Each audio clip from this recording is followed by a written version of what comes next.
Turning the light, we're gonna light it up, light it up, oh, light it up, light it up,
running round like dollars in the wind,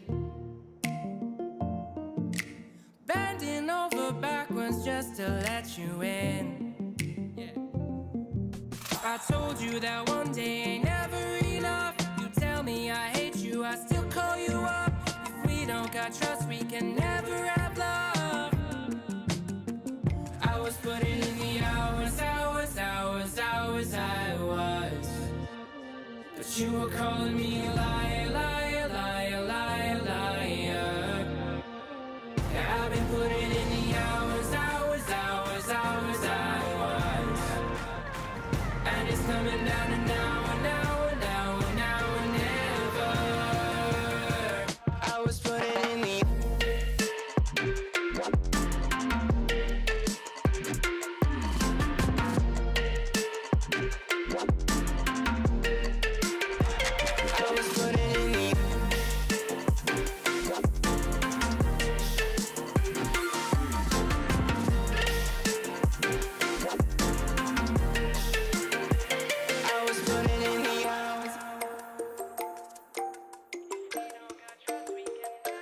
I'm sick of fighting the things that you said. I don't wanna burn all our bridges ahead.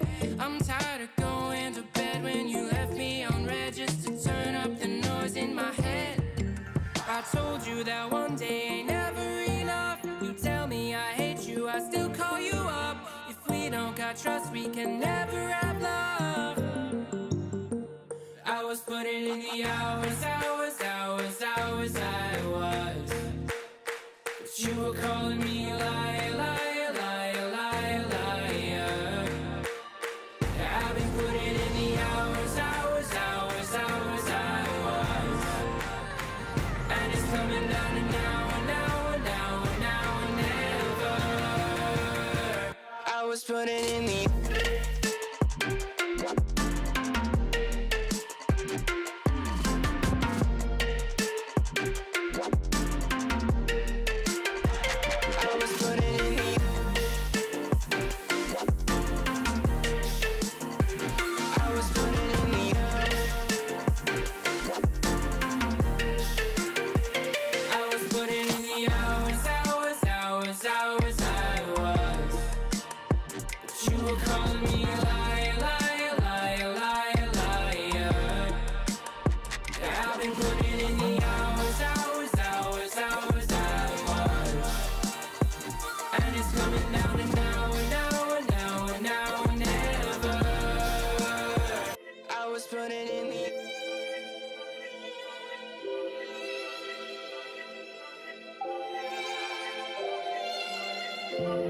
looking back when we were younger, heartbeats were rushing, but always pumping.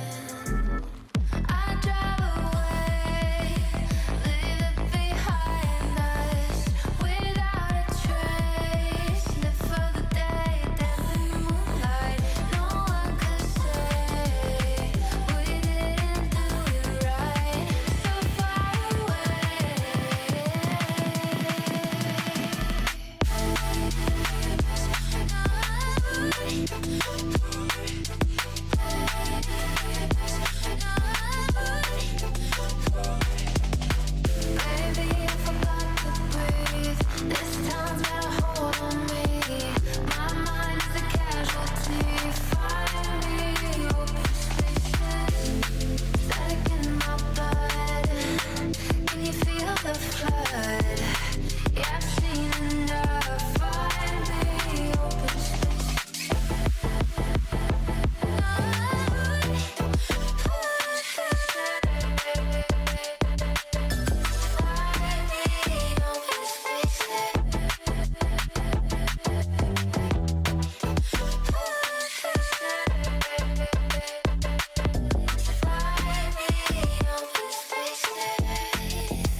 sets the art of this bit, but I don't get tired of it. Told me I'd never be happy. I'm not sad at all. Baby, I'm a fool, following my dreams, but mama, you're gonna see me on every magazine.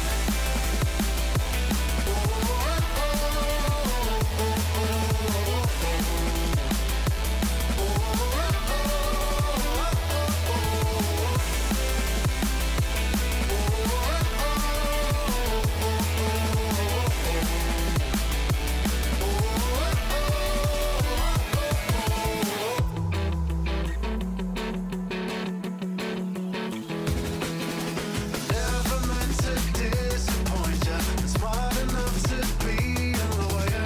Don't you waste your time on me, 'cause I don't care at all. Baby, I'm a fool, following my dreams, but mama, you're gonna see me on every magazine.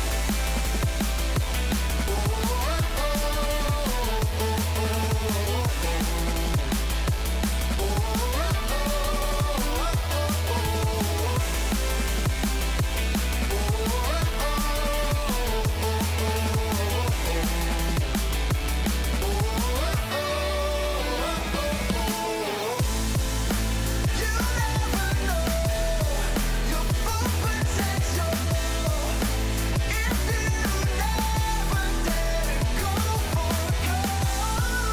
The greenbacks come later. You just need some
Well, ladies and gentlemen, Rocket League fans around the world, welcome to Championship Sunday of the NA 1v1 regional title here. We are having 6 gamers in the building. One will be crowned North American regional champion by the end of today's broadcast. We got some good looking fits here for Championship Sunday. I'm liking the white and blue, Mr. Bates. I'm liking that. What is this pattern you got going on, Fear? Don't worry about what's on this. It's just a nice pink and blue pattern. Don't look too closely. Okay. Johnny, you always, Johnny, on Championship Sunday on these shows, you oftentimes look like you just got off of like a safari with CJ or something. Yeah, we do like to do that. I am trying to just look and see what Fear's pattern. Yeah, now you brought attention to it, so now you got to bring it closer to the camera. Not to, so now you got to bring it closer to the camera. Now, I wasn't gonna look, but I think you put it like that. I think I got it. Well, So look at that thing. Is that pineapple? It's some lobsters and some golf balls on tees, if that's. ain't nothing wrong with that. That's the best answer you could have possibly given. That's incredible. Incredible. I'm so glad you kept chasing that, Johnny. I needed that answer in my life. Folks, if you're picking right now to start watching the Rocket League, you picked a great time to become a fan of the greatest esport in the world. We are moments away, it feels like, from the World Championship, even though it's really in September, folks. It is very closely approaching here in 2026. We've completed our 2v2 opens. This is the final 1v1 open left. Everyone's waiting on us to find out who the top 4 are going to be at the World Championship, playing for that title of 1v1 World Champion. Then we got the last chance qualifiers. If you and your friends want to compete at the World Championship, it's still technically possible. Scan the QR code on your screen, follow the link, sign up, fill out the show form, and then, be in the lobby and make sure you don't lose. Not losing is the hard part there. That's the one that that's the squeaky wheel that gets a lot of people. But if you can successfully make it through those last chance qualifiers, you can play for the title of Rocket League World Champion. That is coming up pretty quickly here. We've got quite the event today. Lots of prize money on the line, as well as a spot at that World Championship. That's the thing everybody really cares about. We're down to the top 6, so everyone's already secured $1,600, and with every win, you will be almost doubling, if not more so, doubling your prize pool here, with that top spot taking home $7,000 today, as well as getting themselves an extra $5K on top of it for making it to Worlds. We'll talk about that in just a second here. Here's the bracket for the World Championship. The winner qualifies to the World Championship for the match against NAS. That'll be a best of 7. The winner of the European versus North American 1v1 champions will play for the title of Grand World Champion there. The semifinal on the other side, South America versus Middle East North Africa. Nobut will be taking on KV1. Now, the top 4. You've already secured yourself an extra prize pool for just being there. You get yourself $5,000 for showing up and losing 4 games. But if you win those games, you will quintuple the amount of money you are making at the World Championship, going up to $25,000. And if you hold the title of Rocket League World Champion in 2026, you'll earn an extra $50,000. That is the prize for the players that are in the competition today, but that's a long way ahead. They've got to make sure they get there. Only one player gets to advance Fear if they want to play at the World Championship. Yeah, it's a tough bracket. It's not easy to do, and we've seen that in a couple of the regions so far. EU and South America both sending new players. MENA and NA are the most likely to bring back their repeat players. Obviously, Nupo already has. We watched that yesterday when he secured it. Dia is still the favorite today, but I mean, it's not easy. I wouldn't be surprised if we ended up seeing 3 new people there on land. Imagine we get a new representative today. We'll find out. I love this moment in the tournament where we're like, by the end of today, we will know. But we don't know right now, folks. And if you want to be in the building, make sure you scan the QR code on your screen. You can be there when we, for the first time in Rocket League history, crown 3 different world champions. 1v1, 2v2, and 3v3. 3 completely different, each uniquely wonderful ways to play this great esport. Rocket League continues on here, and we've got 6 players left in our playoff bracket. It was a pretty crazy day. Yesterday we had 8. I had some really fun matches, had a few pretty strong sweeps, but also some surprising comebacks as well. Evo got work done up against AJ. Diaz successfully found his way past Zach. Wavy beat Bora, and Zapatos gave it his best against First Killer, but First Killer is so strong in this format. Let's talk about Bora and Wavy first here, Bates. I mean, the first few games, it really seemed like Bora was gonna lock this one up, but Wavy, the experience paid off. The experience did pay off Wade, because Bora, I think he is super talented as an individual player. And Fear, I mean, you gotta give credit to the Fear mind, because Fear said it. He broke it down basically the whole matchup before it happened. Bora's really aggressive. He likes making his plays happen. And Wavy, he just hasn't really been doing too much, but he's been doing enough to win. And that's exactly how this series panned out. Wavy had a couple highlight goals. He doesn't bring it back down low, too slow, back down to the ground. But other than that, it was really Bora controlling possession. From his reset goals, he got double reset. Later, you'll see later on. I mean, maybe in the highlight package right here, he had a couple aerial things off the ceiling, had a couple great flicks as well. But ultimately, it came down to experience, poise, and we'll get into how the 8-8, 48 seconds goal in game number 5 happened. Wavy did win both overtime games as well in this series, games 5 and game 6. He came out on top. Yeah, having that emotional clutchness, being able to hold on, and we talked to him in the interview, just having fun, realizing, hey, when you're struggling, find a way to enjoy yourself. You will play better Rocket League. I think that's something that translates to everything. But Johnny, we do got to talk about the game that the Bates was alluding to there. I think it was game 5. He's leading by 4 goals. Bora's got a 4-goal lead, lost it in overtime. How does that happen? Well, yeah, it can happen in 1v1. You can never count it out. So that was a goal right before this to make it 8-5. Bora actually recovers really well on this kickoff to delay Wavy just a little bit, but Wavy plays it just too well in this situation. Just eventually wears him down and waits for the boost advantage to take its toll. So 35 seconds left, 2-goal game. Still very much Bora controlled. If he can get control of the ball here, he should be able to win the game. And he actually does get control of the ball. He reads Wavy's kickoff, and this was the moment. He should have had this 100 boost and possession, but he just gives it away, just slaps it off the backboard. A little bit more poise there. I think he can take control of the situation, but as is, it's 23 seconds left. Again, same job. You just have to get control of the ball, at least get an even position. And Bora drive kickoff, deflecting to the back corner with momentum. That's a great way to get into the midfield play, which is where we are right now. This time he doesn't have boost, but he makes the same mistake. He just plays it straight into Wavy on the backboard, and Wavy scores on the counter. So a couple of mistakes there from Bora in open play. It wasn't all kickoff goals. And then, like we saw earlier, Wavy did win the overtime. He gets a pass. I mean, both those plays in the corner, it feels like maybe if the shots are on target instead of off the back wall here, Fear, like how much does that change the situation when Wavy's having to make a save rather than being able to read a clear? You know, it needs to be a really strong shot, to be fair. You know, even if a couple of those touches were on net, still easy save for Wavy, still easy counter. So, you know, probably the best idea was to not force the issue as much. Bora just trying to go constant speed. I mean, he needs to play the clock, play the scoreboard. It's not very often you get to do that in 1v1, but Bora had the position to do that, and he didn't. He just kept going all in. He stuck to his play style and did not pay off for him. Kept himself locked in there. Well, that was a good performance from Bora. The fact that he made it to a top 8, an incredible achievement. We'll get to see him try to rally again next year. Let's talk about the other matches. Zapatos putting it up against First Killer, doing his best to, but my goodness, First Killer here. Bates just incredibly good at the video game. He is incredibly good at a video game. I'll keep talking about it. I think he was absolutely sensational in the 2v2. I think he's been really good in the 1v1 so far. And he even talks about it. I don't think he plays ones as much as he traditionally did way back in the day when he was making a name for himself. But he is so uber talented in all facets of the game. Even where Zapatos might be, handling, honestly, I guess the better ones player in the sense that he plays ones and more. He knows how to challenge, et cetera, et cetera, et cetera. First Killer's just a better player. And with the experience behind his belt, I mean, he just really is that great, and he has a chance of going up against Diaz later on, potentially in even in a 1v1 representative.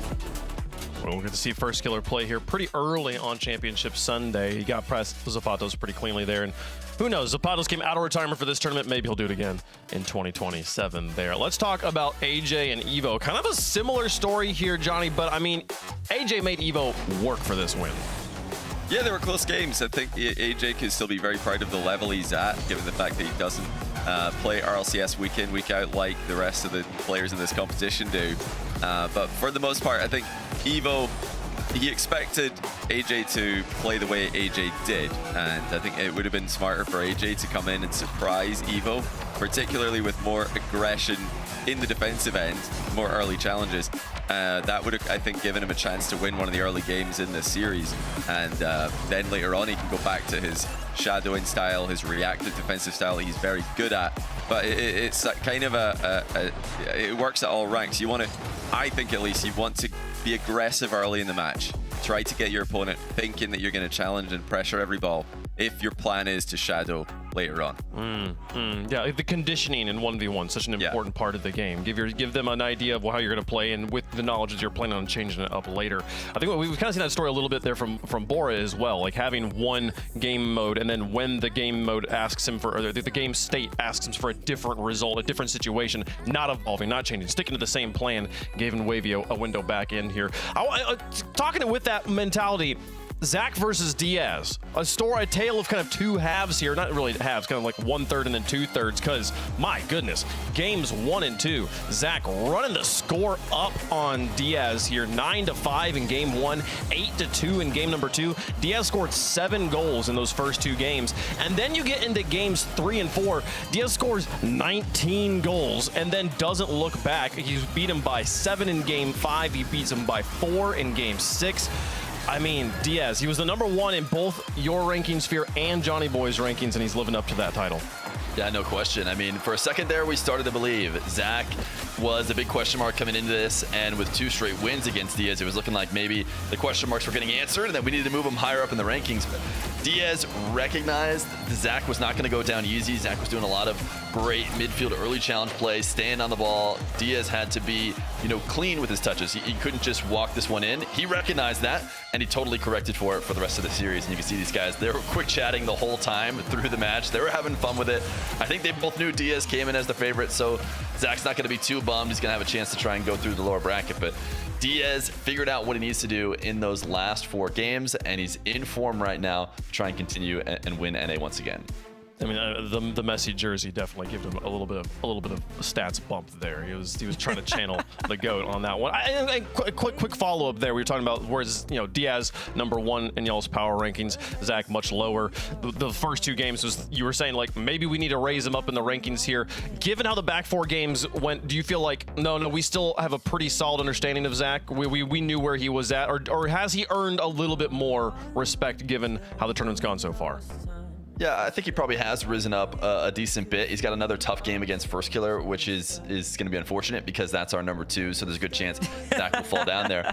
But I think Johnny and I had him at 7 or 8. I mean, he's already into 6, so he's already moved up at least a little bit. And if he played individually, AJ, Wavy, Evo, everybody, to see exactly where he lands, I actually do get a sense based on what I saw from him against Diaz that he would rise up, maybe move to like a 4-ish range. Yeah, unfortunately for him, he's got First Killer right away, so. Yeah, for sure. No, First Killer, unfortunately, it is now single elimination. He'll have to get through First Killer if he wants to have a match with anybody else today. We'll find out, though, those matches coming up here in just a moment. Yesterday had some spectacular gameplay, a lot of resetting of flips. We're going to see this all over the progressive top plays here. These are your top plays from Playoff Saturday. Let's get into it, starting off with #5, Evo. Up against AJ, takes it to the sky. This kind of looks like a freestyle play when you watch from Evo's perspective. The pirouettes, the reset off the crossbar down. AJ, how do you read this? But look at this. Like you're telling me that this is happening in top 8 play in North America. An incredible performance there from Evo as he gets that one in. And Batos couldn't get a game yesterday, but he got a bunch of good plays along the way against First Killer. And this was the best of the lot. Look at the distance he gets off the back corner wall here with this touch. He's miles away from the goal, keeping the challenge distance as big as possible, and then the reset to the top corner. And then at #3, we've got a player who's normally getting highlight reel plays off the backboard in the air. This time, he's going to show a little bit of ground game as he pre-flips through and flicks this. Not only is it a strong flick, it's perfectly placed, crossbar down. Zach is around to make a save. Diaz pre-flip pop gets the goal. The player that time pulled the most emotions out of the most people, including myself, has now had the #2 play, and for these reasons. Why? Brings the ball up top, gets 1 reset, gets another reset, and looks for the 3rd, but he doesn't need it. He scoops it off the end of the fending. So much power generated, his ingenuity, his creativity, and his unpredictability. Kabora was just so sensational up in the sky. Wavy just never expected that. Nobody expected it. It was a great play. Incredible. You like that play? Let's do it on the other end of Utopia Dusk. We already saw 1 goal from this game against Diaz. There's 1, there's 2, off the crossbar and down. Zach can't find it. Diaz scored 11 goals in this game. He was just styling on Zach by the end of it, put it in the highlight reel. He saw what Bora did, said, hey, I can do that too. Incredible plays. Those are your top plays from the day. Maybe we'll get more today here on Championship Sunday. This is the bracket. We played through our upper bracket round 1 matches and our lower bracket round 1 matches yesterday. We're going to play through the quarterfinals here first, then the semifinals and the grand finals to close out Championship Sunday. Should be a good time for all to be had, and I want us to do a little bit of a build a bracket here. Okay, so we've got the bracket right now. Let's spoil it for everybody at home in a fun, creative way. We got 14 minutes till Wavy kicks it off against AJ here. We're gonna do this kind of blind style. I'm gonna assign each of you a match. You're gonna tell me what happens, and then the others, you just gotta deal with the results as they occur. So, Johnny, I'm gonna give this one to you first. First Killer and Zach. I feel like there's an obvious favorite. There is. Who do you got? I do want to say, like, I agree, first of all, with what Fear said earlier on. The other side of the bracket, I think Zach does make the semi-final. I think I'd take him over AJ or Wavy, but I can't pick him over First Killer. Put First Killer through. Okay. First Killer going to be going through here against Evo. This is not results chat. This is just our build-a bracket right now. Bates. Yo. Quarterfinal number 2. AJ versus Wavy. Oh, gosh. Oh, gosh. Why'd you give me this one? You should have given it to Fear. Okay, I'll take it. Listen, give me AJ. Give me the old style, fast-paced 1v1s. The shadow defense, your turn, my turn style. Take a lot of shots. I don't know. I don't mind it. The games go by quickly. They're very exciting to watch. It's very fast-paced, neck and neck speed.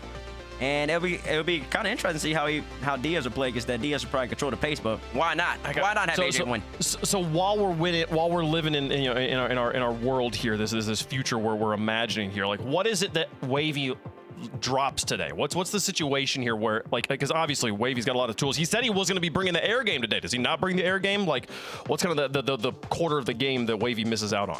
Well, unless he just had a great night's sleep, I'm not seeing where the air game's gonna magically come from. If he wasn't confident with it in game and on Saturday, and he definitely wasn't confident with it on Friday either. So maybe, I don't know. Maybe he ate his Wheaties this morning, had a good breakfast, and the air game's magically gonna start reaching the levels that we've never seen before. But I haven't seen it yet. So okay, I like AJ. Yeah. But looking at this, if I had to imagine AJ winning, he is a very, high flying player, mechanical when he's playing his best. So I'm just imagining if this actually happens, AJ is on form, and sometimes that can be really tough to stop. He comes out first couple games, hits everything left and right. Wavy is looking like scared Wavy, which we've seen in this tournament so far, and then scared Wavy starts to panic, starts to get bad touches, cannot match AJ in the air, and we roll back the clock. It's not likely necessarily, but I think that's how it would happen if it was going to happen. Okay. I like it. I think that there is always a chance, folks, and we might be living in this reality here. Now, Fear, I'm going to keep coming to you here. Let's go to the bottom of the semifinals there. Evo and First Killer in the semifinals. Keep in mind, it is Championship Sunday. This is a spot where First Killer, it doesn't seem to matter what the format is, can struggle at this exact spot. Who you got? The thing about even First Killer struggles, it's Evo, and I think First Killer, he kind of has a mental edge against certain players, and Diaz has a benefit in this, and the fact that he didn't kind of come up through the North American ranks in terms of show matches and playing on US East. He had a little bit more of a separate come up, and I think that helps him not having that mental block against First Killer. As good as Evo has gotten, as good as we've seen him play, he just doesn't have that. He doesn't have that against First Killer. First Killer has it over just about everybody else in this tournament from North America. I think I'd have to go with First Killer if it was First Killer Evo. Okay. So First Killer gonna be playing for the title of North American Regional Champion 2 years back to back. He makes the full run. You heard it here. The greatest 1v1 experts in the world predicting it, folks. First Killer through to the grand finals. Johnny, who's he playing against? Does Diaz Johnny make the run back? Do we have the same grand finals? Johnny got lucky. Or does AJ? I got lucky. What do you mean I got lucky? I mean, are you? I was gonna say, do we want to give this one a team base? Do we want to throw a? No. You have it. This is on you, Johnny. I mean, you all know what I'm gonna say. I as much as I am, glad to see AJ still competing at this level, I think that Diaz is going to be way too much for him. AJ couldn't take a game off Evo yesterday. I think it would be a similar story against Diaz. So I'm going to say Diaz rematch against First Killer in the grand final. How many games? 4-0. 4-0. Come on. Wait, this isn't AJ that beat Wavy though. Are you keeping that in mind? Yeah, I don't think it matters. I think Diaz is going to be too aggressive whenever he kick off, and I don't think AJ is going to be able to slow him down. Oh, and I do think that like while we're having fun out here, it is a testament to just how highly rated Diaz is in this tournament. That even if AJ were to make it past Wavy, Johnny's still convinced. And honestly, I don't think it's a terrible shout that Diaz could 4-0 AJ in that circumstance, which means, Bates, we have a rematch of 2025's North American 1v1 finals. Diaz was the representative from North America last year. Does he get the title again, or is it First Killer's time? That's a good question. Does anybody have the series score for that? What was the series score for that? I'm trying to find it. You said rematch of last year? They've played a bit more recently too, though. They played in the upper bracket semis of this bracket in a best of 5. Last year's yeah, and it was 4-1, if I remember correctly. Diaz. Yeah. No, it was 4-0. It was 4-0. Oh, God. Oh, it was 4-0. It was 4-0. I get first kill an extra game. You did. You gave him an extra game just off his name. I guess Champ said didn't go well for him. I mean, it's a tough matchup for first killer. I'm not going to lie, but I'm still going to pick him anyways. Because give me FK to take out Diaz here. Hey! And I don't know. There's something about, I saw Diaz play at the international stage last year when he went up against Nobu, and it didn't go well for him. Yeah, now I understand I was a year ago, didn't have the experience, but even like in green room conversations, I was talking to my one's experts, Fear and Johnny. I was asking about Moxie. I was like, I haven't seen Moxie really improve his game necessarily. That gives me the confidence going up against, if he went against Nobu again or played Zen for the first time. That was before he lost to Zen, and Moxie lost. So yeah, Diaz, I think I'm not seeing the elevation that would give me the confidence. At first kill, I don't know. Let him come out of NA, give him a chance. Sometimes you need to see something new. Hey, he maybe can't win in threes, but he can win it once. You heard it here, folks. That bracket is co-signed by every expert on this panel right here. We all agree that is most likely the result that will happen. And let's keep it going. Show me the world's bracket production. Let's future trip all the way to September here. Let's see. This is harsh for Bates, you know. He's put first killer. He just wants first killer to come fourth in another game, but like, this is hard. Like, why are you doing this to him? I want to see how far this goes. Bates. Nas versus first killer. Why are you putting Now, see, this is where it gets a little unreasonable for me to pick first killer. I'm not going to lie. Because, I mean, did you see the way Nas looked? But you know what? Just because there's going to be such a big gap, I don't know, maybe first killer's coming off momentum in EWC. Give me first killer again. I'm going to Nas an upset. He's got to get better than fourth in Dickies Arena at least one time. Bring us to the grand final. I remember first time Dickies Arena finished fourth, I believe, at FaZe. Nah, he's going to make it to grand final 1v1. Give me first killer over Nas, 4-2. No, he's even going to win on Neo Tokyo, too. He's going to win on Neo Tokyo against Nas in the 1v1. In Dickies Arena. I like it. Being the fourth killer curse. I like it. He's gonna take all take all the curses out. All right, and then on the other side, KV1 Nobu Johnny Boy. How fictional are we being right now? I mean, this is super tough. KV1 he's had a bit of a resurgence to win Sam. He's not been the top dog in ones in Sam for a long time. He's kind of had to watch Diaz, Swift more recently, Yan before that. Everybody else looking like the better players. So I was surprised to see him win this one. I think that's all he's going to get, though. I mean, we've already seen what Nefo could do online. His level is scary. When he only dropped one game to Diaz, he only dropped one game to Moxie. That was game one. They were both close games. So, and once he got rolling, nobody could stop him. I think he's gonna win this one pretty handily. Okay, Nobu going to be playing for the title of 1v1 world champion back-to-back. Fear, does he do it, or do we crown a North American 1v1 world champion? I don't even know. I'm not sure if I'm allowed to pass this to T-Bates, but I want to see how far this goes with T-Bates. I think you guys know my answer. I think you know Johnny's answer. I want to see if T-Bates will keep going with this. Bana? Well, listen, you already know what I'm selling. I want to see if you're buying. Yeah, I want to see if you're buying, Fear. I just want to lay out the storyline. I'm going to let you make your decision. He's been the fourth killer curse. He's taken out Diaz. He's been in Nas. He's in Dickies Arena playing in his grand final again. He even won 4-2 against Nas and Neo Tokyo. He beat the Neo Tokyo curse too. And he beat Nobu. You answer the question. I think Nupo doesn't lose a game. First killer. All the way there. He's just too good. I see him losing less games if this is his bracket.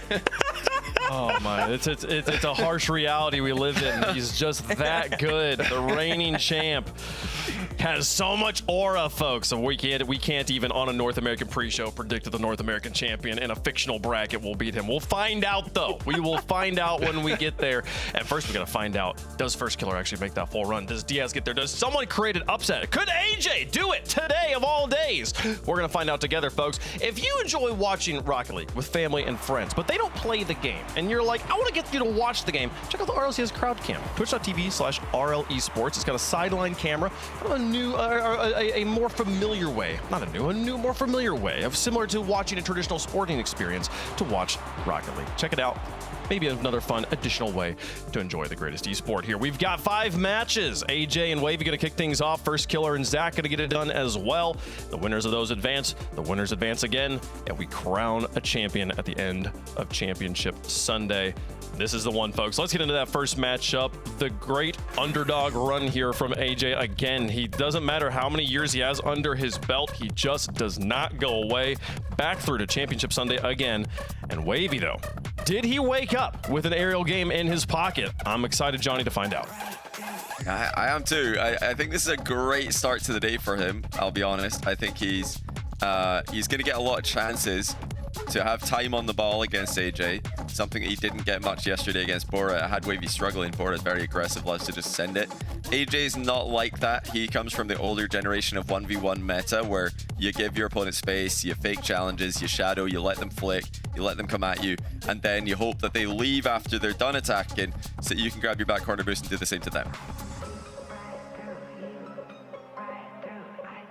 That was a great point, Johnny. I like those points. I like those points so much that it really made that much sense to me. And also, I will say that in this particular matchup, I want to know how many emotes Wavy does. We need like an RLCS bingo. Is Wavy over under 5? It's 6 emotes throughout this series. 6?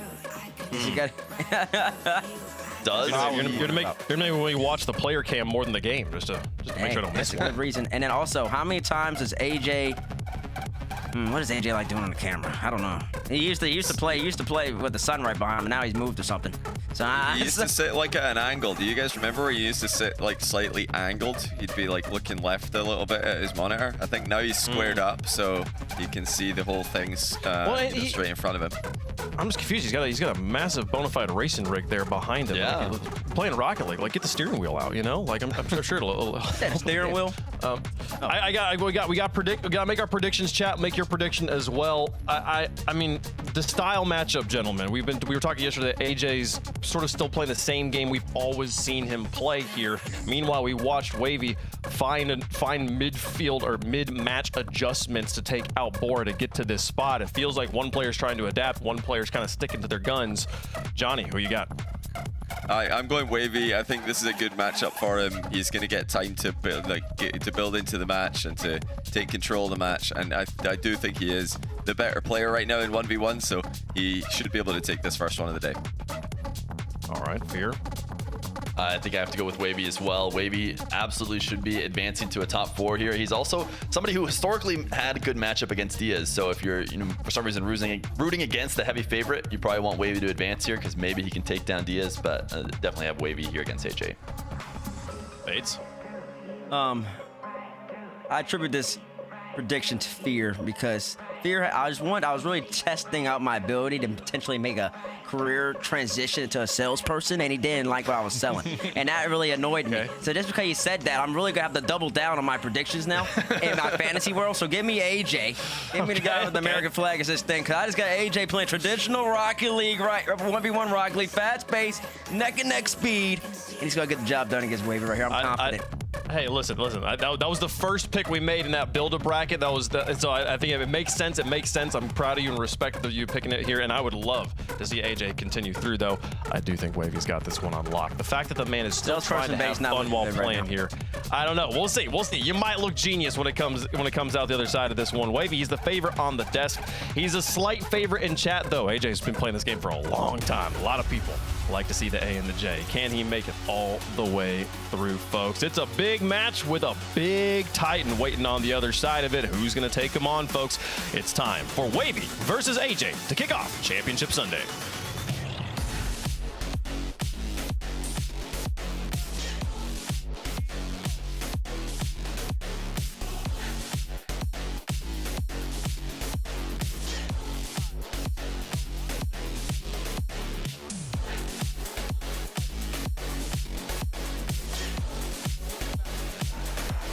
All right, game 1 brought to you by Progressive.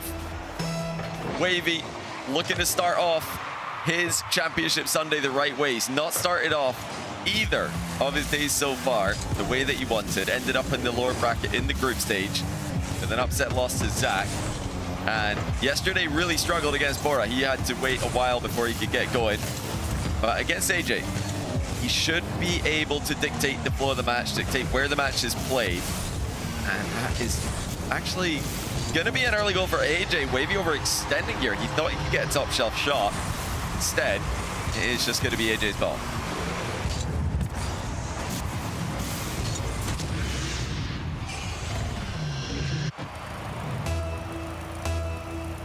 Back to kickoff again we go. Wavy and AJ going to be looking to get the mind games on each other from the center circle here. Do expect Wavy to come out on top with the kickoff game. For your information watching, we're just waiting on Stacks to connect here. He should be joining us momentarily, so you don't have to put up with too much of my voice. And well, here's the problem. I'm North American, so I'm a little slow to the party.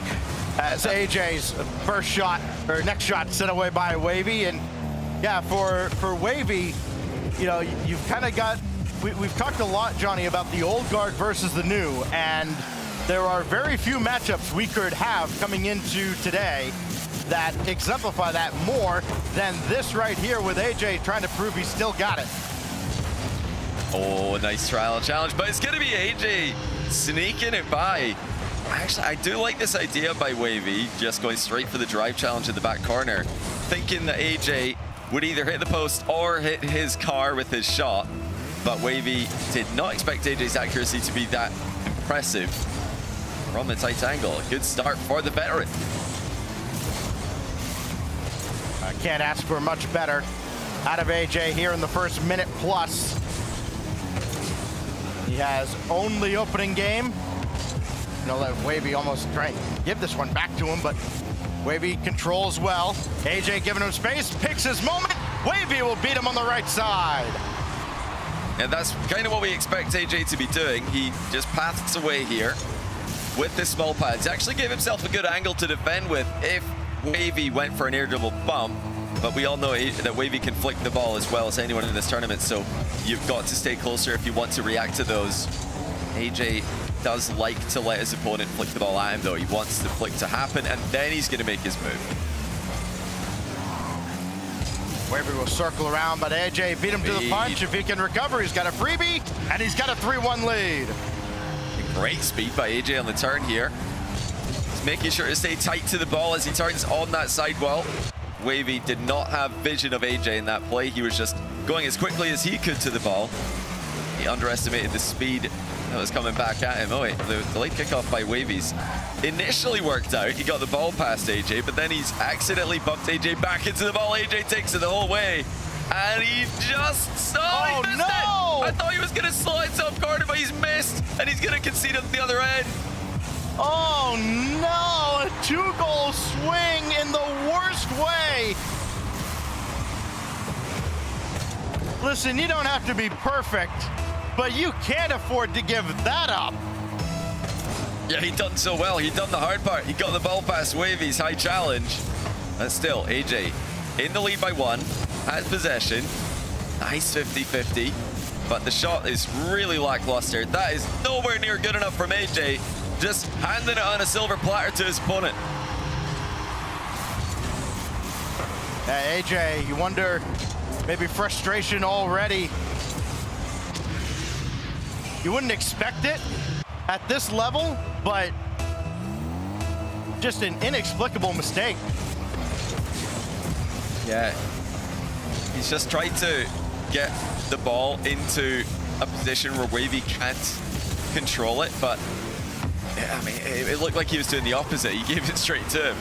He was just going for a shot and then the boost steal. Now here he comes again. Does get the bump onto Wavy. Wavy getting sent high into the ceiling, but AJ's forgotten the ball. Wavy will take it. AJ scrambling back. He just gets goal side of this one, barely. And that was awkward. Wavy almost taking his first lead of the game. That's a great recovery from AJ, but he's still going to concede here. As Wavy, through the air flip reset, just has AJ at his mercy. Yeah, it's a tilting game for AJ. He has had so many chances, failed to put some of them away. He's made some big mistakes to let Wavy back into it, but he's got to lock in here for the final 2 minutes. Is he going for an aggressive skim on this? No, he just defensively hits it to the back corner. Gets back into possession of the ball, though, with a nice reset to control it. Wavy doing well, making sure that he lands on the back wall there as he saves the ball towards the corner. That keeps possession in his own hands. Reset, mind game, AJ reads it. Well, that's great patience, though, from Wavy. Just bring it all the way back. Reset. AJ not going to give him the time he wants. What does Wavy have up his sleeve this time to stop him? Go right at AJ, who holds his ground and ties the game again.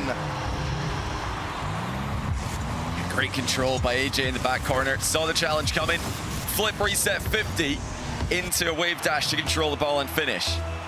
And that is a huge goal just in time for AJ to make a late push for the game win. A game win that I think he's going to need if he's going to have a chance in this series.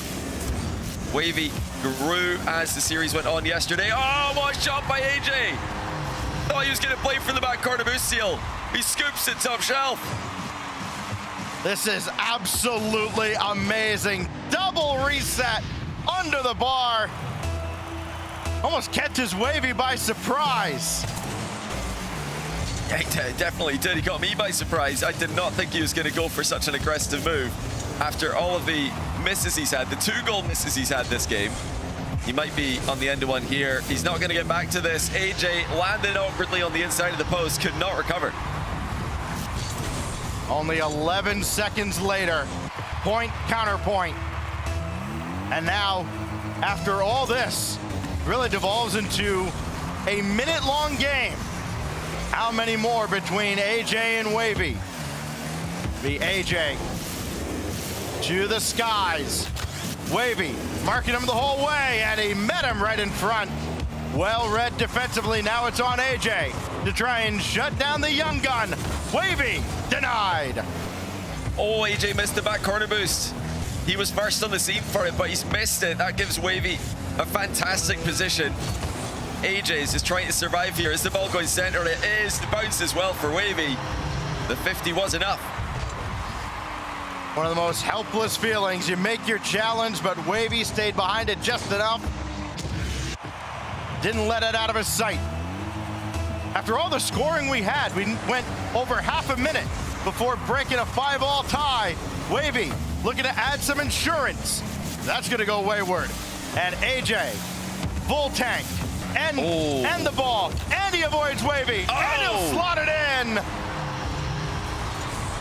It's the acceleration in the play from AJ. He was looking for a demo on Wavy, but Wavy dodged it, and in doing so left his net wide open. He was actually, they're both looking for a demo each other in the back corner there.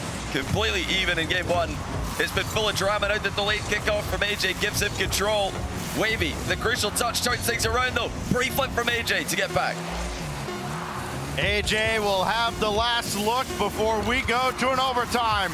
AJ has his flip. Oh, he'll hold it on the ground. AJ at 0. I do not believe it. Wavy with his fake ceiling challenge. Really expected AJ to pull the trigger there, but AJ just completely cool as a cucumber, catching the ball and popping it into the open net. What a game. It was a bit of a Game of Thrones for a minute there. Mostly coming from AJ, but he clutches it at the end. And he does put pressure on Wavy, the favorite. AJ goes 7-6 in game one, had an explosive start. And Wavy dragged it all the way back. But AJ holds strong, 7 goals from 15 attempts. What a back and forth battle. If this is an omen of things to come, we're in for a wild day here in Sunday's 1v1s. Hey, that shot from AJ was a statement. To win it with no time on the clock, it's going to be so tilted for Wavy. He knows he had overtime there, or rather, he had overtime. If he just went for the ball, he gets faked out on the last play of the game. But I'm thinking back to those resets from AJ, the earlier flip resets that he got on Wavy, the outplays. That's why Wavy's getting faked out in 0 seconds. He's thinking about that incredible shot that AJ just hit to the roof of the net not too long ago. So credit to AJ to pull that out with no time left is truly unbelievable. We wondered what kind of emotions we would see out of Wavy. Well, the first, just a little bit of dismay. Straight on kickoff, that goes neutral, and Wavy will ultimately win the battle afterward and get the first look at AJ's net, and he'll score. Yeah, strong kickoff to start game 2 from Wavy.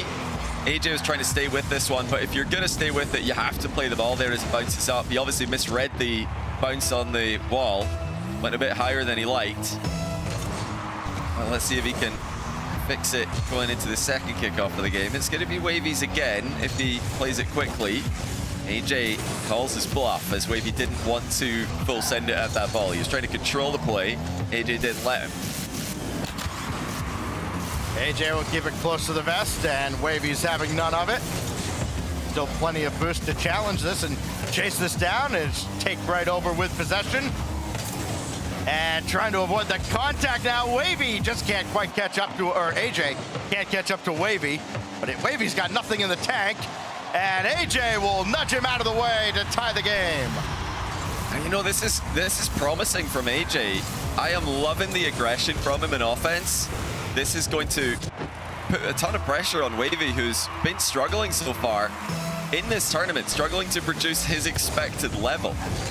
And AJ can capitalize on that by continuing to press when he's got boost advantages. Oh, what a shot that is to Wavy. Making the most of this possession, just like he did off the first kickoff in the game.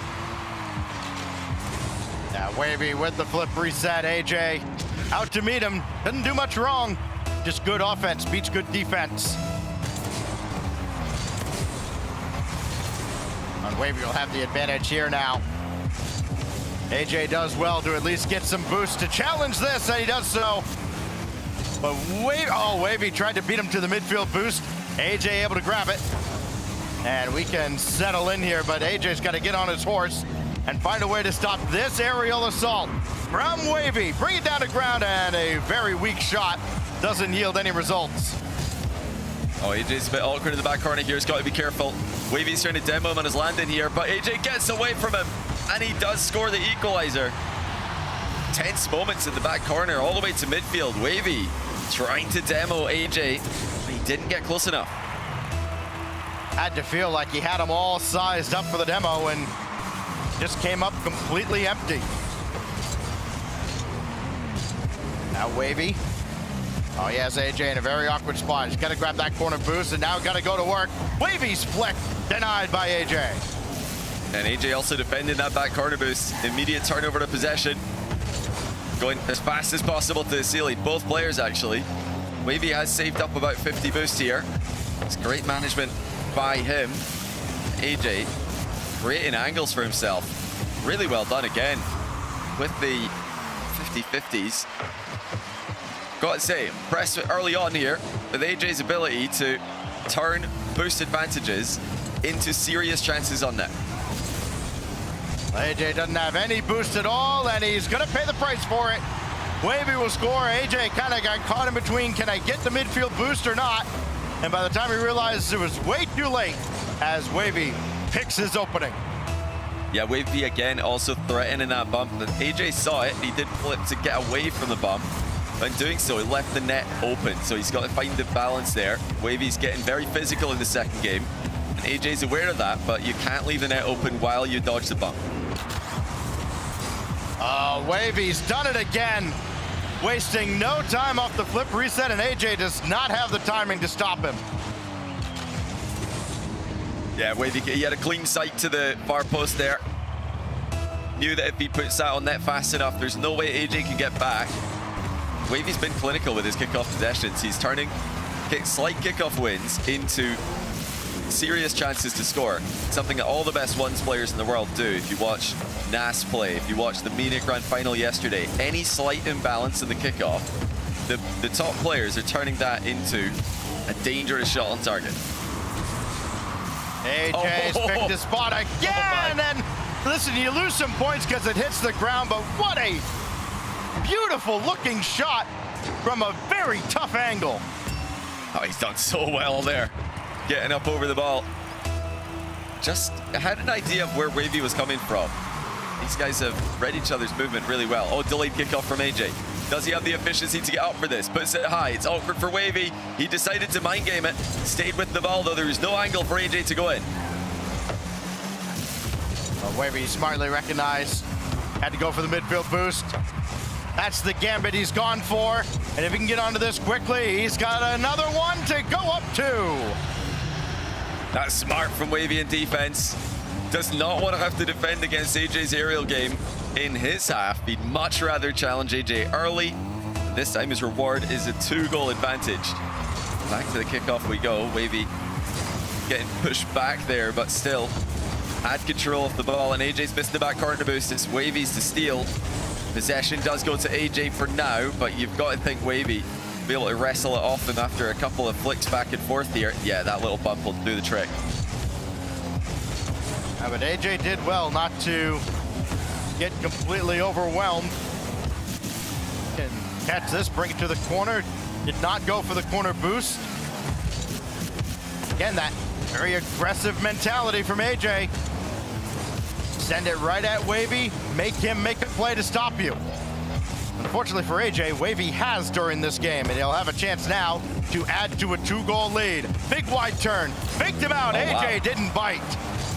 Yeah, Wavy kind of removing his angle there as he approached the goal. The closer he got, the less AJ had to worry about. He was able to cover the fake and the flick with the same angle of approach and defense. It's the opposite of what you want to be doing there. Wavy would rather have options as he's dribbling towards AJ. He does now. Boost advantage. AJ just trying to get goal side.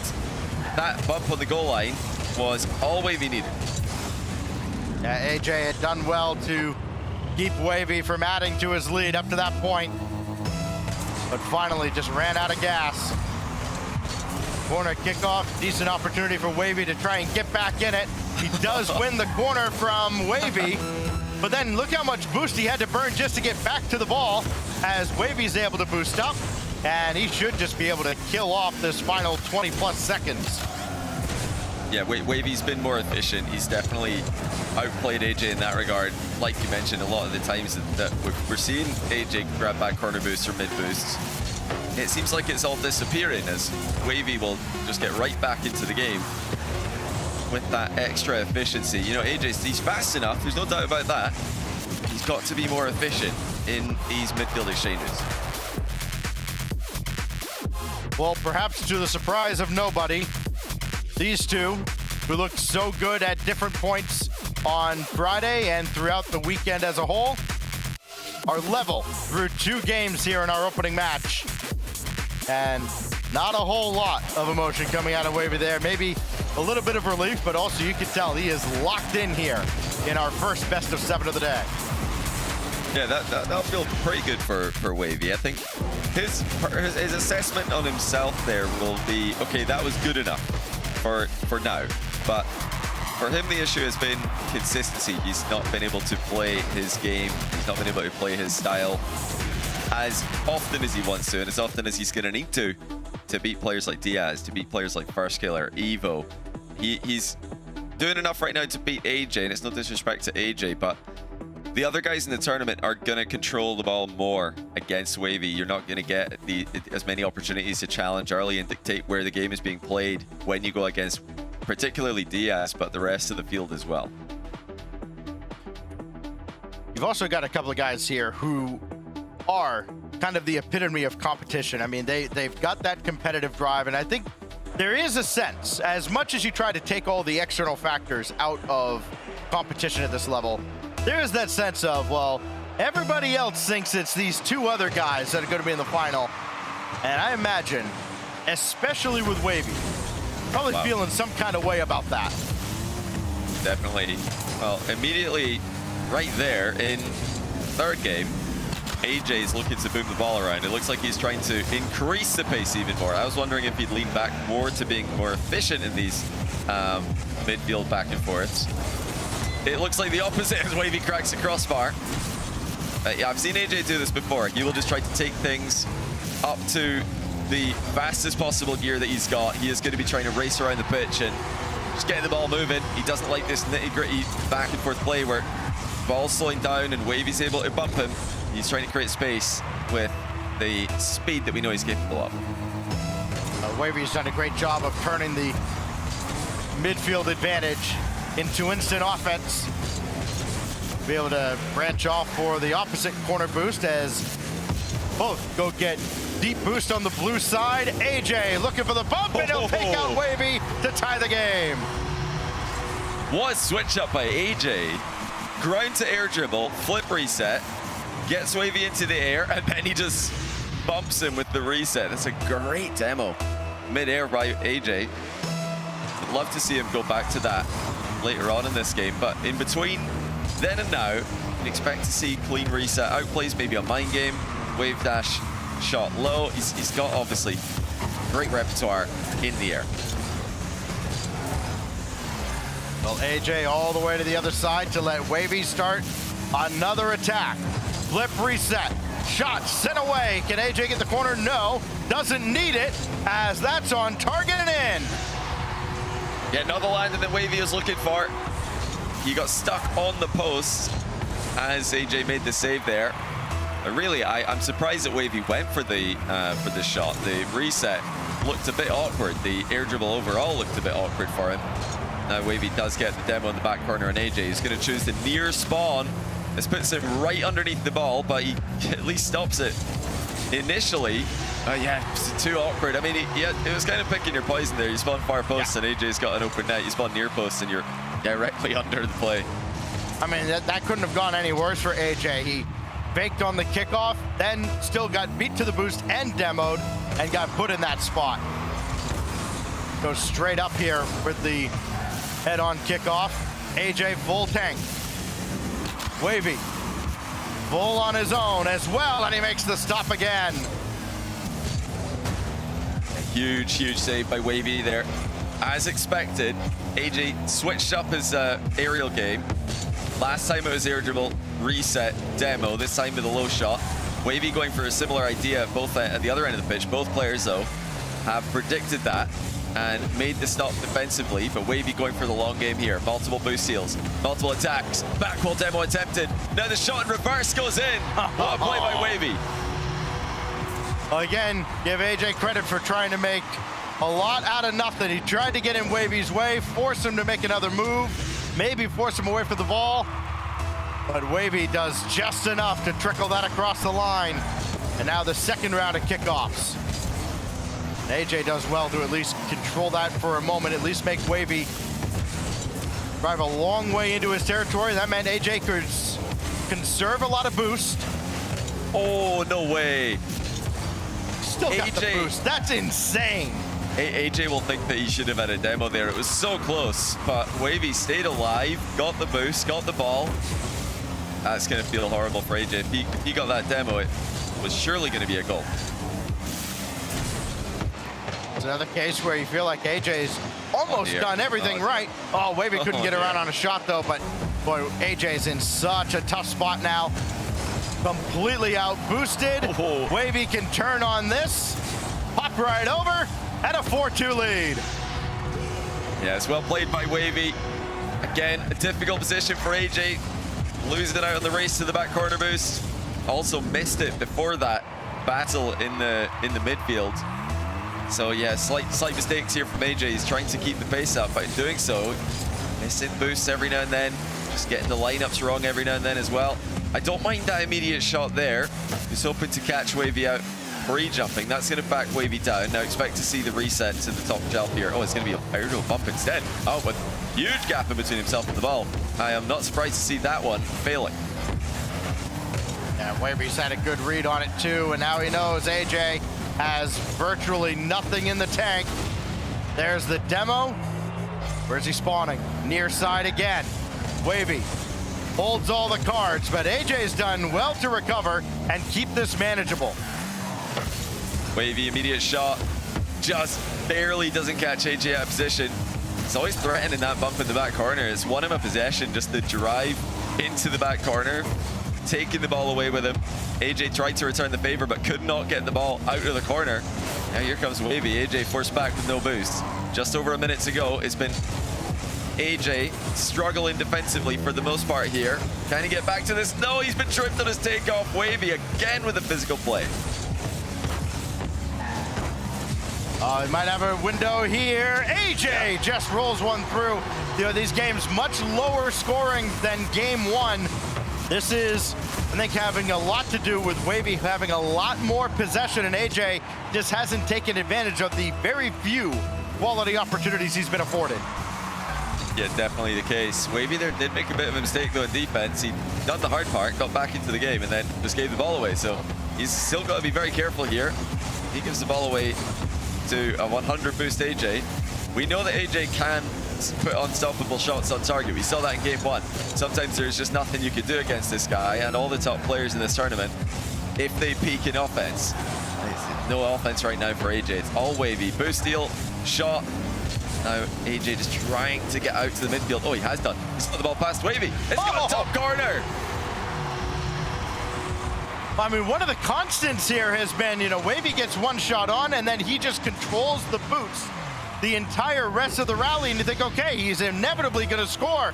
AJ finally finds an opening and just kind of lobs one just under the corner of the frame, and all of a sudden, we're all tied up here down to 10 seconds. Oh, huge chance here for AJ. Where's he going to take this? Goes in field. Oh, I really feel like the side ball would have been a better option, though. Oh, Wavy's boomed the post. His recovery's terrible. AJ's got another open now in 0 seconds, and he scores. Unbelievable. The only solace here is you don't see the open miss in the goal replay at the end. AJ steals one. I cannot believe that. AJ had, I thought, a free wall play, and instead he cuts in field, gets completely dunked on. But Wavy missed the shot. I'm not sure how open it was from Wavy's POV. We'll have to take another look at it, but it looked like he had so much time to score that one. He might not have known that, of course, you know, from our view. We can see AJ wasn't in the area, but yeah, both players seriously had big chances at the end of that game that they've let go. Wavy has done a great job over the last couple of games of limiting AJ's chances. He had 15 looks at Wavy's net in game 1. Only 9 shots registering in game 3, but it's enough to get 5 of them through. As Wavy and AJ, of course, fully aware that they are in for a battle here to kick off Sunday, and both no doubt aware of what's waiting for them in the semifinals in the form of Diaz. Oh yeah, don't think about that right now. That's not a good thought at the moment for AJ and Wavy. The way this game is going, it does just look like the 4th place match for me. Whoever wins this is going to seriously need to elevate their gameplay if they're going to beat Diaz. In even a 7 out of 10 or an 8 out of 10 day for Diaz, it's going to be more than enough here, because there's just so many mistakes from Wavy and AJ in these games. But they've both warmed up into series throughout the tournament. Let's see if they've saved the best to last. AJ off to an early start in game 4. And how long can this Cinderella story go? He is up 2-1 in the series. Looking to add to that advantage. Oh my goodness! And Wavy still saves it. Again, you can see AJ cutting in field. He wants to try to turn boost advantages into ground game, which is not what he generally does. Usually when he's got a boost advantage, he'll take the ball to the wall, get up in the air, and that does, of course, give your opponent time to grab boost as well. So AJ's mixing things up a little bit here. Not getting goals off the back of it, though. And he continues to struggle to deal with the physicality of Wavy. Just feels like every time AJ wants to grab the midfield boost, Wavy is right there like the boogeyman to greet him. This time he's got it completely uncontested. Through the air now, doesn't have a reset, doesn't need it. Oh, what a shot! Yeah, this is why AJ usually goes. Yeah, he got the reset early there. That's why he goes to the wall play so often, because he's got all the options. He can shoot that high if he wants to. If you play more standoff defense against him, he's going to save the dodge, shoot the ball bottom corner. And we've even seen the flip reset bump from him earlier as well. So I want to see him sticking to that, just going back to those shots which get him goals more often than not. AJ jumped early, couldn't wow. recover as Wavy picks him apart. Yeah, great shot. AJ trying to put him off by jumping in defense. Yeah, you're not going to get many saves shadowing against flicks of that quality.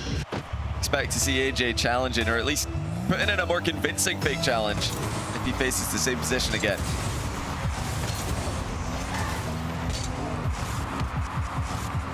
Wavy again.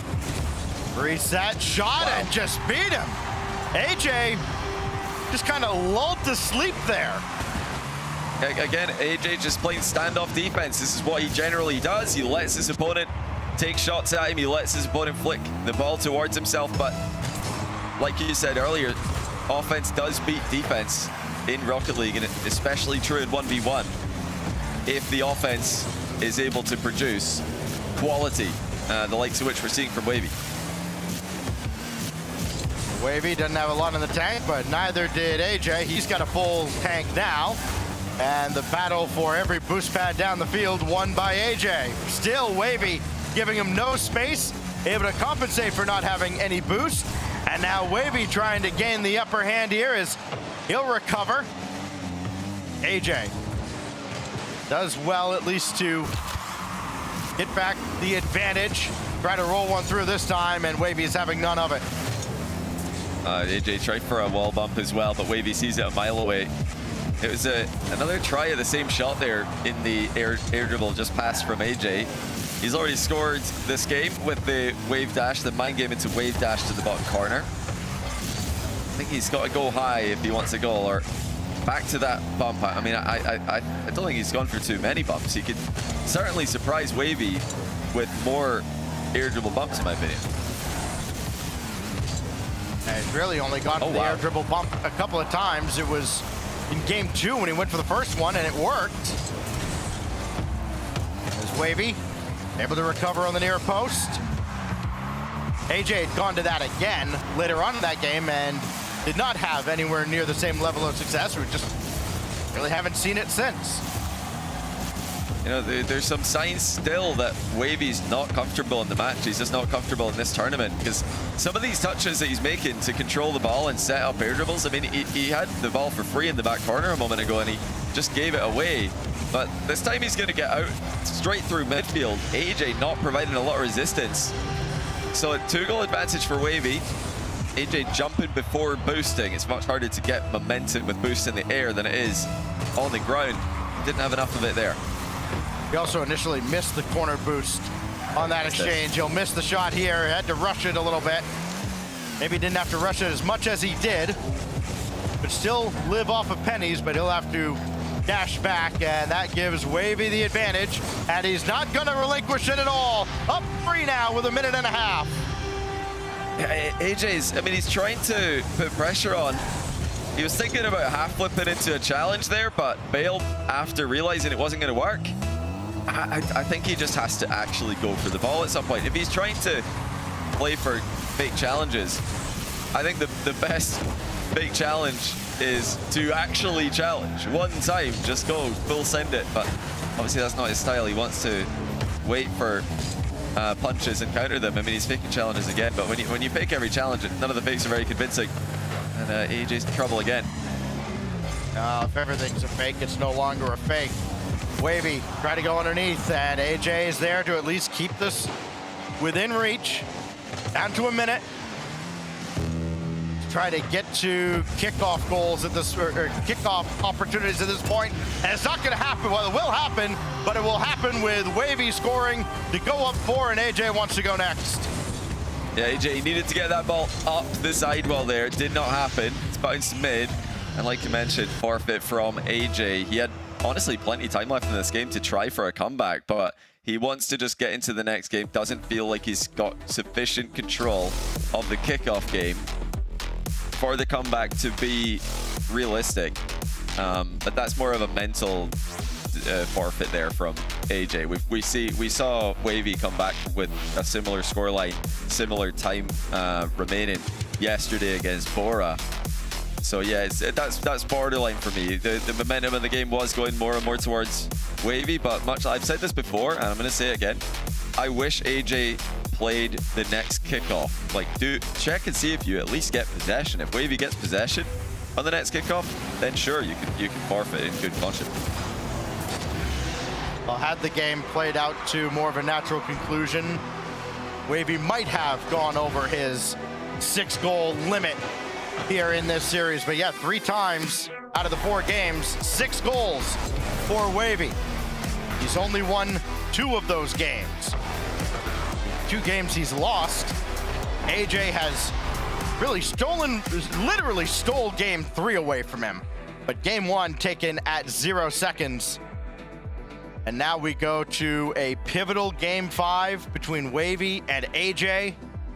Diaz waiting in the wings after another lower quarterfinal to follow after this. We go to the quickly becoming iconic Parc de Paris for game 5. Wavy trying to get 2 on the trot here to go on match point against AJ, who has given him all he can ask for and then some, and he gets one on the kickoff. Yeah, straight away, standard kickoff. AJ didn't want to dodge here. He's afraid of where the ball was going to go, but he probably wishes in hindsight that he did, because Wavy just walked the ball in for 1-0.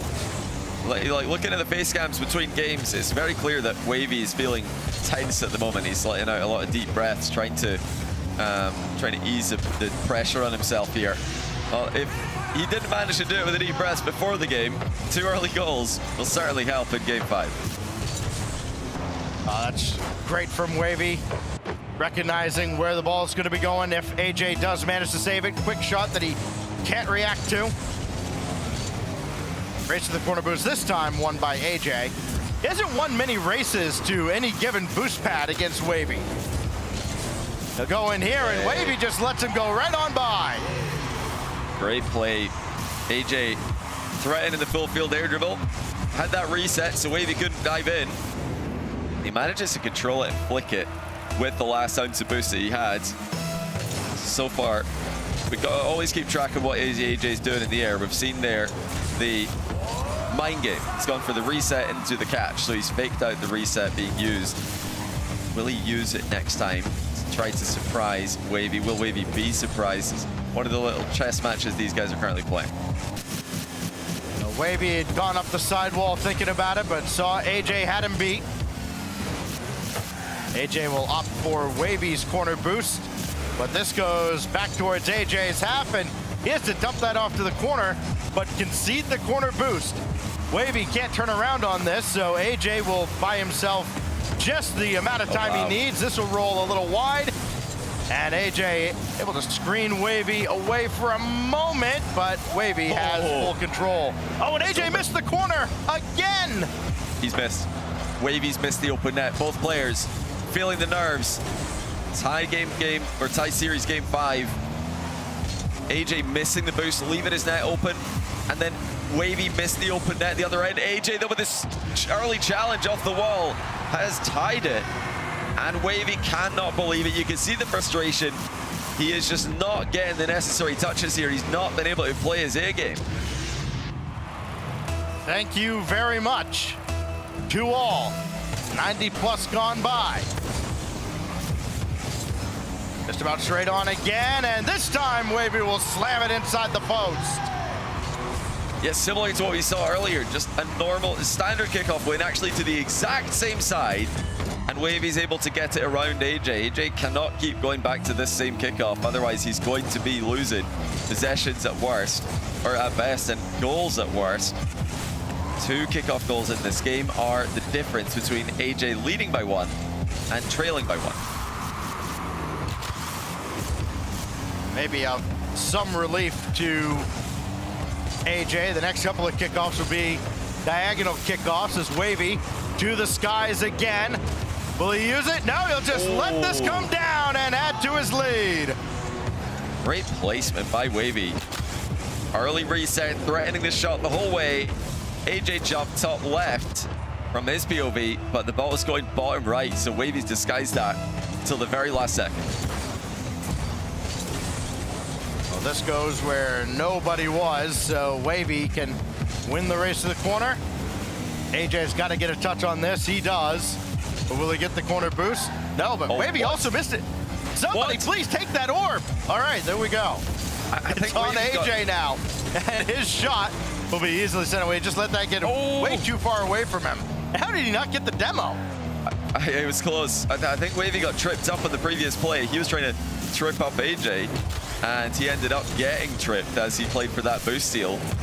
Neither player got. Oh, what a catch. AJ can't get back to this immediately, but he will have an advantage in the position. Wavy still has boost though, so AJ's got to be careful, and he does get the follow-through demo. I haven't seen too many of those from AJ. Full pitch air dribble coming up immediately afterwards. Wavy's trying to put him off with the ceiling challenge. It looks like he has done just that. Tried to nudge Wavy away, but he's done well to stay with the play. Oh, AJ does well to wait for that ball as well. Can he turn on this? No, Wavy just got a piece. Now AJ can turn and fire. Basic shot, basic save. Oh, AJ's missed this one. I think he realized a little too late that Wavy had abandoned the net. Yeah, I mean, AJ, he doesn't ever want to be giving the ball away in those kind of positions. It does lead to more time being wasted, time that he needs to make the comeback. And it also gives Wavy more chances to dictate the flow of the game. And let's try to put AJ under more pressure. Wavy's slowing it right down here, trying to catch out AJ with a burst of speed, trips him up on the landing again, but he's not followed up correctly. Wavy falling over in the aftermath, got his wave dash wrong, and AJ bumps him to make it a 1-goal game. Well, this is great. Again, taking advantage of Wavy not getting what he needed out of that corner, and AJ just in the way to get himself back within one. Another corner kickoff. And AJ should have possession here. That's good awareness. He knew Wavy sticking around. It's in. Surely. Oh my goodness. And look at Wavy. He can't believe it. He can't believe it. He can't keep getting away with this. Yes, he can. I think Wavy's annoyed at himself more than anything else, because that was so, I mean, it was so wide open midfield for AJ to dunk him. I think Wavy's annoyed that he's presented the dunk as clearly as he did. Oh, both players are fighting for this mid boost. AJ's got it. He's going to have a goal lead off the back. Even slowing it down just a touch to try and tilt Wavy even more. And Wavy looks unbelievably frustrated, losing another lead. Falling behind in the final minute again to an AJ who just won't go away. You would think with these few kickoffs here being more straight on, Wavy would have the advantage. He's been the better of the two on these kickoffs so far.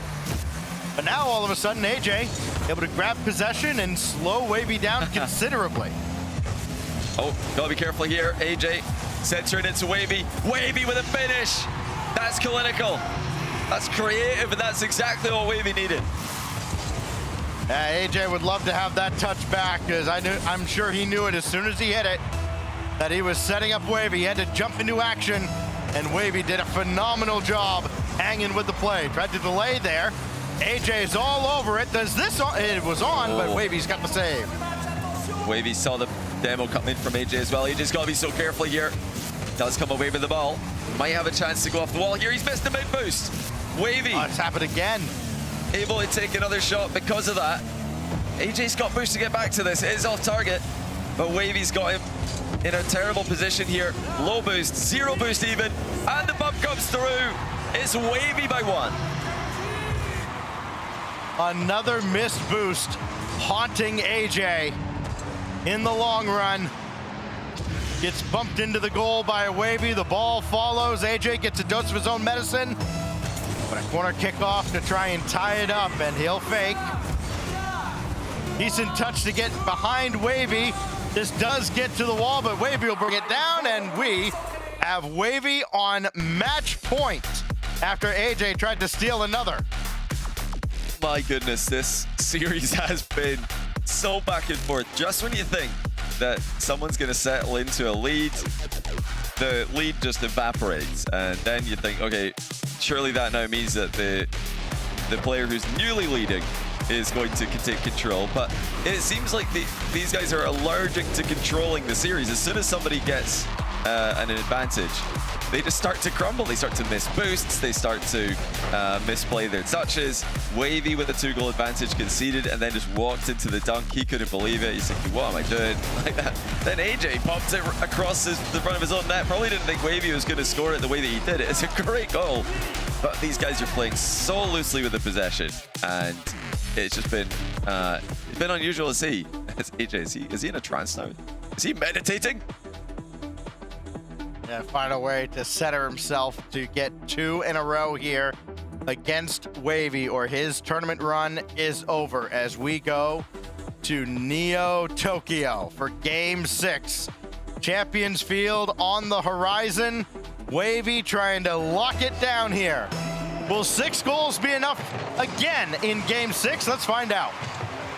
Hey, I like the little meditation there from AJ. Let's see, will Wavy score? The absolute point blank range. Tap in, yes he does. I gotta give him credit though. If you're only listening, it's a tap in by distance, but great patience from Wavy to take his time with that one. He did not want to make the same mistake he made in game, I think it was game 4. Or was it, no, it was game 3 where he moved the post, wasn't it? From a similar sort of spot. Yes. Yeah, and it's a very awkward looking angle too, but able to convert in the early seconds. And you know, you can say, yeah, it's early yet, but those shots matter in the course of the game, whether it's the first 10 or the last 10, as Wavy just rides AJ to the wall, but AJ able to recover, try to take possession, lets Wavy go on by. Can he get around on a shot? He's gonna take his time. AJ on the line, and Wavy keeps him out. Wait, what's and he's gonna score. What? Oh, what a sequence. Incredible from Wavy defensively, but AJ is just, he forgot to hold power slide on his wave dash. He's just spun out of a wave dash. And he's conceded as a result. I think he would have easily been back to contest that, probably to take the ball for free and into his back corner. But still, I've got to say, great patience from Wavy at both ends of the pitch.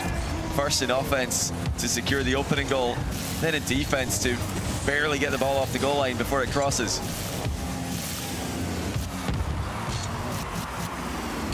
Well, AJ conserved a lot of boosts there. Still, Wavy with a massive win. That boost didn't spawn for him, and AJ just barely gets enough to keep this ball out. He can turn and fire, but Wavy's got an easy save. Yeah, Wavy got the measure of him here. This looks like the most locked in Wavy we've seen so far. He's hyper-focused after struggling to get flow state, to activate the flow state any of the games so far that we've seen.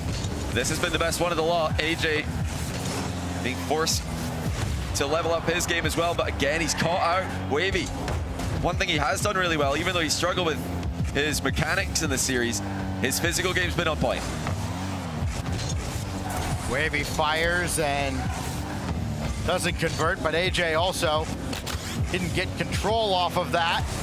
Wavy again, try to spin AJ out. He'll just nudge him around a couple times, but AJ comes away with the ball and he'll just score an open net. Oh, I think Wavy got baited by the corner boost. That last bump onto AJ, he could have probably turned and beaten AJ, or at least matched him to the ball, but the boost started to glow, and that's the, you know, thanks to that new update, we got pros all around the world thinking, oh, the boost coming back. Maybe I can hang around for that, but Like AJ. moth to a flame. Exactly. I mean, I found myself doing that a lot more. Oh, AJ's got this one passed. Just beating Wavy to this one.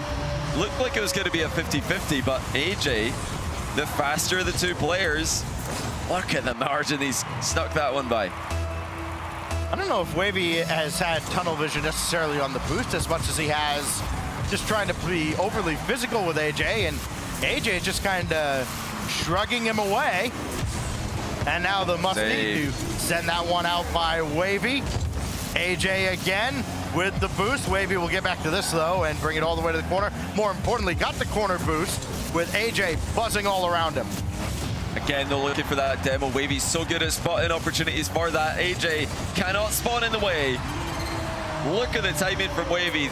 The split second that AJ lands, Wavy's there to demo him. And, you know, if he gets that wrong, AJ's escaping. If he lands, or if he goes too far forward, AJ's just going to land on top of him. Excellent timing. Oh, the mind game, AJ. Making out Wavy to tie the game. Unreal. He just won't go away. Wavy's been nowhere near on any of these goals that have gone into his net. As AJ scored from long range, he'll slow it up here off the kickoff. Has all the angles, and Wavy still makes the save with nothing in the tank. That was a fantastic shot as well from AJ. Trying to surprise Wavy with that one. Now here he comes from distance. He's way out on the takeoff here. Wavy identifies that, closes the gap. So AJ started that from so deep in his own half. Now looking to cut in field. What a AJ read. with boost in defense, staying with him the whole way. Now he's boostless though. Well, Wavy's missed the boost in mid. That did briefly give AJ an open net. Now Wavy trying to trip him up again. Has he overextended for it though? Not quite, as he defends the boost. Just AJ couldn't get around on the shot. Big break for Wavy. Looking to wrestle back control of game 6. Coming up on the final minute. AJ's got to pick a spot, and he has. And more importantly, able to grab his own corner boost as Wavy opts for midfield as well. Can he get down quickly? No. And AJ takes control again, just a flick on. And not an easy rebound for AJ to work with. Will take the shot, and Wavy's out to meet him again. It's good defense from Wavy. He wasn't entirely sure how much boost AJ had there, so he decided to dive. And here comes AJ with the reset. Delays the shot. Wavy never blinked there, just kept his eye on the play. Trips on the post in defense as he loops around, but AJ couldn't punish him. And AJ's really extended here for offense. He's gonna get a goal off it. Oh no, he doesn't go for it. Decided instead to play for the mind game. Possession will be his as a result. Here comes Wavy again though in the back corner. So many demos being threatened. That's a great job by AJ avoiding that demo. Wavy will bump him away again. And again, he turns away from the demo. Can still take possession. Down to the final countdown of game 6. AJ surely needs the next goal to prolong his tournament life, and he'll hold the possession. One reset. That's all he's getting. We go to overtime. Wavy nearly able to keep it up. He's had most of the kickoff wins this series, but game 6 has been pretty good for AJ in that regard. That ball came back off the sidewall with a bit too much heat on it though. AJ couldn't play it. It's a great touch by Wavy. He's got the feet, and now he's just got an open net. So much time, and he does not miss. Wavy comes through with the win in 6. It was a nervous performance, but he stays alive. Phenomenal stuff from Wavy as he fends off Father Time himself, AJ, trying to make a deep run in the North American 1v1. I mean, listen, it wasn't perfect, it wasn't pretty, but you also can't deny AJ can still go here at this level. Gave it an honest run, but it is Wavy who gets a crack at Diaz with the chance to play spoiler later on today in the semis. Yeah, great, honestly great run from AJ. You can be proud of this. He's done so well in the group stage, and he's competed in the playoffs, but yeah, the meta game's gone past him, I think, and Wavy showed that today. Even on an off day for him mechanically, he was too much for AJ. More quarterfinals coming up after the break. Keith, I want to try an experiment. All right. To help you unbecome your parents, I want you to try a game called Rocket League. Ooh, is it a puzzle like my crossword? No, picture soccer Okay. with a car. What do I hang my feet outside the window? No, not your car. But you said think of. It's a video game. Oh, okay, I get it. Where's the cartridge? No, it's an online thing. Is there a joystick? Not like the ones you're thinking of. But I need to get some quarters, right? No. I gotta blow in the cartridge. Again, no cartridge, but you'll need a username. Username, huh? How about Keith_9914? The bathroom code? That's the only number I can kind of remember easily, so. Don't hold back, cause you woke up in the morning with initiative to move, so I make a motto. Don't hold back. Galvanize. Trajectory and balance look good. You're confirmed to go for orbit. Every day, Michelin innovates to move the world forward on the road and far beyond. Michelin, motion for life.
Pressure's starting to build, though. Oh, it landed the bump, but saved it and Twisted Minds are looking to finish. Oh, what a devil. Oh. Stizzy, downfield, down the jack. Open net. He doesn't have to hit it. Big shot, pass. Oh, up high, not over. 0 seconds. It's too late. On the ground. Harvey Ports. That is how you take an opportunity, Ruas. Nudge the exotic out of the way to open the door.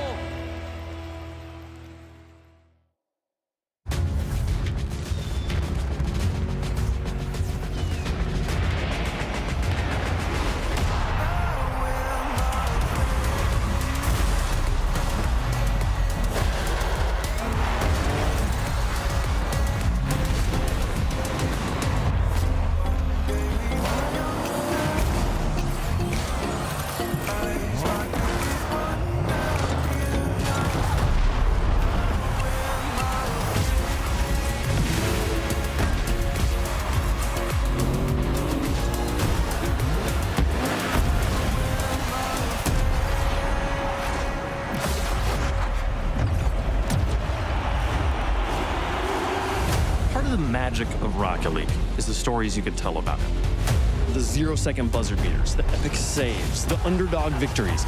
It's all there. As we return to this legendary arena, we'll witness Rocket League's story unfold together. Who will hang their team's banners in the rafters of Champions Field? It's time to find out.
A spectacular start to Championship Sunday. 6 games, 4 of them decided by 1 goal or less. Had 2 buzzer beaters in there, but ultimately, Wavy proves the analysts correct and gets the win for Chad here. I'm joined by him again. Congratulations on the win, sir. A big one there. How did you feel? What goes through your mind when those buzzer beaters are going in games 1 and 3? No, that was so tragic. Like, game 1, that's more of just a good play by AJ. Like, it's a good fake. I thought I didn't mean to get faked, obviously. It's a good fake. I have to give it to him. The game 3 one, I just missed an open net. Like, I don't know how, I honestly don't know how my inputs didn't lead to a goal there. I might have to watch that back. Maybe it was, so intense that I just, messed something up. But that felt like I should have scored. I just didn't. But I'm happy I got the win, but definitely too stressful. Okay. Well, how would you describe playing against AJ? Like, what has kept him competitive in Rocket League for so long? He's just fast and he plays with confidence. That's how I'd say, because he can just he just does something and follows through a lot of the time. That makes sense, and it's very hard to read consistently. Sometimes he gets predictable. I think in the latter half of the series, I was taking advantage of that. I was bumping him 17 times per minute. And I was kind of getting the ball. So despite the games being close, especially at the end, I feel like I kind of started dominating. But to go back to AJ, I think he plays extremely confident, very fast, and he also has mechanics, which people probably underrate because he's kind of unk now. But yeah. Hey, his inputs are leading to goals. That is what gets him all the way there. Okay, now you promised me today we were going to see the aerial game. And I'm not saying we didn't see it, but I feel like we could have seen it more. Are we saving it for the finals? Where's this aerial game we're talking about? I think I'm probably going to be the most in the air playing Diaz out of anyone in the world. So honestly, we might see some aerial game. I thought okay. I know what you said, how I didn't. It's not I didn't go in the air, but I do agree that I probably could have gone in the air more often. Especially in that game 6, I was taking the ball on the ground almost all of my opportunities. To be fair though, against AJ specifically, it was working very well. But against someone like Diaz, you probably need to add a little bit more variation in if you want to score more often. Okay. Well, my next question was going to be, what's it going to take to get past him? You've beat him before, but you've got Diaz in front of you here. I don't want you basically answered it there. I'm excited to watch the aerial game, sir. I don't want to take any more of your time. Congratulations on the win. Good luck against Diaz. All right, thank you. All right, always a pleasure talking to Wavy here. Humble in victory, but also confident moving forward in the bracket here, Bates. And he got the win. He did what he needed to do against AJ. Listen, one thing about Wavy, he's going to be all smiles, great vibes, and I appreciate that about him. I'm glad he's happy about his victories. He's earned them. He's getting the job done, mano a mano, him versus AJ. You got to tip your cap. And saying that, Wavy, you still got to be a little bit better. I expect more of a player out of your caliber. he even talked about it in Game 6. I was really just keeping the ball on the ground. It wasn't just Game 6, Wavy. It was actually a lot of the games where you're keeping the ball on the ground. Yeah, again, it was working against AJ. But when he's going up against Diaz, he is going to have to be just a little bit more precise, a little bit more efficient, and a little bit more just proactive on the offensive end to give himself chances. Otherwise, it might get ugly in that set. What do you think, Stas? I mean, the frustration was there. Definitely, you could hear Wavy talk about it with Wavy P. And what Wavy did a great job of, though, as the series went on, he did recover well. Mentally, ones is so taxing because there is only one person to blame when things go wrong. You don't have a teammate to back you up at all. And Wavy recognized that, and that was the Wavy we expected to see as the series went on. It's the Wavy we got. And he finally overcame his 0-second overtime demons on Neo Tokyo, getting the overtime winner, putting AJ away. Now he can look forward to Diaz. He only scored 6 goals in all of these games, though, guys. I mean, sometimes we're used to seeing these ones. You can see 8, 9, 10 goals in a game. Wavy played a very controlled style and kept games very low scoring. And I mean, he did find a strategy that worked against AJ. He was describing him in an interview saying while he's got the skills and while he's really good at making quick decisions and forcing you to counter that decision, he found him to be a little bit predictable, and the ground game was what was countering what AJ was offering. So, I mean, it makes sense that he wouldn't take it to the air in a situation where he doesn't need it if he can figure it out on the ground there. But he says he's going to bring out more of the air game against Diaz. My question, Bates, will Diaz give him the space in the air to be able to get the ball up there. Wavy's gonna have to go get the ball. That's what he keeps talking about, being up in the air. Against Bora, Wavy didn't have the ball. Against AJ, Wavy didn't have the ball. Like, Wavy is scoring off of other people making mistakes. And Diaz will have the ball. So Wavy has to go and possess the ball. Like I said, he has to be proactive. He has to be aggressive. He has to go and actually get the ball to give himself chances. It's not going to be easy. We'll see if he can do it, but he's got a little bit of time because we've got one more match to get through before we get to our semifinals here. AJ versus Wavy.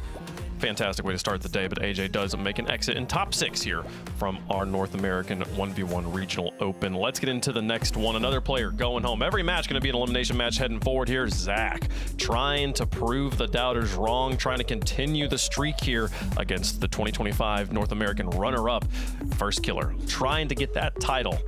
Again, he was so close last year. This year, the road is laid out in front of him to make it back to those grand finals here, Stacks.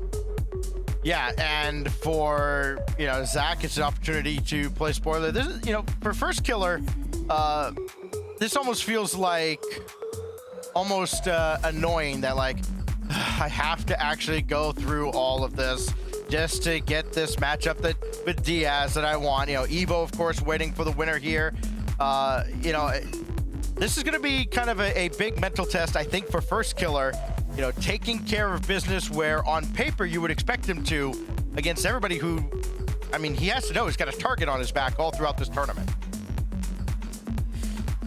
It's not gonna be easy either because, looking at Zach's style and it's the way he is approaching 1v1, he hasn't necessarily had a history in ones, nowhere near to the extent of First Killer, but Zach is a great individual player, and I do think that we saw it yesterday against Diaz, where he took the first 2 games, and I don't really necessarily think it's because Zach is a great in the 1v1 game mode. I think it's more so okay, he's just a great at the video game. Yep. But then once Diaz locked in, he showed you that Diaz is also great at the video game, and he's also really great at 1v1s. Probably the best NA1s player currently at the moment. So taking that into account, that's what differentiated 2 players. So it'll be interesting in this matchup how Zach approaches this one. Well, chat, let us know who you think is going to win. We'll make our picks on the desk as well. Stacks, it'd be an upset, but it doesn't seem out of the question. You got Zach here, or you're taking FK? No, it doesn't seem out of the question at all. I think here's what you can say about Zach. He retired after Worlds last year, then came back mid-season here, and he's making this deep a run in the 1v1s. I think any questions we've had about his mental toughness have been answered to this point. I still think Zach is going to take First Killer here. Ooh, okay. The call for Zach. Bates. First Killer all day. First Killer all day. I was Bates. looking at the camera. I wasn't making any facial emotions or expressions. I just thought it was going to be one of those Stacks monologues, and he goes, but I'm still going First Killer anyways, because Stacks I don't go for cheap pops like you do. Come on. Cheap pop, yeah, trust me, Stacks. I know you're not talking. One thing about you, you got a quick one right off the top of your tongue. Wait, what's your prediction? Sorry. I got First Killer here as well. I think it probably goes to 6. How many games you giving Zach on this one, First Killer? Or not First Killer, Bates. No, listen, I appreciate it. You compare him to greatness. I looked at the name tag underneath you. I'm just reading what's on the screen. I'd say probably like 4-1. 4-1, I would say. I think First Killer is really good, man. And he's better at points. Stacks, how many games do you think First Killer gets? 3. 3. I think this goes all the way. Yeah. Wait, question. That's a call. That's a hotter take than Zach beating First Killer, that he beats him on Champions Field. Wait, I got a question. Know. We'll see. Question for you. Question for you. You gotta go fast. So is First Killer up 3-2 and he loses Neo Tokyo and Champs Field, or is he down 2-3? He wins Neo Tokyo and he loses on Champs Field? You have to watch it and find out. Enjoy the show. Doesn't answer the question, folks. Doesn't answer the question. First Killer is obviously the favorite in pretty much anything regarding North American Rocket League, but Zach, the new blood on the block, trying to change the story, change history, and get a rematch against his teammate Diaz. Long road ahead of him. Let's get into it. First Killer started his 1v1 journey many years ago as a teenager, but he stands here in this game as the veteran guard. He's got Zach, a symbol of the new era, trying to climb up the ladder behind him. Will he be able to do it here in this game 1? Brought to you by Progressive, Johnny. I'm excited to see, because Zach, for me, he's been the surprise package in this tournament so far. A lot of the names we are seeing, in fact, all the rest of the names that we're seeing are the players that we thought would be your top 4 coming in. Maybe absent Chronic, But oh, Zach is adding some entertainment to and some questions to that list. Great defense early and nice flick going the other way as well. Great early signs for Zach, my. and we expected a good performance from him. He is playing at top speed. He's going to have to play at top speed to try and stop First Killer. That's a great save, honestly. First Killer got that all the way into the corner, but just a little bit of a bounce off the wall allows Zach to pinpoint a power shot, and we are booming the ball to start. What a shot that was as well. I love that Zach's played for the shot there and not gone for the corner boost, because a lot of players will just play for the 100 boost there, turn around, set up, attack at the midfield.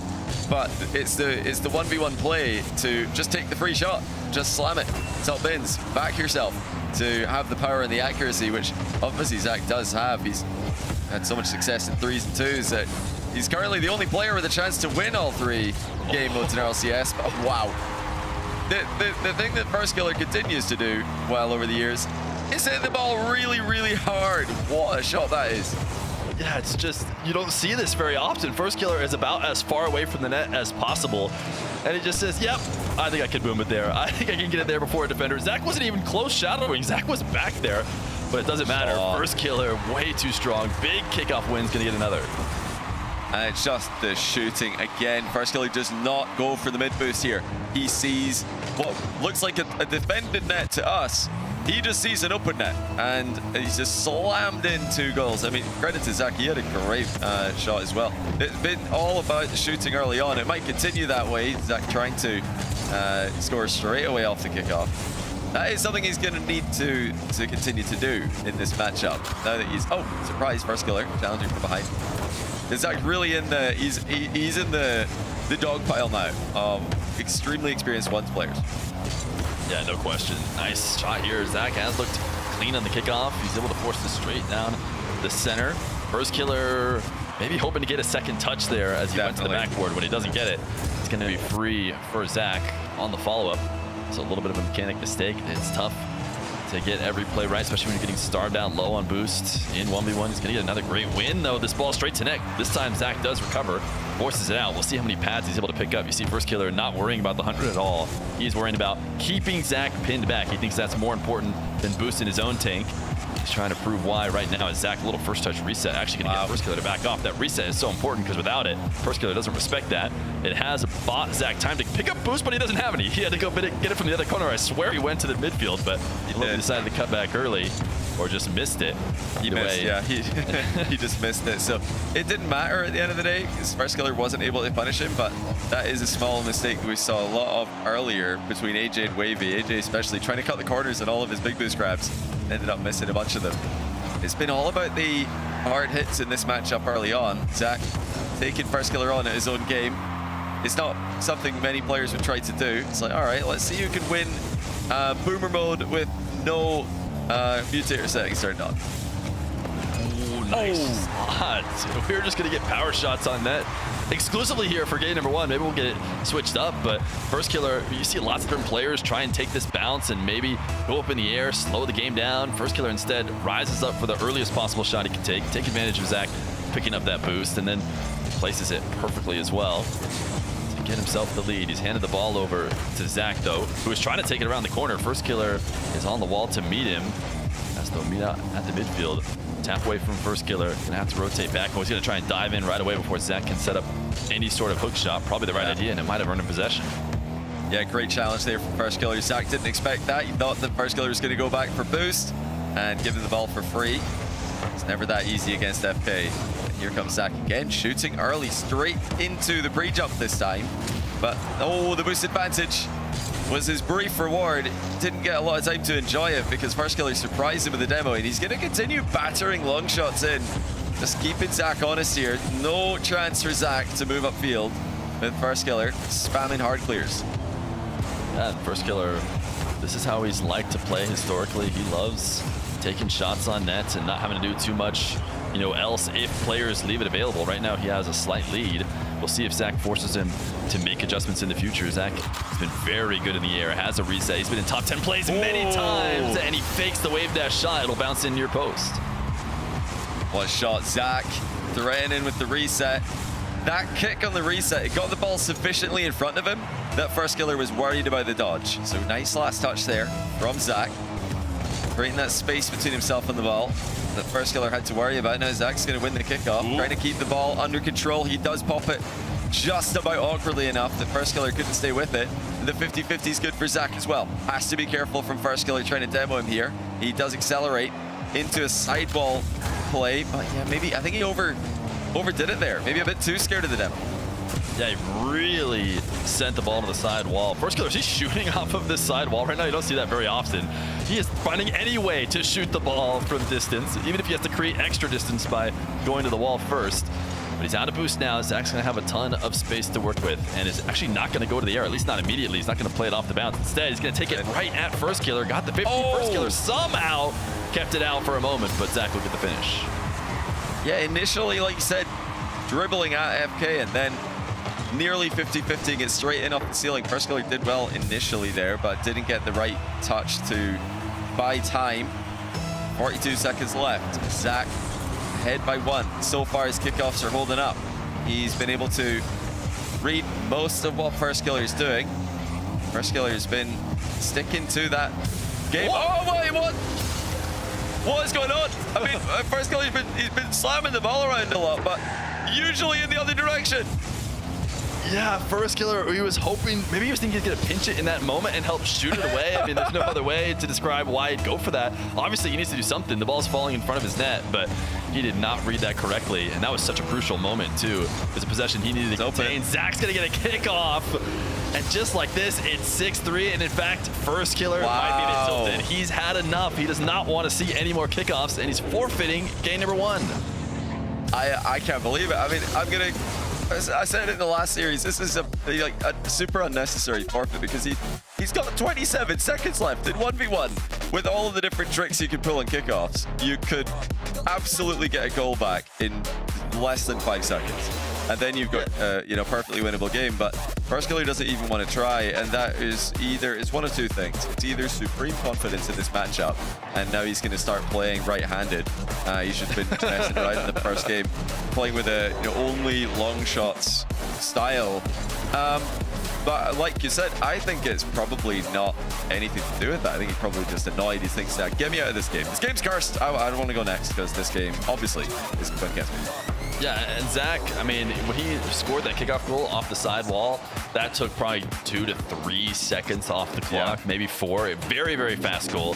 If First Killer gets even one of those, when you're looking at, you're doing the math on the clock, sometimes you're dividing it perfectly evenly. Like you need, you have 20 seconds, so you need 10 for this and 10 for that. What you have to remember is, if you have even 4 seconds at the end, you can get the ball in the air. And then you can just hold possession in the air and make something happen. So that very final goal, you don't need to have tons and tons of time, just enough time to be able to chip it up in the air and then play from there. So just a very playable scoreline that First Killer decided to give away. And you have to look at that own goal that led to this whole thing happening and think there's got to be at least a little bit of tilt to it. Maybe First Killer kind of player who needs to forget about that as soon as possible. He doesn't want to sit in that game loss anymore. He wants to get into the next one. It's a mentality shared by a lot of different players. In North America, I see forfeits a little bit earlier, and we're going to see an early one here in game 1.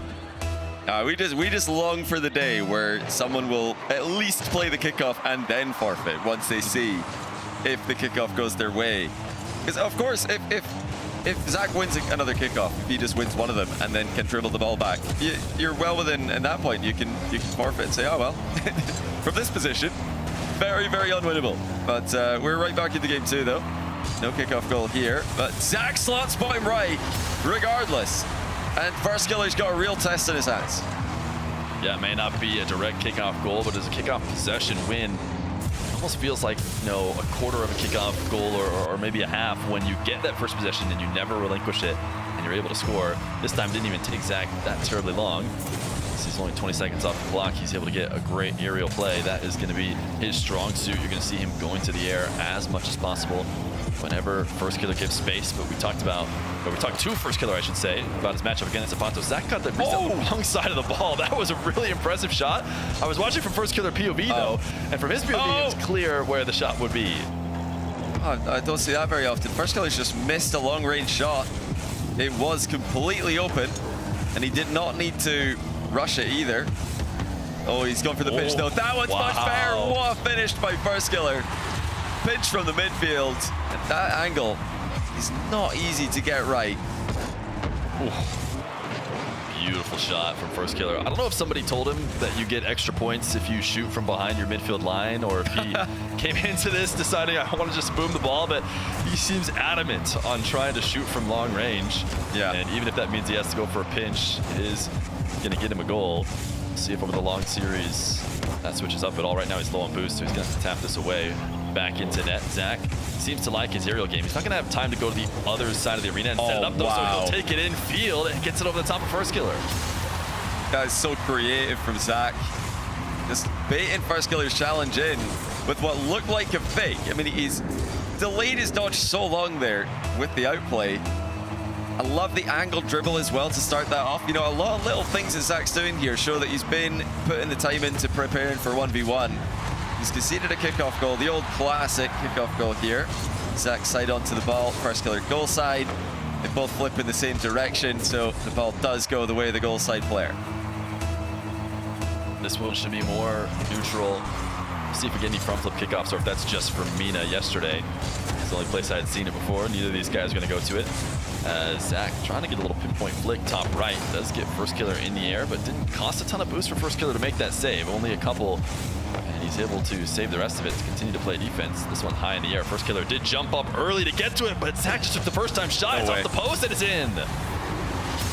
And Zach is playing so well.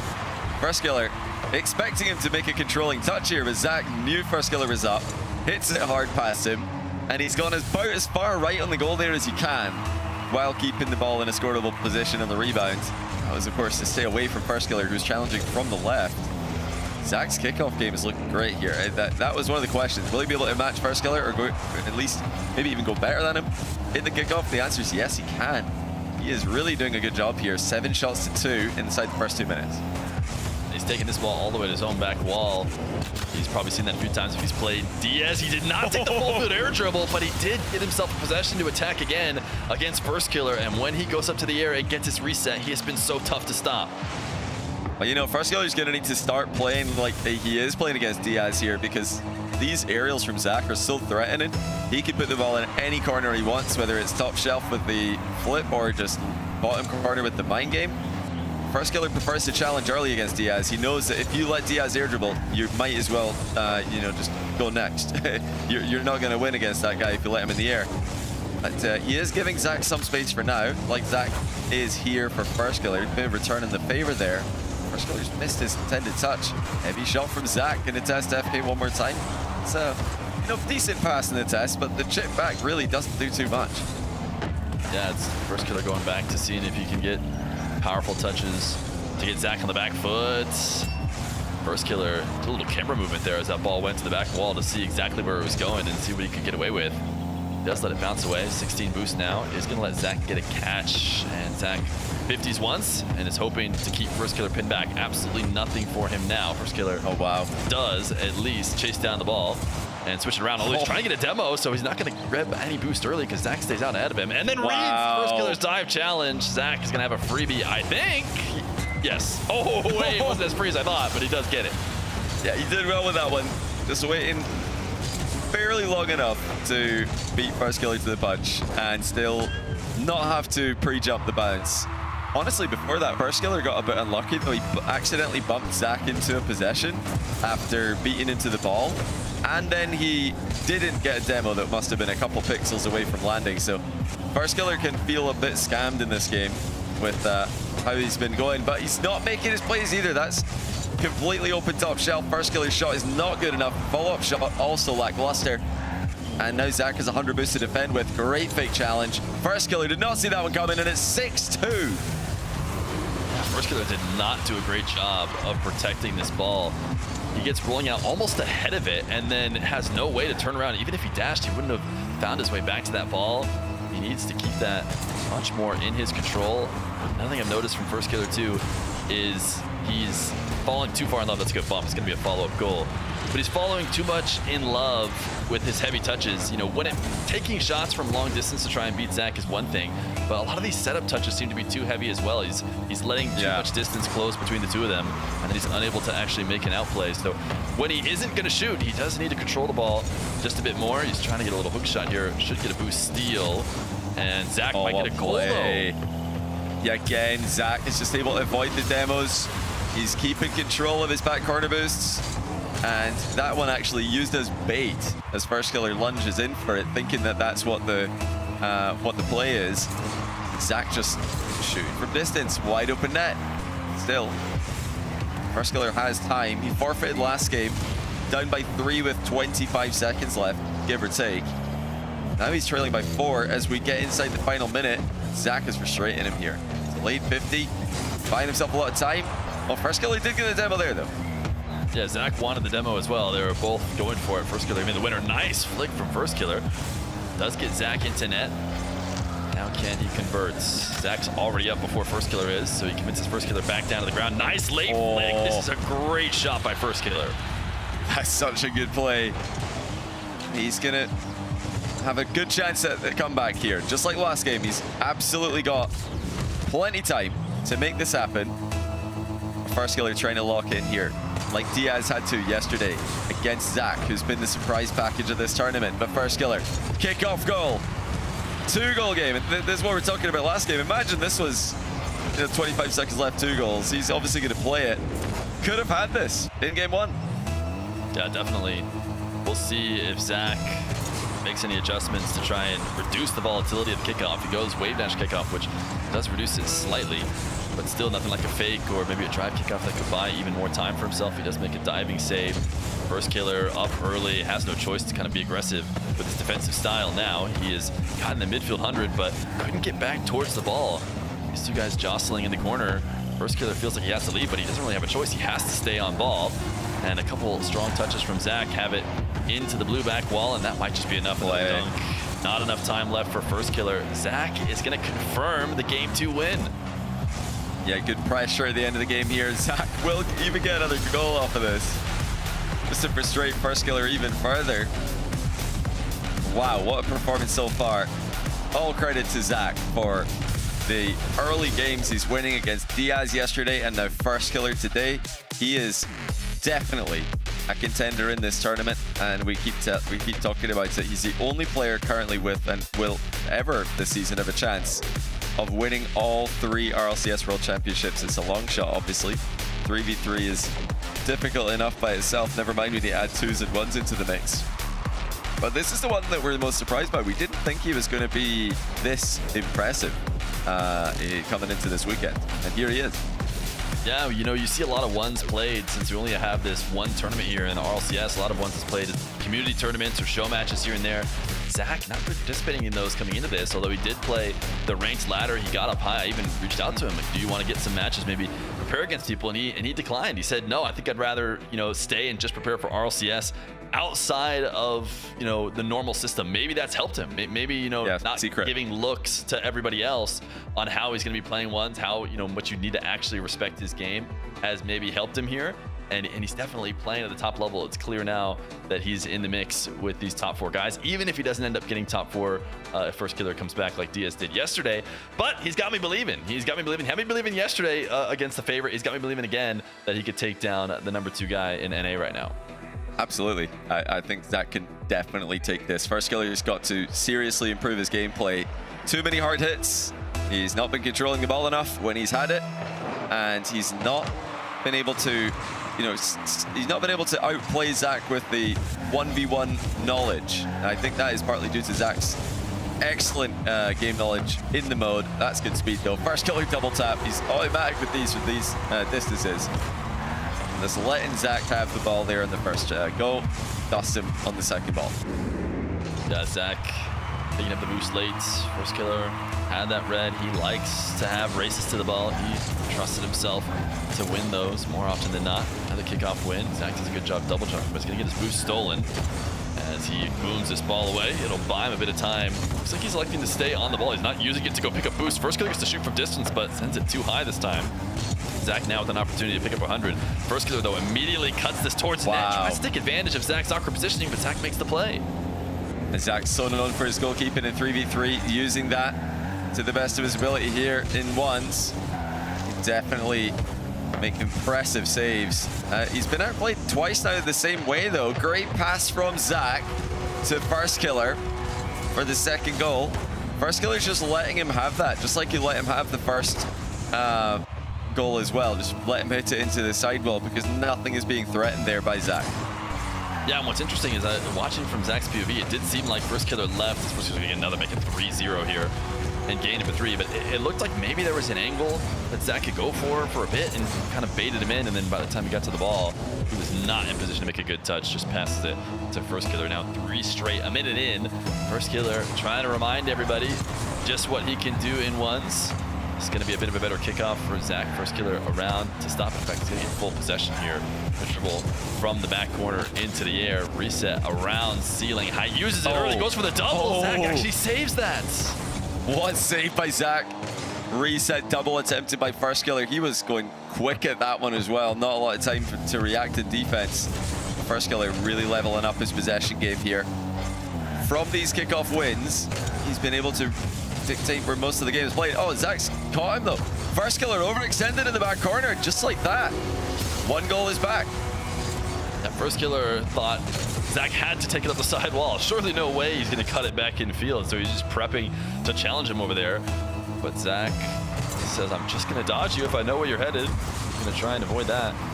Brings it in field. Zach should be able to pick up this 100 boost. So First Killer hoping to get as big a clear as possible to buy himself a moment to recover. He's going to elect to go midfield 100 as Zach gets set up. First Killer kind of defending off from the side as he tries to jump and stop this aerial. Zach just going straight towards that. First Killer makes it back. I wasn't sure where he was, but he falls back down on the save.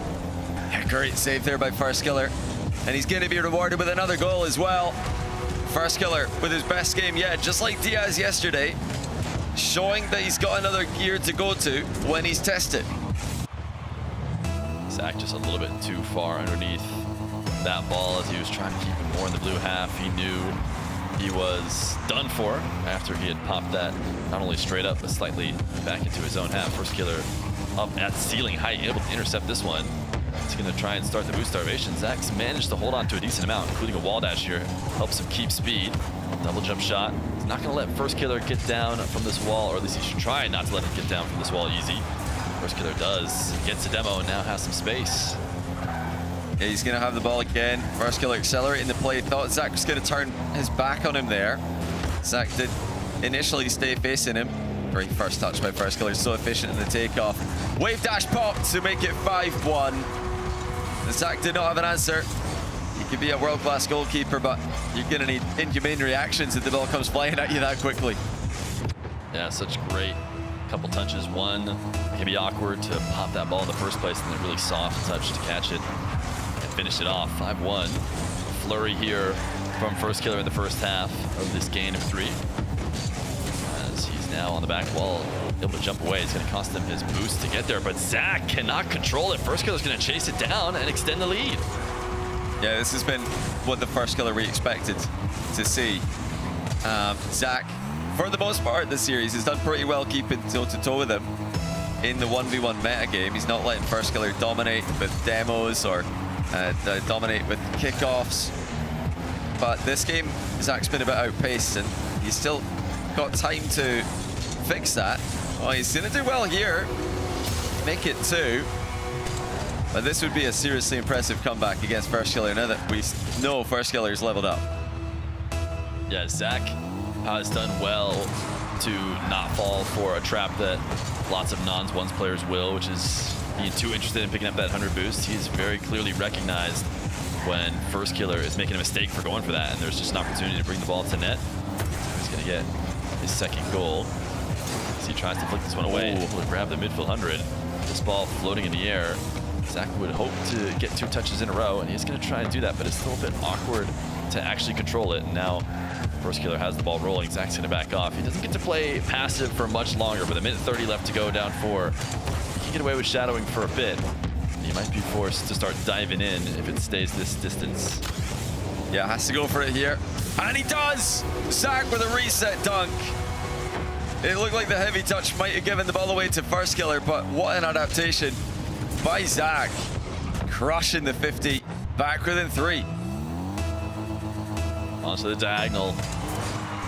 Can he get a first possession? Delayed kickoff. Interesting flipping into the ball. Trying to get something out of this. He got the booming away though. First Killer making sure to take a trip across all the 100 boost so that Zach's gonna have to play off pads. He's gonna have an opportunity to take First Killers here. As First Killer loses the bounce on his dribble. Zach gonna challenge down 3. We approach the final minutes. He's in control right now, or at least he might be in control here soon. First Killer wants to prevent that. He actually has no boost. It's not gonna spawn for him. So he has to back off. He will dive, gets a demo at least. So now he's got time. This ball's gonna roll for him. We'll see how he tries to get something started. He's gonna avoid going to the wall, but he baited First Killer in. First Killer's expecting a wall to air dribble, and Zach just takes the shot. Oh, what a play. Zach getting rewarded with the demo before that, but completely fools First Killer there. Zach was threatening that air dribble off the wall. Spotted an open and instead to go more direct. He's got a lot of time to work with here. What a comeback this would be from a huge deficit against one of the greatest ones players to ever play the game in First Killer. First Killer's got control here. It's going to be a tough one for Zach to dispossess. See, he's trying to bait him in. He's taken as long as possible, waited as many bounces. First Killer doesn't want the ball to fully stop. It becomes much harder to deal with if it does stop bouncing. First Killer using every possible bounce he could to waste time. Zach, decent and up 50. We talked about how you don't even need this goal that soon. You just need to save yourself a couple seconds to get the ball in the air on the final kickoff. As long as Zach stays in control, but First Killer, that's a great 50. It's the other way. First Killer should be getting on the board. Yeah, Zach tried it at the end there. Nice comeback attempt, but First Killer was too solid with the defense. Staying with them at every step there. Getting his first game win on the board. And much like the Diaz-Zach series yesterday, we have got a competitive match, ladies and gentlemen. Zach is at this level with the tournament favorites. He's pushing them to the limit.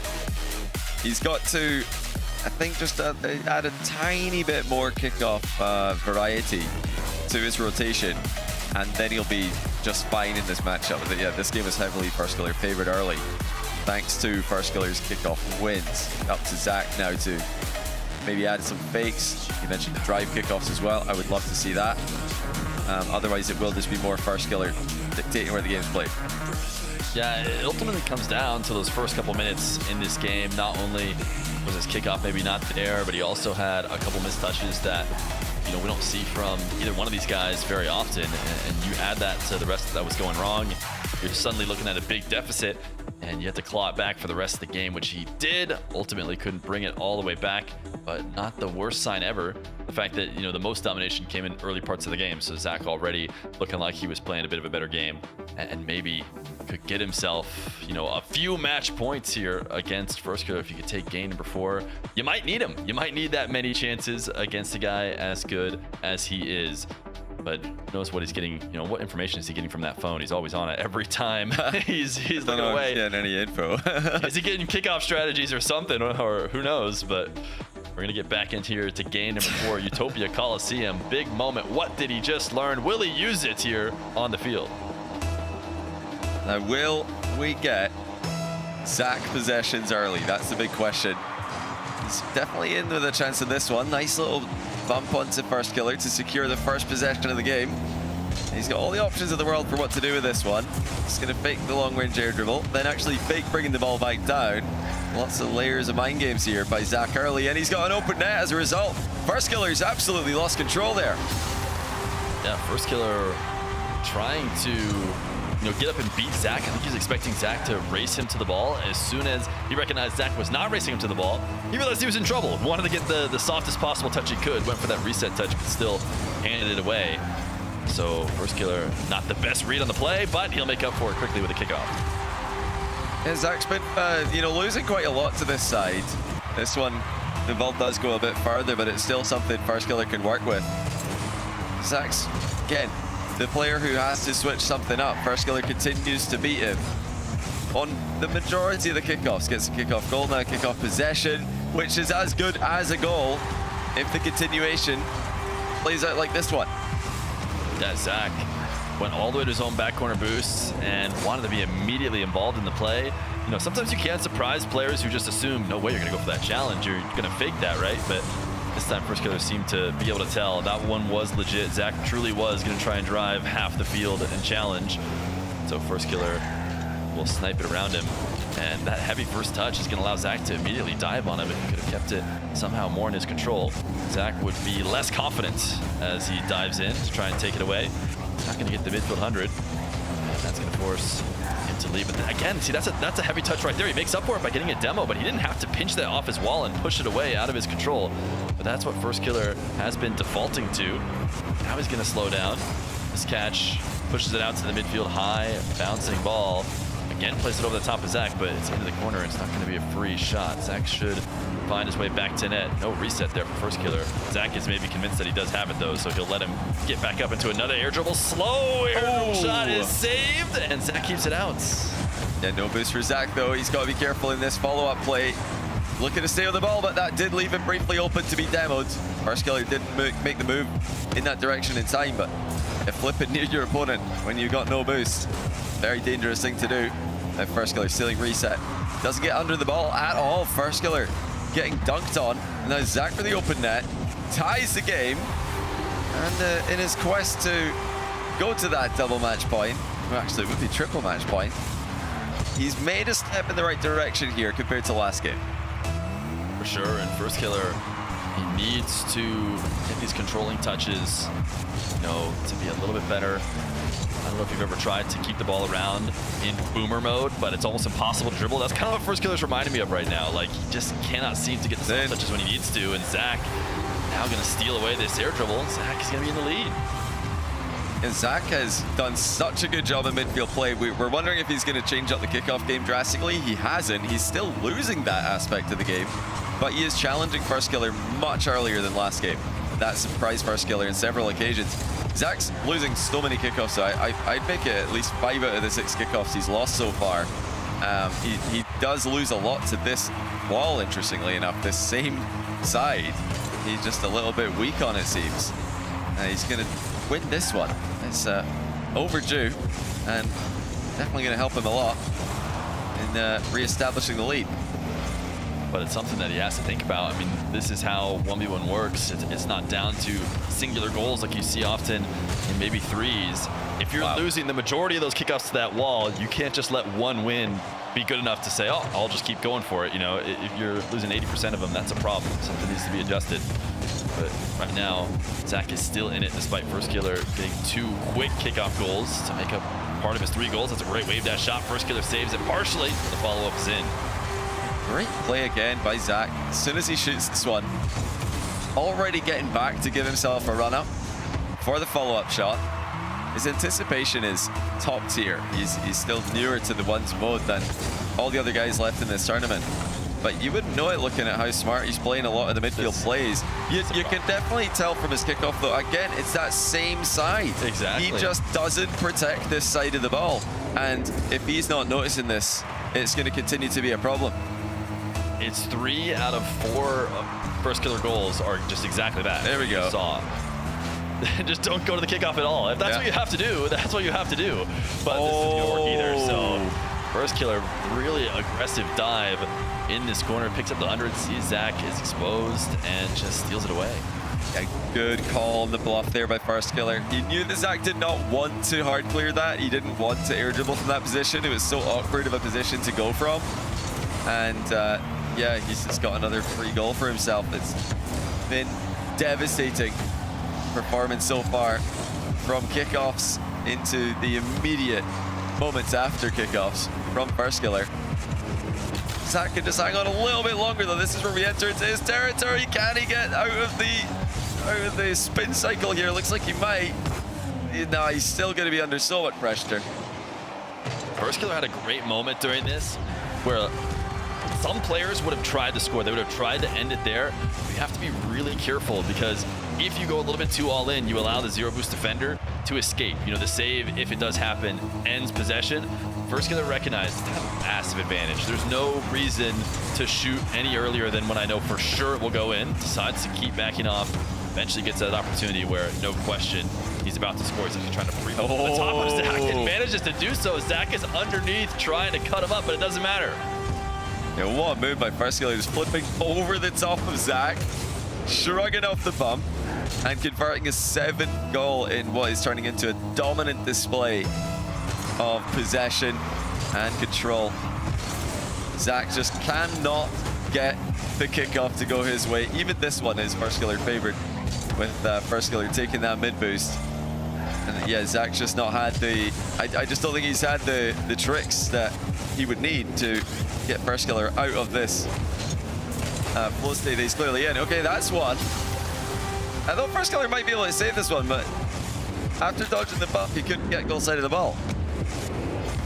He waited this out. Oh, he got bumped slightly. Yeah, wow, I didn't notice that either. He got slightly bumped at the end of that. Zach caught him with the tail end of his car. But this has got to be a really frustrating game if you're Zach. I've seen it from players, especially when they stream before, when they cannot get first possessions off kickoffs. Because every time Zach does get a good possession, as he gets one here, he's converting. You know, if he gets even a little bit of space, he's done really well to convert. So you'll see players get so frustrated, get mad at the kickoffs as if there's some sort of 50-50 coin flip that they couldn't control and they're getting unlucky. I mean, Zach, there's ways you can control this, and hopefully he recognizes that going forward, or maybe he'll just keep throwing himself at the ball and maybe get fortunate a couple times late. But this one's even going to be first kill. Even that goes back into the blue half. He's going to have possession with under a minute, trying to switch the field here on the sidewall, see if he can bait Zach in. Zach did not. Now 50 wanted an undercut or a demo. Is going to try and get it again. Zach forced up to make the save. First killer staying on, little backflip in order to not hit the ball hard and to stay on the correct side of the play. See if that ends up paying off. Zach a bit awkward, flicking off as he collected the ball. First killer out ahead. This should be another one. Yeah, first killer's just too strong, it seems. Zach's tried to bump him as they're side by side, just like he did earlier. First killer just doesn't let it phase him, continues going forwards. And he has taken 14 shots in this game to Zach's 7 shots. Zach's been the more clinical of the two players, but pure volume from first killer, possession and chances to score, winning the game. What I'd say though, I am impressed by Zach's resilience. He's going to lose this one as well, but he has made first killer work for it.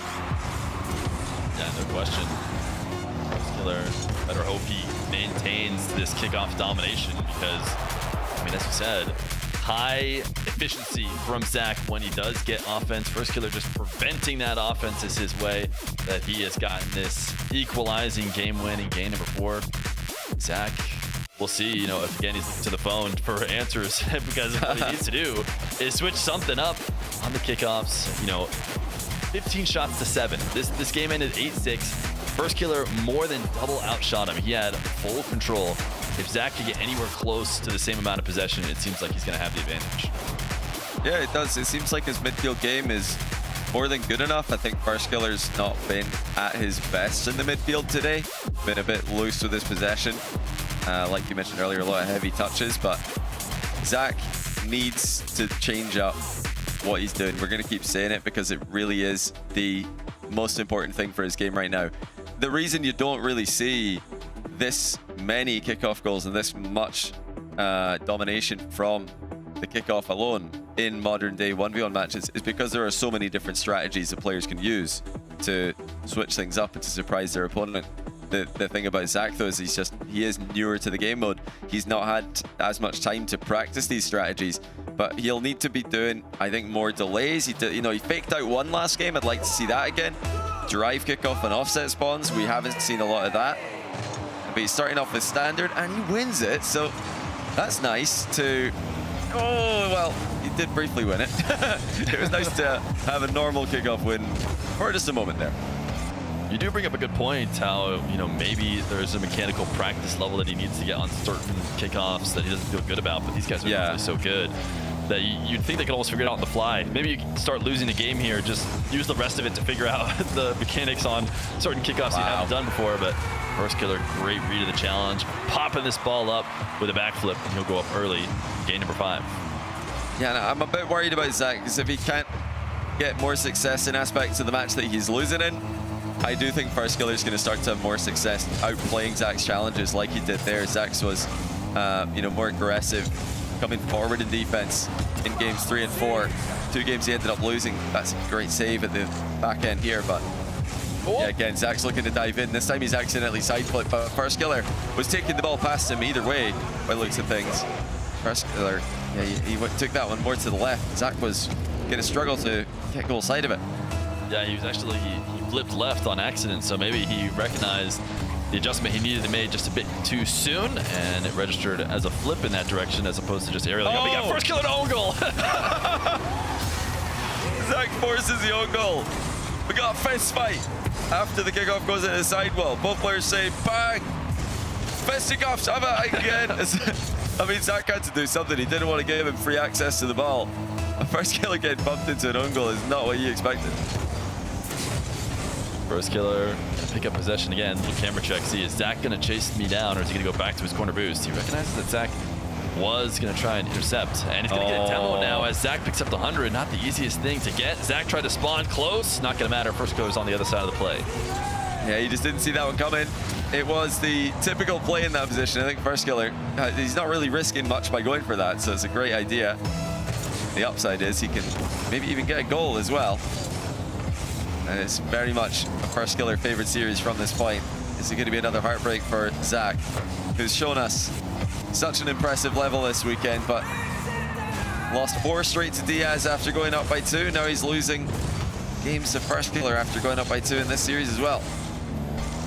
Zach's got 12 boost right now. He's going to be in trouble. He needs to be careful with that dribble.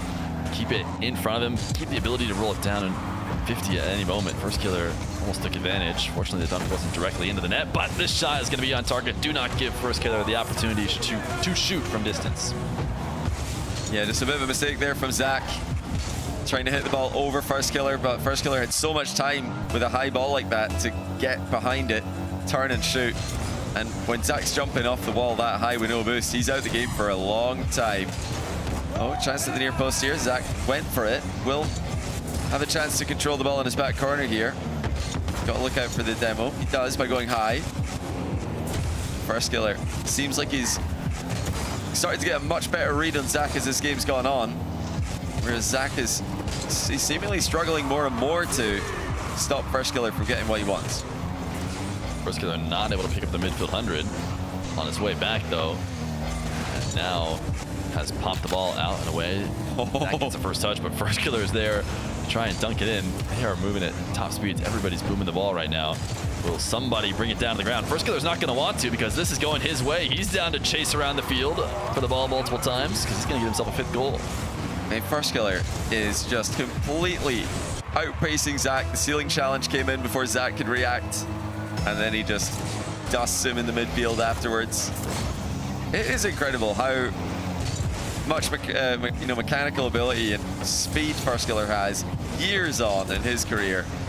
He is making one of the most mechanical players in North America look second best by a fair margin here. And this hasn't been the same one-sided kickoff game that we saw in games 3 and 4. This one's been a bit more even, but it hasn't mattered one bit. Yeah, First Killer is forcing this game to be played in the way he excels. Now, this is where Zach excels, and we haven't seen this from him too often. And this is what Zach needs to try and do. He needs to try and somehow slow the game down and get to these positions where he can air dribble and get reset pops. This time it's off of a kickoff win, a rarity for him for the most part, but a great side flip gets crossbar down, and he's got 2 on the board. He's got tons of time to bring this back. Yeah, he's got plenty of time, like you say. That's not going to help him out too much, though. 0 boost. Can he get a goal here? He honestly just evening the position would be good in that exchange. 0 boost flick is not threatening for First Killer. Nice idea there by Zach. He didn't have enough momentum to bump First Killer out of the game. But he's got enough boost here to do something with the full pitch air dribble. First Killer easily behind it though. Zach reacts well. But all this back and forth in the midfield favors First Killer after the 4-goal lead. Oh, what a challenge though. Zach catches First Killer by surprise. What looked like it was going to be a routine 50-50 to the sidewall has been completely dunked on. Yeah, he got out ahead of First Killer, who's trying to attack from the sidewall. It feels like when Zach can get this ball in the air high, that's when he's been able to have the advantages. First Killer is chasing down right now and wants to play more of that boomer ball, fight for possession type gameplay that has been going his way. As Zach now going to launch this one, and it's going to stick around close, make sure First Killer doesn't get possession. Although he's backing off now, he's going to allow First Killer to gain control. I'm not sure he necessarily needs to do that, but ultimately he's going to be turned out right because First Killer just hands it right back to him. He's back to his favorite positions in the air. He's played well. This time he uses the reset. First Killer faked him out like he was going to jump, but went back down to the ground and took the freebie. Yeah, just a bit of a misplay there by Zach, and you can see the desperation as he went for that. He's not had enough chances in these games to feel comfortable with the comeback in the time remaining. You've got, got to go at some point. You have to make the play, and he decided that was the moment. Look at First Killer faking boost grabs. He's missed the long shot though, after wiggling to bait Zach out of position. Zach needs a goal here, and he's not going to get one. Absolutely shut down as First Killer goes up by 5, and Zach calls next. Yeah, First Killer, he has had enough of playing in the blue half at all. Every time he gets a chance, he is booming the ball out to the orange net, whether Zach gets a save or not, or even if it's slightly off target. That's where he wants to play the game right now. He wants to play it over there, and even when Zach gets a possession there to maybe carry, before he lets Zach have even a moment, he says, nope, I'd rather dive. I'd rather keep this away. Maybe I'll be able to steal the ball away as well. That's what he does. He gets himself a goal. So this is snowballing a little bit for First Killer, as he maybe isn't quite dominating like he did before on the kickoffs, but he's able to play his game. He is forcing the issue here against Zach.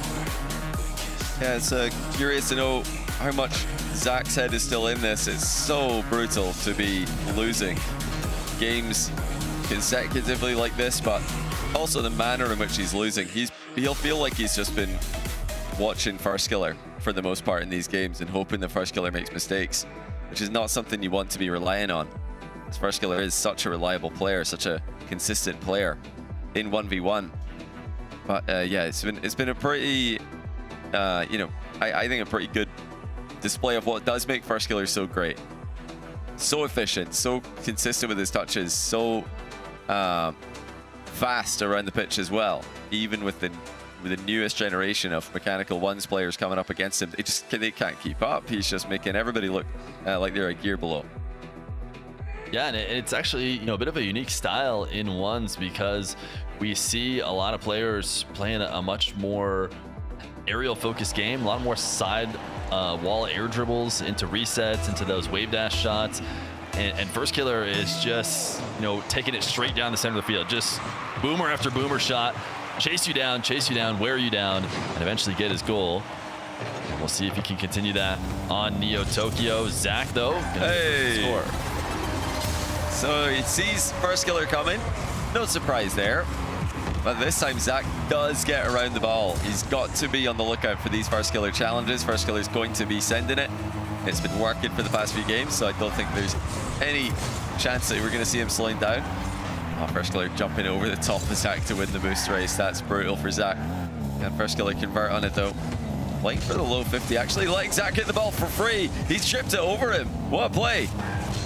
Yeah, interesting. First Killer, as he was rolling this dribble up, he was keeping the ball near the back end of his car. Oftentimes that can be the beginning of a pop bump, because you're preparing your car to get out ahead of it and bump them. But then he completely switches up and does the total opposite. He just lets it roll off to the back of Zach, and Zach, not fooled, takes it away. Was totally calm in the moment. And second goal, what is the save? Actually a great save, because it keeps it away from First Killer. Almost every other save would have brought it into First Killer's control. Now it's Zach through the air. This dribble down the ground. Ooh, First Killer covers, even though Zach not able to make contact. He's got an open net though now. First Killer creeps into the corner, and Zach's gonna get another. Yeah, First Killer a bit lost underneath the ball here. Did not expect Zach to play that one upwards. Thought the fight was going to be for boost, but Zach just saw an opening to score. It is good though to see that First Killer's been watching apparently Jack and Rettle's keyboard and mouse 1v2s. He's hitting the same mechanics they do, just reversing away from the ball, letting the opponent hit the ball back into them. Yeah, I'd love to see it again, but it didn't work the first time, so I don't think we will. Yeah, there is a time and place where just rolling the ball awkwardly at the back of that defender can take advantage, but Zach showing that he's not the opponents that Jack and Rettles are playing in their keyboard mouse series. First Killer delayed flick. This one will be saved, but now First Killer's back into a game that he likes to play, which is Zach playing on the defense and just speed being the difference. He's got this one on target and it will bounce in.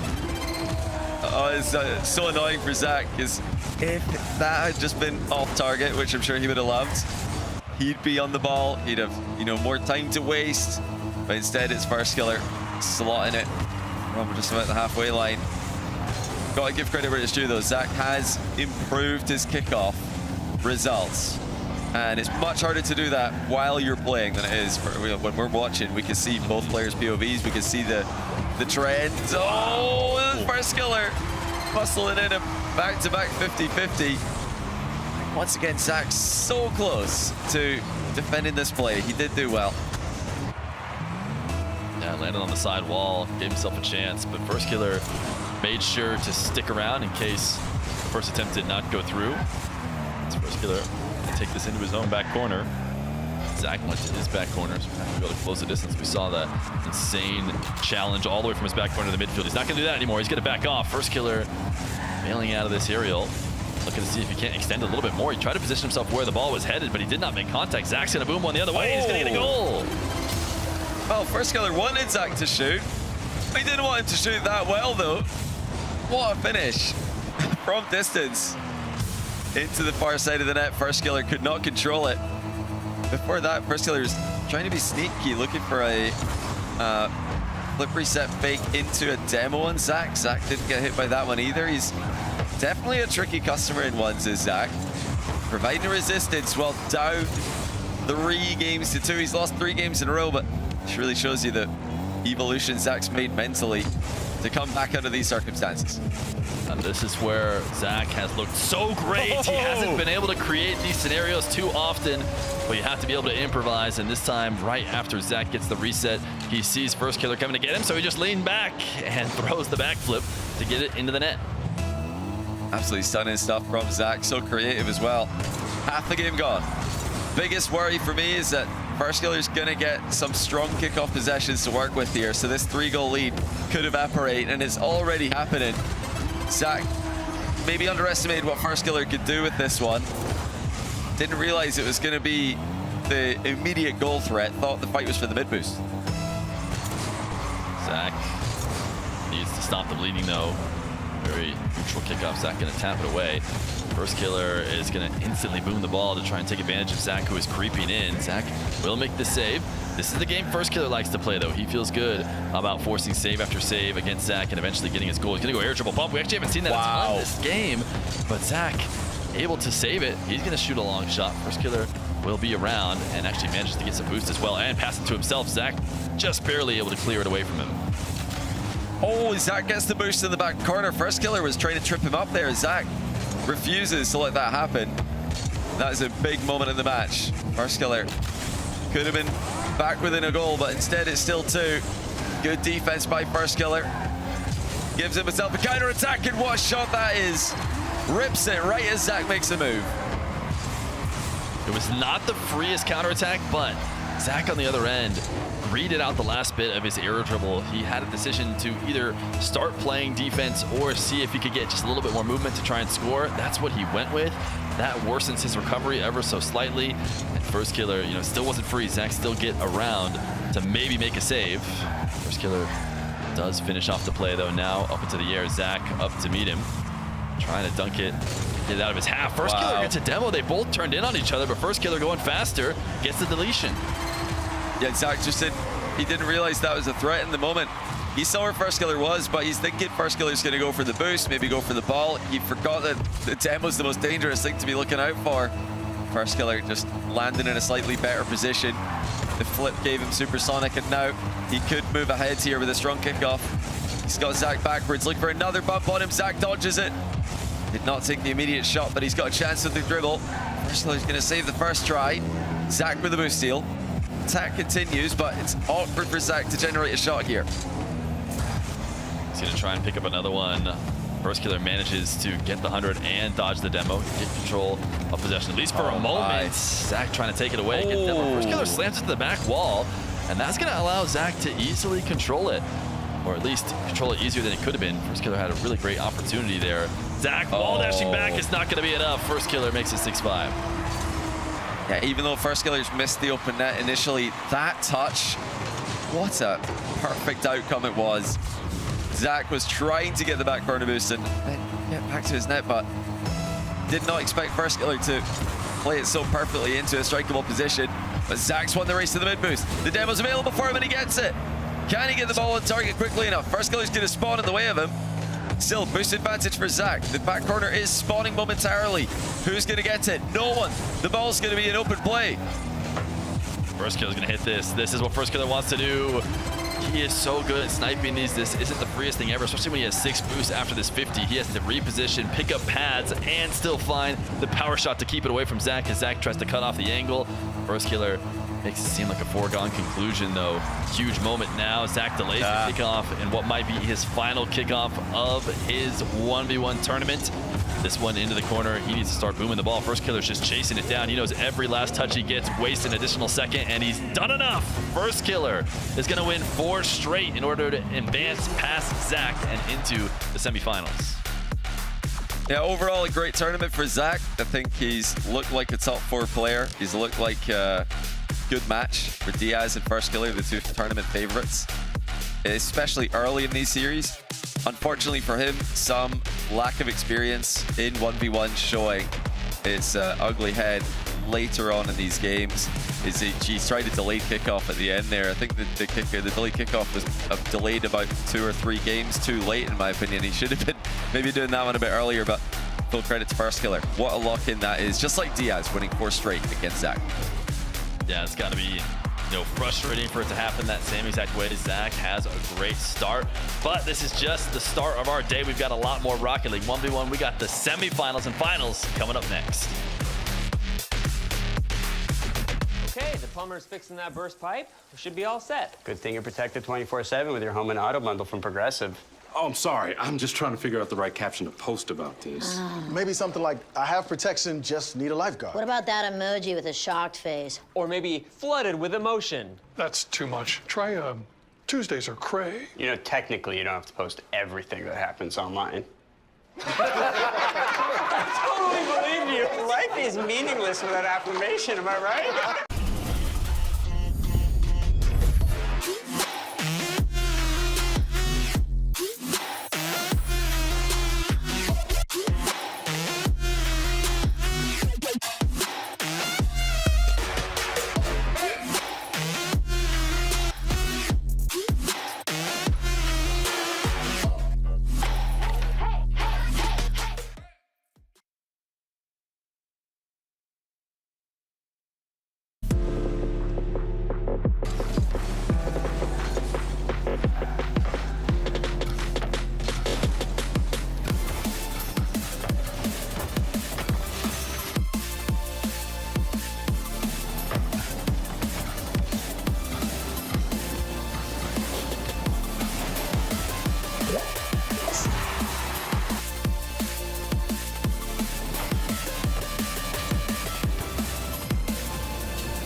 Part of the magic of Rocket League is the stories you can tell about it. The 0-second buzzer beaters, the epic saves, the underdog victories.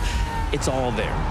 As we return to this legendary arena, we'll witness Rocket League's story unfold together. Who will hang their team's banners in the rafters of Champions Field? It's time to find out.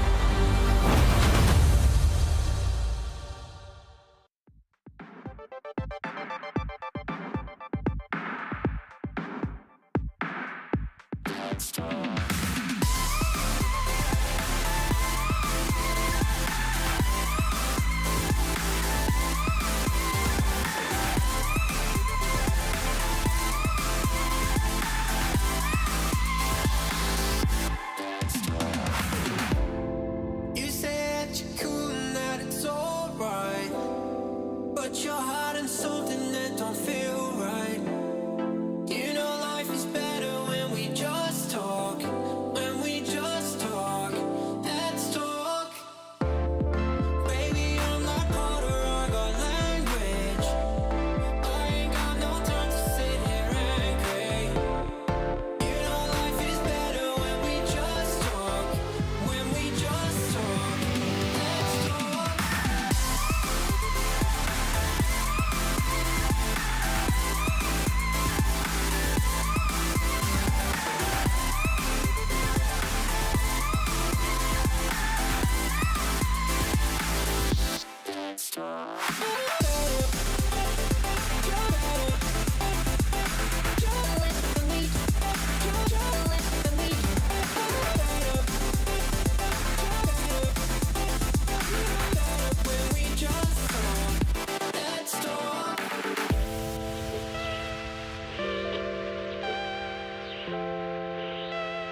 Down to our top 4 here in North America. And Zach, you know, man, 2 series in a row made it look like he was it. He was going to take out the reigning grand finalists from the last season. But after game 2, both against Diaz and against First Killer here, just getting the favorites wake up here. First Killer back through. He's got a matchup against Evo here, Fear, and he's looking hot.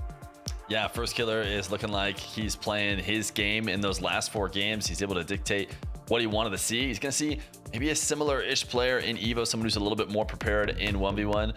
But First Killer wants to be North America's representative. I think if you look at the history of ones, it'd be nice to see a little 1v1 champ tag for First Killer. He's deserved it over the course of a history of 1v1 play, as he had an own goal there early on. You can see getting frustrated by Zach. But if there was frustration, it was gone by the later half of the series because he started to take control. I mean, but Johnny, like, what was, but let's just quickly talk about Zach here as he makes his exit from the tournament in top 6. Like, what was it he's doing in these first 2 games that both Diaz and First Killer were struggling with? I think that they've both underestimated him a little bit because they didn't expect him to be so, good in the midfield game. But yeah, First Killer had to, make some adjustments. He had to start controlling the ball a little bit more, realizing that Zach is countering him very well. And just like Wavy against AJ, getting very physical as well. First Killer was dominating the physical game. So he was able to find some weaknesses. The kickoff also, he found a weakness at kickoff, just kept prodding it. And Zach, just like, other players who are not as well versed in 1v1 over the years, just didn't have enough backups to go to. And yeah, he's starting to get a bit frustrated. Both players actually getting frustrated at times on the camera. I think I saw First Killer mouthing, "Oh my freaking goodness," earlier on, which is, really impressive that Zach's able to get him that frustrated early. It is a testament to how strong the competition is here. That both players, that one player could even be winning this harshly and still be feeling frustrated by their competition. Zach, a fantastic improvement from his 2025 performance. He tweeted after the series ended that he feels like he's obviously sold against Diaz and First Killer, but he's very proud of his performance this year overall. He's looking forward to next year there. First Killer advances here. He has a matchup with Evo, which is a rematch from our 2025 semifinals. First Killer took it down there. Can he get it done again? We'll have to wait and see, because it's time to get the reigning North American 1v1 champ on the field. Wavy got work done early against his opponent today, against AJ, and now he's got Diaz in front of him. Fear, this is the big one. Yeah, this is the big one. This is the one that Wavy's going to have to change how he's been playing. I think even we talked to him in the interviews.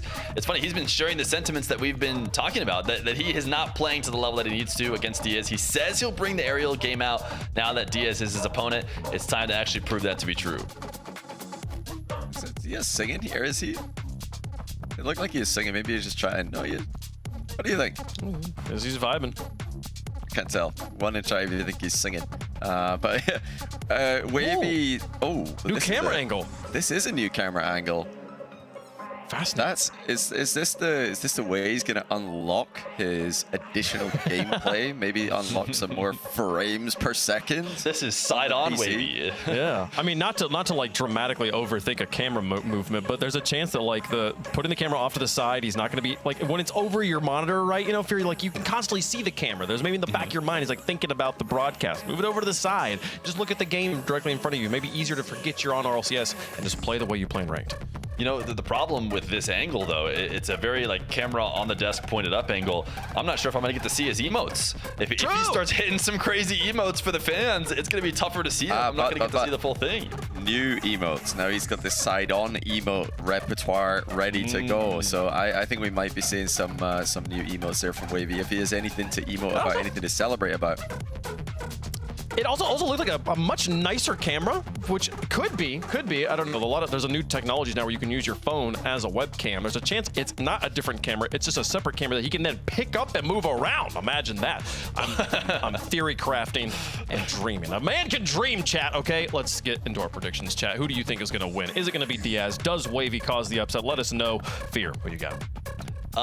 To me, based on what we've seen from Wavy, historically, he's had over the course of many, many years, early on in Diaz's career, he had a decent matchup. The Wavy we see right now should not have a good matchup with Diaz. Diaz should absolutely be winning this. He should be going to the finals. I have Diaz here. Okay, Johnny? Yeah, similar sentiment. I think Wavy, he used to cause Diaz problems, then Diaz started to dominate the matchup, and now in this tournament, Diaz looks like he's on, you know, for him, a pretty good level, and Wavy is not. He has yet to play his game all 3 days. He has not looked like himself, so I don't think this is going to be close. I'm hoping for Wavy that it is, 'cause I do love Wavy. Great personality, great player, but he's got to step it up. Getting to chat with Wavy both today and yesterday. He's just one of the most down-to-earth, real players. He does seem to have a very level head about himself, and his mentality of like, let's go out and let's have fun playing a video game, a novel concept in esports. But it did get him to this point in the tournament. I don't think it takes him further, though. We have had very few desk sweeps this weekend. Diaz just looks on another level. Has given us no reason to doubt him at any point. I have Diaz as well. We'll give him the full curse. How many Virtus Pro fans have shown up here? Not enough to sway it away from Diaz and the skill he has brought so far. This is clearly his match to lose. Does Wavy finally bring out the aerial game we've been talking about, that he's been promising us? He said this is the match he would do it in, and if he does, we might see him play for the title, North American 1v1 regional champion. He would knock out the reigning champ to do it, folks. Does Diaz play for it back-to-back? Does Wavy get the opportunity to hold the trophy? Let's find out. Wavy versus Diaz. Another opportunity, here it is, to play spoiler for Wavy. He said he needs to be better. He needs to do more in the air. He needs to be more variable. He's got to be on his game to take down the reigning regional champion in Diaz. Game 1, brought to you by Progressive as we kick off our first semifinal. Kicking off the first semifinal, of course, you got Stacks and Mr. Bates on the microphone, and you got the desk with a complete sweep in favor of Diaz, and Diaz is already showing you why. Opens up the score, and after 4 seconds right off the kickoff. Diaz, first strike, 4 seconds in, setting the tone. Wavy knows he is in for a battle, but he's going to concede another one, and it may be a very short-lived battle if Wavy is not able to control these kickoffs. These are the kickoffs where he was exceptional against AJ. That's AJ, with all due respect. This is Diaz, and it is going very different. Exactly. But right there, already Wavy has responded. Gets the kickoff go right back to his favor. And the question for Wavy in this matchup in particular is, how aggressive are you going to be? How proactive are you going to be? You need to be able to create your own chances. We've seen Wavy against Bora. We've seen him Wavy against AJ. He got both wins. I can't say they were the prettiest. He was kind of just letting both of those players make mistakes. And in Diaz, he's not going to make many mistakes. He's going to push the envelope. Wavy, it's on you to respond. All right, Diaz, talk about a player going to the air with the backside of the Fennec. 3-1 lead as Wavy had him lined up. Good offense beats good defense, as we've said many, many times here in the ones finals. Here's Diaz again. Wavy at least have to beat him very quickly. Diaz full tank of boost, but Wavy on the ball, under the bar, and back within 1. Oh, it's lovely, Stacks. That's what I like to see. Wavy immediately. He just conceded 10 seconds ago. Diaz brought up to the sky, got a reset goal. This time, Wavy jumped before Diaz even popped it up in the sky. He got a great challenge, led to him getting possession, and then he also just took a nice, good flick right underneath the crossbar. Those are the type of opportunities you want to see from Wavy. That's how he's going to be successful in this series. Diaz thought about the corner boost and said he'll just roll the ball to the wall, take midfield. That gives Wavy possession to the ceiling, and Diaz is all over it. And he's got an open net and a 2-goal lead again. I mean, I don't mind it. I don't mind it from Wavy. It's a decent idea. The execution was a little lackluster, but the idea was there. He's gonna be a little better, but even then, is he even having the wherewithal and the confidence to go for a play like that early on? Test out Diaz's defense, also see how your aerial game is connecting in his game number 1. Because we haven't really been seeing much Wavy aerial game. It bodes well for Wavy in the future. Wavy had to go. Diaz cut him off again. Now Wavy on the other side. He'll get another habit. And Wavy back within 1. But first you don't succeed, keep on trying. He just avoids Diaz contact. Back within 1, but can he make any meaningful progress? That's when the kickoff right there. And so far, Stacks, you talked about Wavy losing out in the kickoffs. He's about 2-2 even. Diaz just has 2 goals this name. Oh, Wavy bumped Diaz, but he has a bad flip. Oh, no! He puts a great pass in the chat. Oh, brother. Well, it happens. There's still, hey, you'd rather have it happen with 3.5 minutes to make up for it. In game 1, too, at that. How would one happen in game 5 or game 6? Oh, he has lost another kickoff again. So fast. It's a double whammy, Stacks. Yeah, he played it well. He got the bump. He had a bad flip. Diaz scored an open net, and then he gets hit with the kickoff right after. That's a 3-goal swing. We're talking about a potential 4-4. Now it's 6-3 in Diaz's favor, and Diaz has the ball again.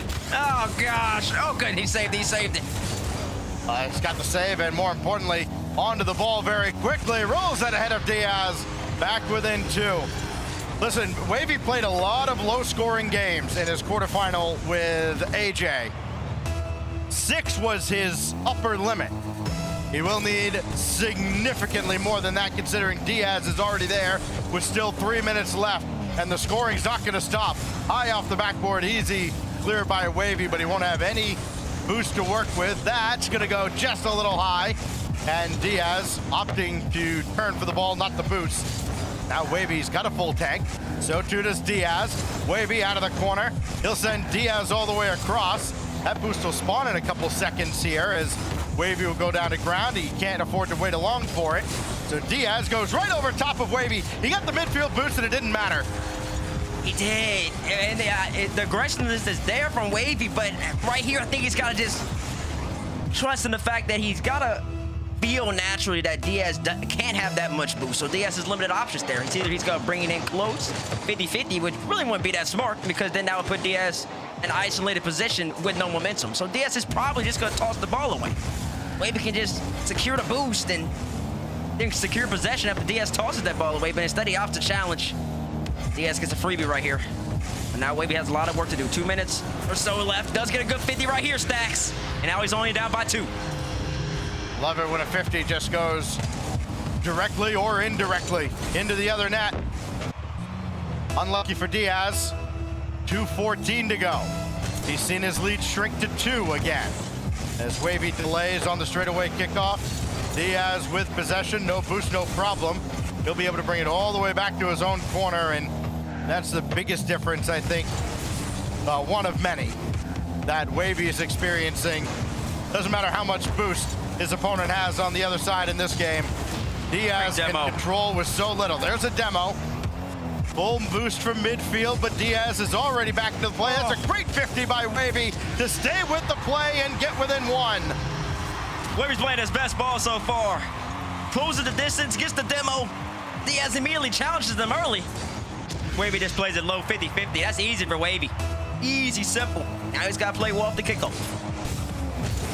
Off a corner kickoff, and it will fall to Wavy. He has to bring it back to his own wall, but boy, that's, or rather towards Diaz's net. I'm colorblind, okay? Here's Diaz. He'll go to work. Listen, you can see this coming from a mile away. Wavy, the save, trying to take a piece out of Diaz, but he'll run back and then quickly turn on this ball. Diaz around Wavy at a 2-goal lead again, and Wavy's got to make sure he at least gets in there to make sure Diaz doesn't burn a bunch of time off the clock. I mean, it's like a boxer. Just trying to keep somebody on the ropes. He's trying to keep himself within punching range. And that's what Wavy's attempting right there. But, I mean, sometimes you still got to give your opponent a little bit of grace. With Diaz isn't no, Diaz is the NA regional champion for a reason. Wavy challenged down way too far in the corner. Diaz can just bring that ball right into the middle like he did. And it's going to be easy to go every single time. And now, once again, all the work Wavy's done, it might be null and void. He's got to do even more work, and he does it right here. Great save from Wavy, but he has to do more. The problem is he's got to grab midfield boost and then set up to do it again. All the way up to the ceiling. What a read. Can he get to this quickly? Oh, he sailed it high. And then Diaz sending it even further off. Credited with the save. Can Wavy turn on this one? No, he cannot. And Diaz was threatening to dribble back the other way. He still could. It's just inside the dotted line. Wavy grabs that corner boost. He can turn on this with 30 seconds left. Not a lot of time to work with, but an eternity in ones. Wavy marching in, stays low again, and again staying low, but this time it goes out neutral towards the side for Diaz, who will win this in the air, and he'll walk this into an open net, and we'll go next with 9 seconds left. That's right, Wavy put in the chat, N-E-X-T. That spells next for those of y'all who do not know. And I mean, Wavy had to try the challenge right there. The clock was ticking. Diaz was just wasting time.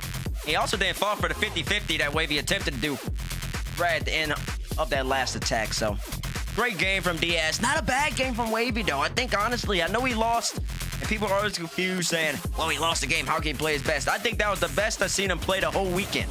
He was aggressive. He created his own chances, and he was trying to just, in general, make it awkward for Diaz. He had a couple interesting challenges, though, within that aggressiveness, though, that gave Diaz a couple empty nets. A little bit of regression in those, a little bit more poise in some of those moments, and I don't know, Wavy might have came out on top. He gave up 6 goals to Diaz in the first couple of minutes, held him to 3 goals in the final 3. You know, again, it's not how you start, it's how you finish, or something like that. The problem is Diaz finished exceptionally well early on in the game. So that's something that Wavy now has to kind of unpack as we get into game 2. And I think you're right, though, Bates. He did play the best game, certainly the best game we've seen him play today. That's right. And while he loses by 3 goals here with 9 seconds left, he's also against the reigning regional champion. You know, very much accepted #1 player in the bracket. It's also a little question. It gives me a little cause to pause as well, because, I mean, I'm saying he's played his best game, but also it could be because he feels as if, for the first time out of any of his opponents, and that includes Board, that includes AJ, he feels that he's not walking into the matchup as the better player, so he feels like he has to be more aggressive. And I don't know, that might pay dividends for him, because already he's scoring a reset goal that goes off the crossbar. How's this for going to the air? Wavy, flip reset. Just across Diaz. Need more of that for Wavy if he's going to pull off a stunning upset here in the semis. Quickly up for this. Kept it close, gaining the flip reset. And a little token pressure there in the corner, but he will retreat from Diaz. This is always dangerous. Going to the sky, and it's not going to work out. Neither player able to stop their opponent in the air. Yeah, once again, it's one of those Wavy challenges. He's expecting a lot from Diaz. He thought Diaz would keep it close, so he immediately committed. Rather than taking a diagonal approach back to net off the ceiling, he went horizontal. Tried to close that distance, but Diaz had no intention of keeping the ball close himself, and Diaz scores again. Right off the kickoff. I got to start keeping track of these. That's 1 for Diaz in this game. And so far, it's a lot for Diaz and not too many for Wavy. Well, now they're dead straight on here for the 4th kickoff. And it'll be Wavy going with the delay, and Diaz just plowed right through. And he's going to almost get another goal from it. Didn't miss by much. Catches a piece of Wavy's shot. This comes all the way back to the orange half, and Wavy's not going to get there in time as Diaz extends his lead. That bumped it all day? Where did Wavy go? Oh, he tried to land. He started breakdancing rather than putting his 4 tires back on the pitch. Wavy, you got to put them back all 4 on if you're going to want to get back to that play. Good bump from Diaz. It was also a good save as well to take Wavy's counterattack, put it up high over the backboard with speed, and give himself a chance to then come and bump Wavy. But then once again, Wavy right here stacks a low 50-50 on Diaz.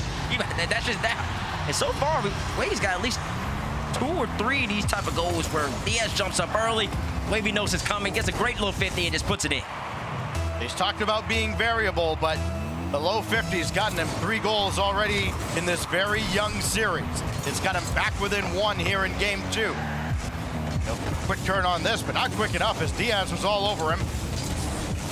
And now they're going to race to the corner boost, and where Wavy won all of these races in the last round, he's not going to win many against Diaz, who's got safety boost and a good block by Wavy. He's got plenty of juice in the tank to work with. They both do, as they manage their boost exceptionally well.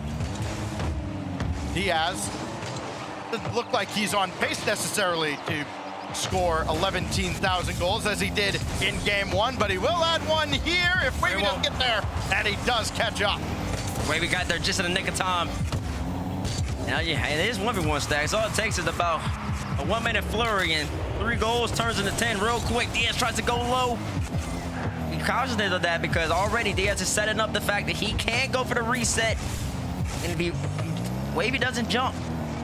Diaz is going to bring it all the way back to the ground. Do a nice wave dash just right here once again, 2 times in a row. He almost gets away with one. Wavy did. If that bounced just out, Diaz would have been in trouble. Wavy was paused over there at the corner boost, hoping it would spawn. It was starting to, but he had to abandon right as that boost spawned behind him. Left him nothing in the tank to challenge. It nearly stayed out, but only just. Oh, Diaz, tough angle, can't convert. Wavy will still have some in the tank to work with. He'll throw this downfield, grab the midfield boost. No boost concerns for either player as they work back towards neutral. It's Diaz on possession. Diaz trying to walk it right in, and Wavy's having none of it. Oh, but Diaz is throwing the boost, and he's got a bump on Wavy. It's just an insta-goal. It's insta-goal. Diaz is basically playing NASCAR out here. He's just driving around the pitch, taking all the boost, putting Wavy in awkward positions. Diaz got bumped, and he stopped his momentum in the air. That's called taking contact, Stacks. Oh, gosh. That's what you're supposed to do. You know, I know a guy. I know a guy who knows how to take contact as well. Here's Diaz. Again, looking for more. Maybe looking for an early knockout blow. He'll turn on this. It's still wide open. 6-2 with 2:03 to go. Listen, there's still a lot of game left, but Diaz is really opening up game 2. Stacks, you just had to jinx Wavy, didn't you? Well, you know, he's only got 3 goals so far. It's not looking like he's going to put up 10 or 11.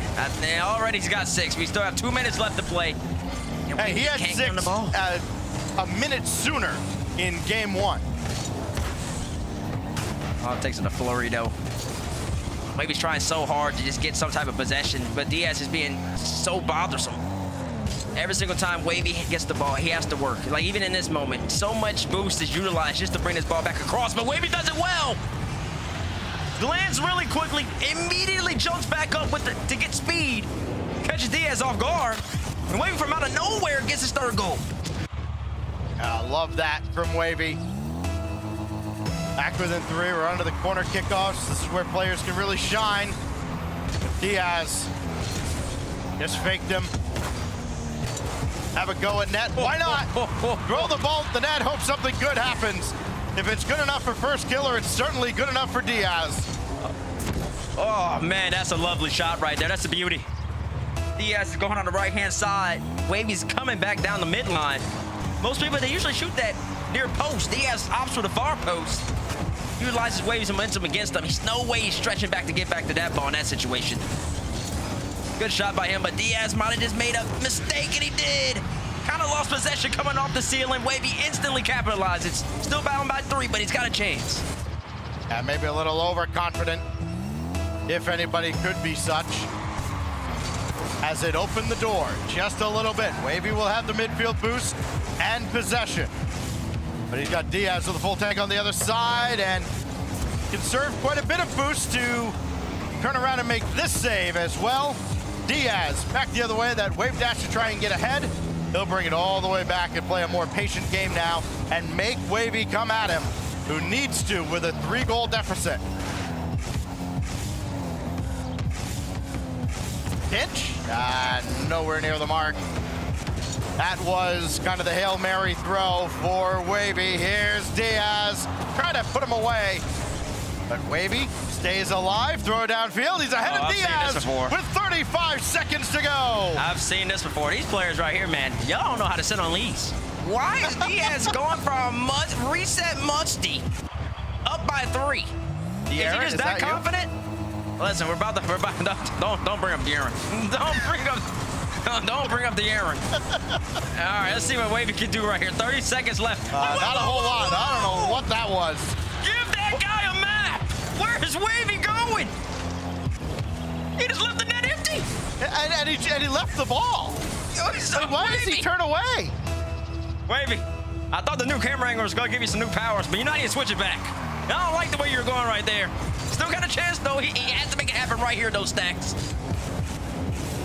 He tried to run ahead for the bump on Diaz, and Diaz just stayed grounded, let him fly on by.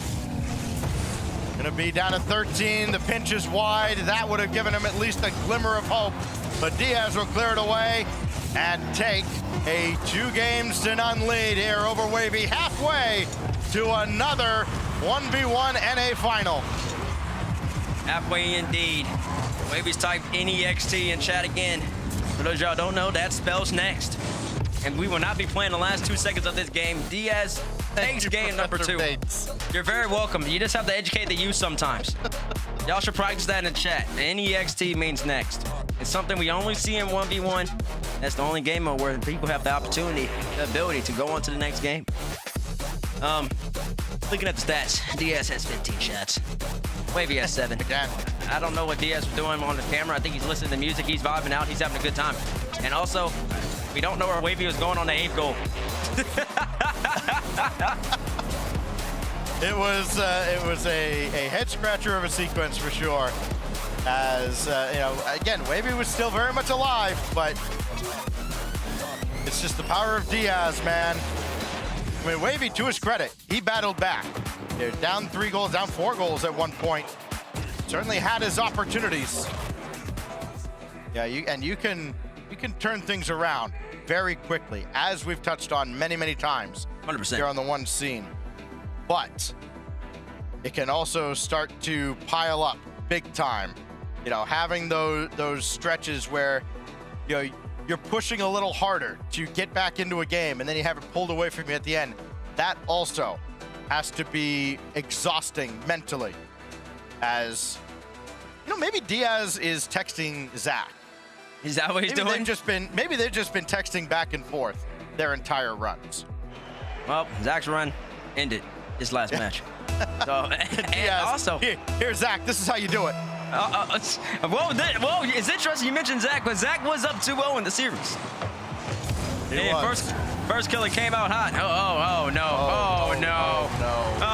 no. It's not looking good early. Diaz wins another kickoff right here, Stacks. Insta flick. Wavy should be equal to this, and he just messes up his flick. He wanted to put it over the crossbar, didn't kiss it like he needed to, and he put it into his own net. Call that unlucky. Could get it back here, though. He does. Wavy ties the game very quickly, just ahead of Diaz. It's a great recovery. He ends up vertical, still able to slam his front down, get a little forward momentum, dive ahead, high up the game of a difficult kickoff. But Diaz looking to do the same with a wave dash, and Wavy, more importantly than making the save, got it outside the post as well. Oh, and then Diaz just dunks him in reverse. He said, Wavy, you're just simply too readable. You gotta switch something up. Diaz boosts away, hits the brakes. Gets on the inside of Wavy's hit, expecting Wavy to hit it out into the midfield.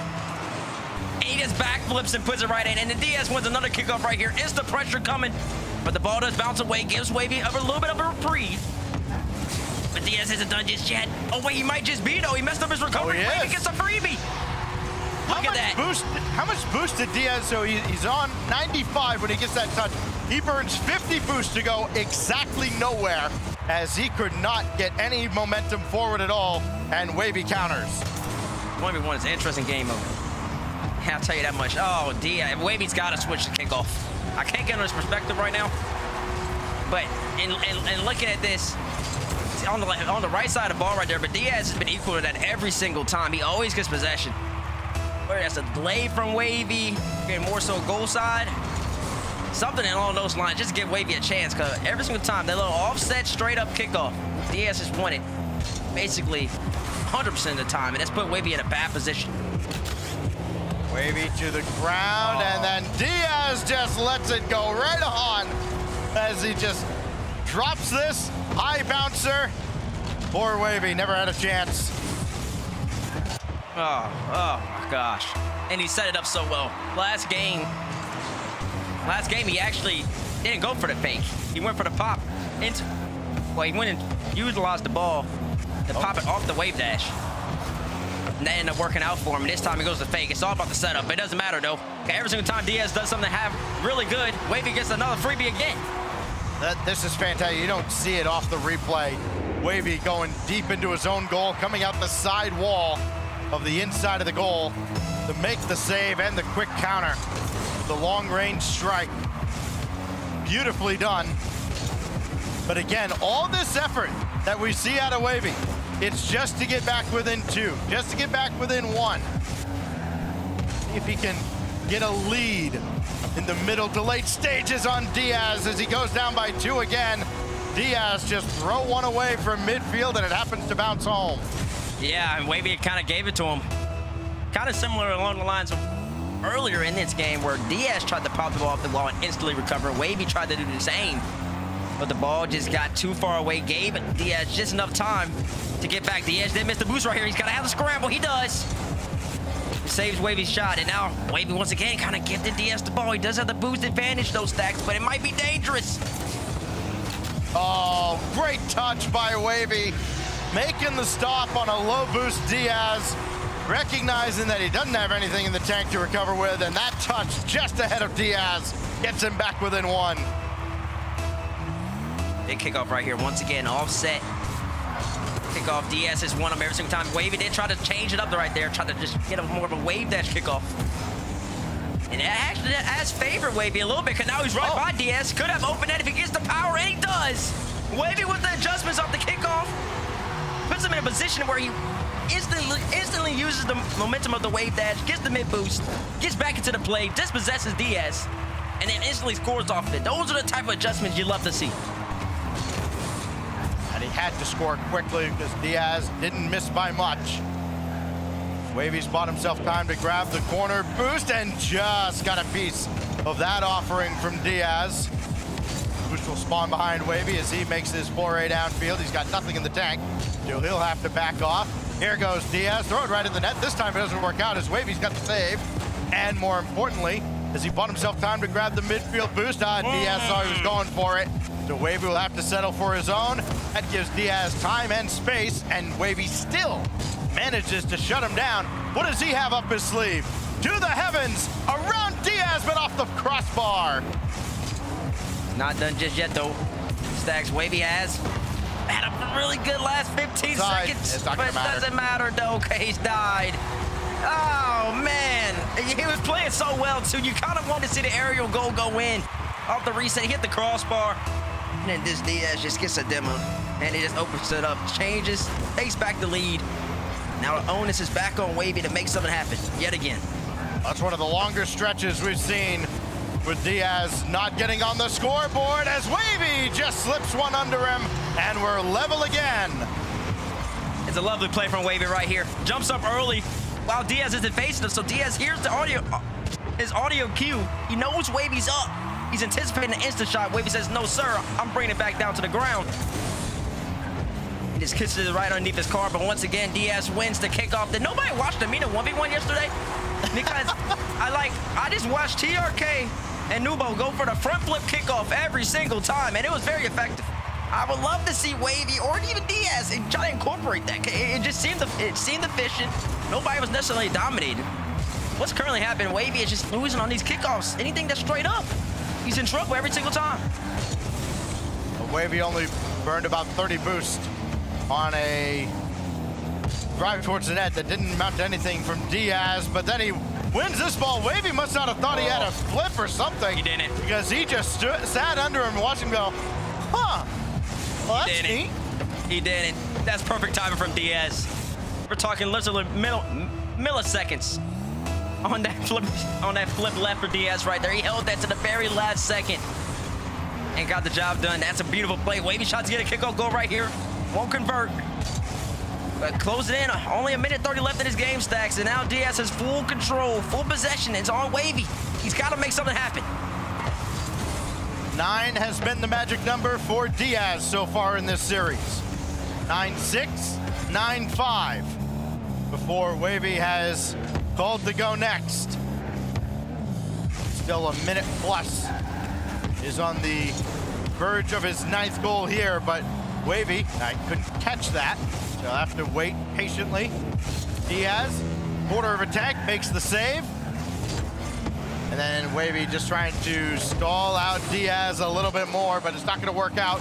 Diaz got the clear. He got spun out. The Wavy, chance to take advantage of that. Diaz trying to live off pennies. Wavy forces it through with the flip resets. What a play from Wavy. Thought out Diaz so Diaz couldn't get the boost. Diaz is working the small pads. Wavy, it was even a tough position initially to even start the air dribble. Still got the reset. Still goes right under Diaz. Only down by 1 now. Wavy with a never say die mentality. Oh, he had Diaz red, and then Diaz still able to go underneath and add his 9th goal. Wavy's got to have the courage of his convictions right here. You've read him. You pre-jumped him. You knew he was going high. Play the ball. He got scared midway through. It's just a moment of self-doubt. Gave Diaz the ability to go low. Went low. Is it enough? No. Diaz the save. Can he do it again? Good no, shot. He can't. Wavy back within 1 again. Good shot right there from Wavy. He's putting it on target right there, and that's the difference, because last game, Wavy put it too high, and then he couldn't follow. When you put it actually underneath the crossbar, the player has to respect it. Now, front phasing kickoff. Can I get this a front flip kickoff? Nope, no front flip kickoff. Wavy kind of got delayed in a little bit in a way. I wanted to save some boost. That is playing with fire, and Diaz burned him. The kickoffs have not been in Wavy's favor. He even tried to go around him right here and then look for a bump. Diaz dodged it right over Wavy's head. Diagonal kickoff now. What does Wavy have up his sleeve here to try to make something happen? Diaz just goes for a standard wave dash kickoff, puts himself in position, and now it's all on Wavy. He's got to make it happen right here, right now. Get a flip reset to set things up. He sure can. Oh, but he couldn't carry that through. Dropped the combo, and Diaz up 3. Man. And it's the kickoffs. It's the kickoffs. Kickoff, he's losing so many of them. That was his best game again. Wavy had a great game 3. He's losing too many kickoffs. He's giving Diaz too much possession. And every single time he generates some level of attack, I mean, he made it, what is it, 8-7 or 9-8? Diaz instantly scores again right off the kickoff. It's every single time. Wavy's got to find a way to just neutralize Diaz's kickoff and give himself a chance to be competitive in this series. If not, if he can't win the kickoff in 1, she just ain't going to win the series. Wavy has not led past any kind of early side. He might not have led at any point in one of these. I think he led in game 2 very, very briefly. But he has been looking up at Diaz constantly in the series. And now he is looking way up a mountain. Down 3-0 to the region's 1v1 representative from a year ago. Looking to run it back to Worlds. I figure out what Diaz is singing. He's got to be singing something. He is full vibes. Regardless, as we go to Utopia for Game 4. Will it be a sweep in our first semifinal? Let's find out. Diaz wants to kick off again on the offset kickoff. Here we go. Right back to what Diaz likes. It goes for 1 reset. Brings it back low. Wavy misses on the ball. Diaz is going to be able to score. 9 seconds in. Diaz gets kickoff control. Wins possession. Wavy has the challenge. He has to respect every single thing Diaz is doing. Diaz says, actually, I don't even need to shoot. Opts not to. Waits for Wavy to make a misplay. Diaz scores. It's been rinse and repeat all series. I mean, Wavy was just expecting Diaz to finally use his flip, and all Diaz did was bring it down to ground. Wavy just goes right on by, and then Wavy ends up on Diaz's back wall. Diaz will go into his net. 2-0 over 20 seconds in. Wavy trying to get aggressive, way too aggressive right there. That's not necessarily a one's challenge. She was up in Diaz's corner chasing him up the back wall. If you're chasing somebody up the back wall with no teammate, that means that the net's wide open. That's just simple logic. Maybe put in an awkward position right there, and now Diaz is just once again taking his time, bringing it all the way back into the corner. And here we go, we're getting back corner Barry, and we're only 30 seconds into the game, Stacks. Yeah, there's no shot clock. Diaz, though, dropped it. Wavy couldn't catch. He'll have the midfield boost, give Diaz a look, and then Diaz says, all right, look at what I can do. Trying to go over top of Wavy, but he's there to meet him. That's what he should have done. That one fateful challenge late in game 3. Got the demo here on Diaz, and he'll finally get on the board. Diaz with an errant touch right here, tried to get back in, but then accidentally kept the ball in the play for Wavy, and then in doing that, then he had to try to get back to the ball, and he ran into Wavy in the process. So unfortunate for Diaz, great for Wavy. Wavy gets very around that ball on that kickoff just to push it right there on the Diaz's side, secure the mid boost. Both these players still trying to fill each other out. I can't say Wavy's not out of this series. He just takes a couple of breaks, but he's got to be perfect here on out. Now Wavy playing a little bit differently too as he just ranges across for the save. Beat Diaz to the boost, but it doesn't matter. He'll just come back with 30. Spawn in.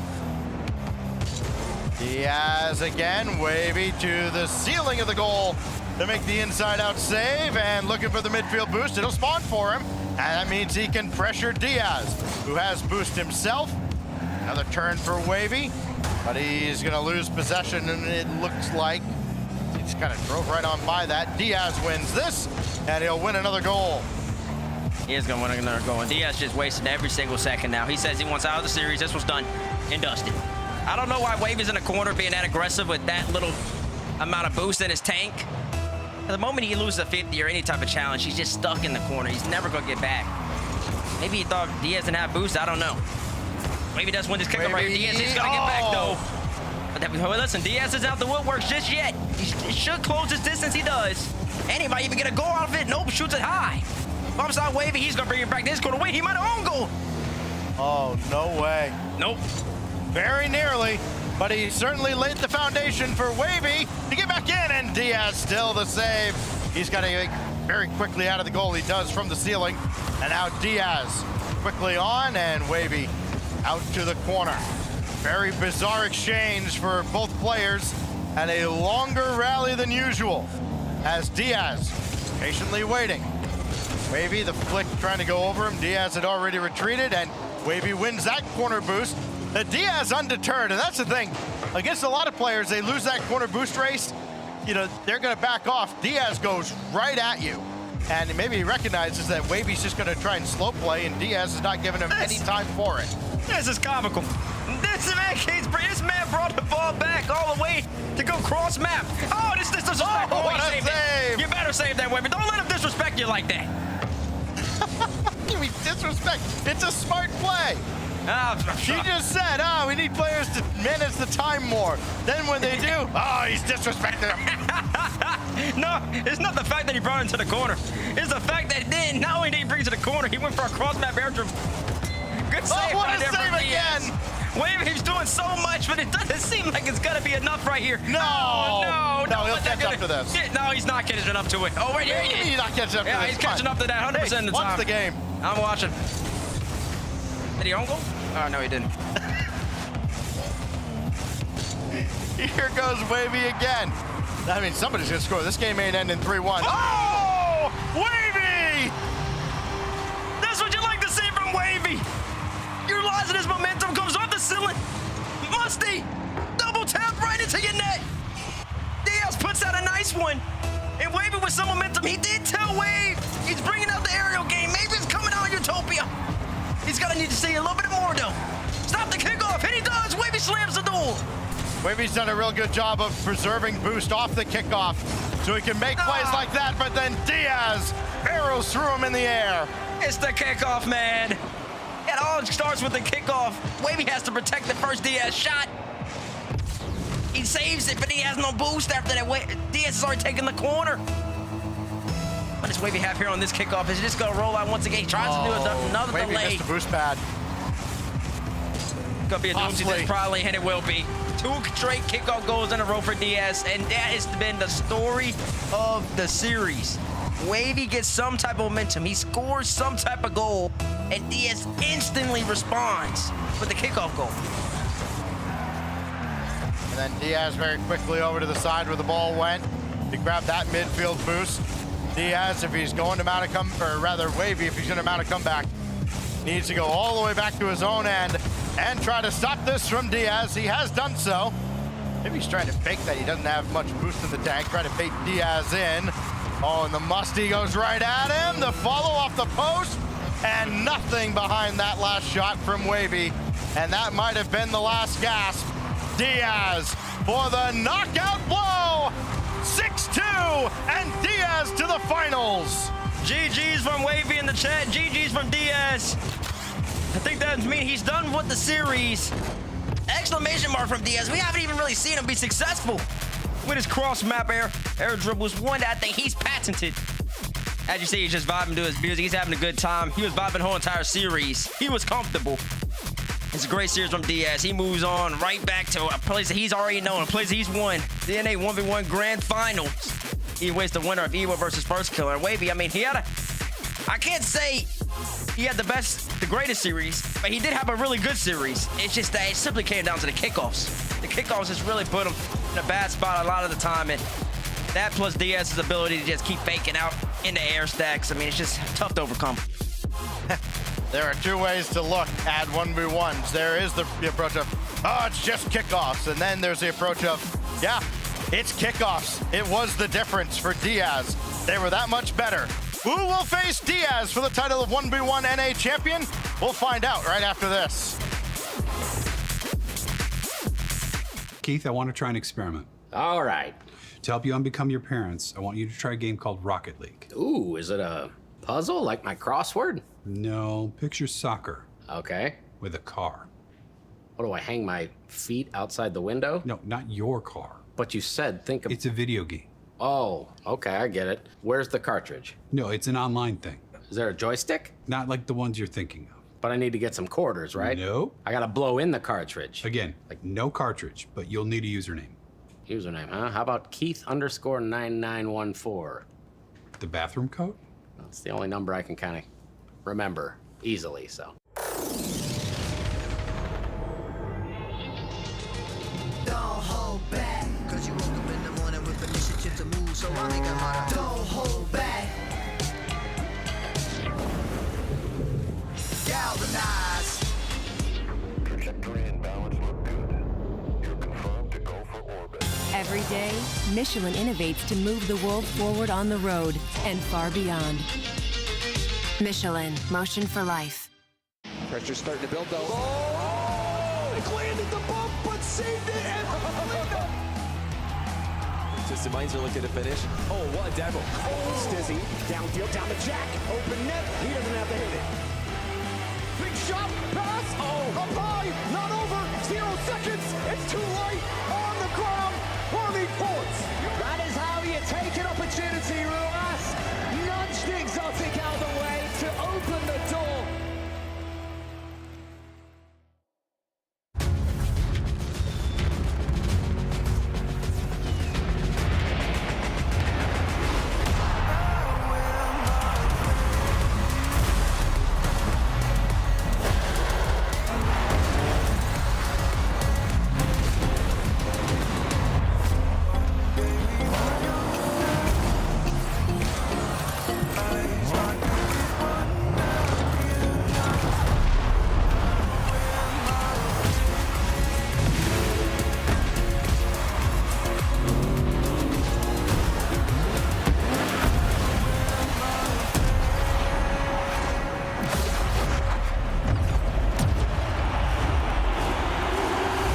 The magic of Rocket League is the stories you could tell about it.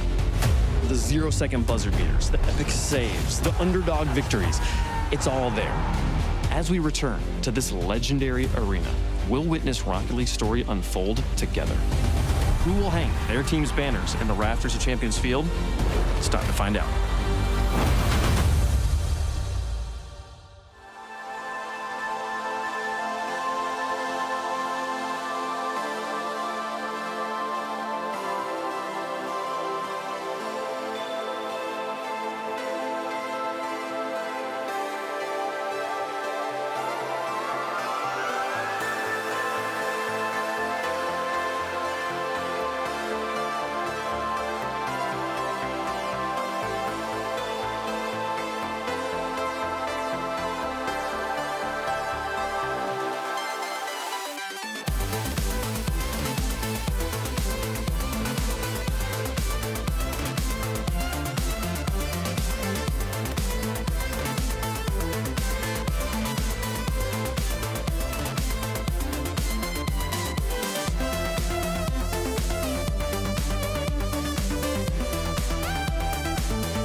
dropped 2 games in the bracket, and he is 1 win away from being back-to-back North American 1v1 regional champion. Diaz takes care of Wavy in 4, outscoring him. I think it was like 13 goals margin up by 3 every single game there, sir. Congratulations, you've made it back to the finals. I gotta ask, were you singing like the whole match? Are you listening to music while you play, or are you talking to somebody?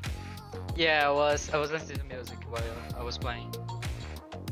What do you listen to? What keeps you in the zone? Some Spanish songs and Maroon 5. Okay.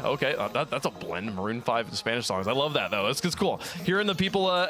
Do you have to listen to the game sound? Is it not more important in ones to be able to hear like when the opponent's boosting or in the air, or is like do you play with the game on mute?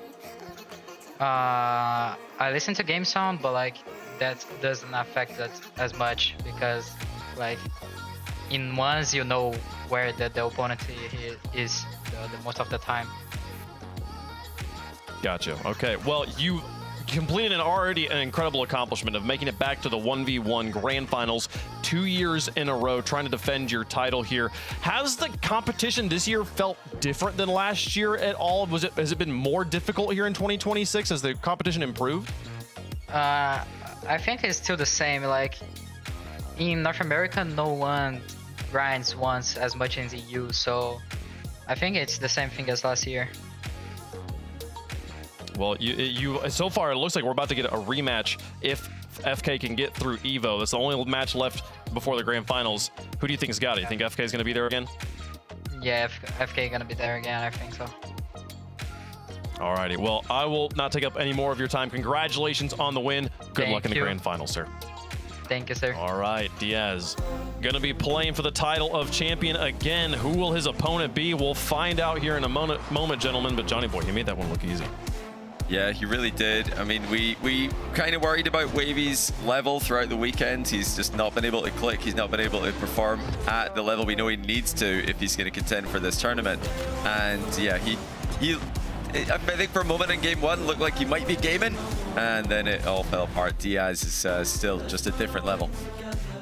Wavy did pick it up, I think, in that series. You wouldn't have known it from watching how the series ended with a 6-2 to Diaz, but to get the same offensive output that he had against AJ, against a much tougher opponent here in Diaz, I think speaks to how Wavy did kind of bring his A game. It's just not enough against somebody the caliber of Diaz, and listen, the guy knew he was a huge underdog going in.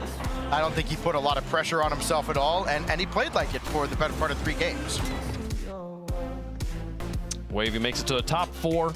We've only had 2 1v1 tournaments here in RLCS for North America so far, but that is his best result ever, and it is very difficult to not give him the respect he's due. Making it to a top 4 in a dominant region like this, an impressive performance, but that is the end of his tournament. And we are 1 match away, Johnny, from a rematch of last year. The more things change, the more these players develop, the more sometimes it seems like it just stays the same. First Killer 1 match away from having his revenge tour here and a possibility of getting the run back on Diaz. Yeah, and in this case, staying the same is impressive because First Killer's been this same dominant force in North America for such a long time, which is it's so hard to do. I don't think we can understate how impressive it is that he's still able to do this, and by dominating so many mechanical players as much as he does. But yeah, Evo also still very consistent throughout the tournament. He is coming from the upper bracket again, just like he did last year. First Killer coming from the lower bracket, just like he did last year. So it really is very similar that we've landed in this as a semifinal. Yeah, let's get into it, folks. And you're talking about the path they went through to get to this point. They played each other at this point in the tournament in 2025. First Killer obviously coming out on top as he made it to the grand finals. Can Evo change history here, Stacks? It was a 4-1 last time in favor of First Killer. Evo's going to be trying to get those 4 games this time around in 2026. Yeah, you look at the path that Evo's had to get here, and this is, I think by far the biggest step up. At least last year, at some point during the tournament, he had to go through First Killer. He beat him in the group stage last year. to reach this point, and then First Killer got his revenge. Here it's been like, Mech, Kofor, and Bora in the Swiss. It's been Forky and Zap in the groups. It's been AJ, and he did sweep AJ, which, the way AJ was playing, I think is a great win for Evo. But this is the point where we're really going to see what Evo is made of here in the semifinals. I love this camera angle, looking at the left ear there of Evo, and his left eye has also made the frame, including his goatee as well, a little bit of the left side of his mouth. I mean, he's not got the whole face in there, but in fact, as he leans out, we've almost got none of his facial features. He might need to work on the positioning there of the camera, but in-game, usually no issues with positioning for this guy. He does have very solid positioning.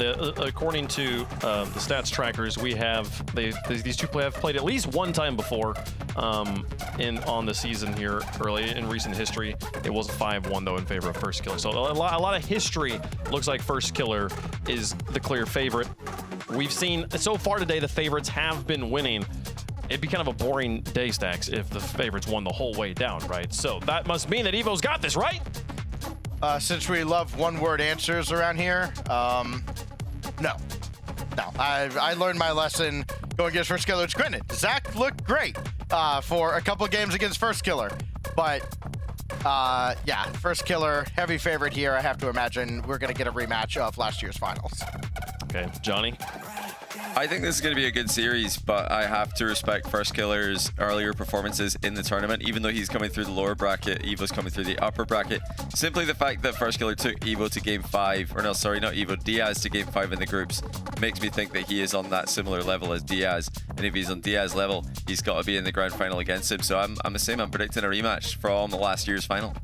I think if there was going to be an upset today, it was going to be in the match previous to this when Zach was able to get those first 2 games up on First Killer. The fact that First Killer locked that series down to get to this point does not spell well for Evo. It's going to be an uphill battle. I do have First Killer here, but Evo has earned an opportunity again to get a rematch against the player that knocked him out of the tournament last year, and he'll be trying to make that grand finals this time around. We've got him fully supported on the desk. Chat has First Killer here as well, 81%, one of the highest percentages we've seen in the tournament.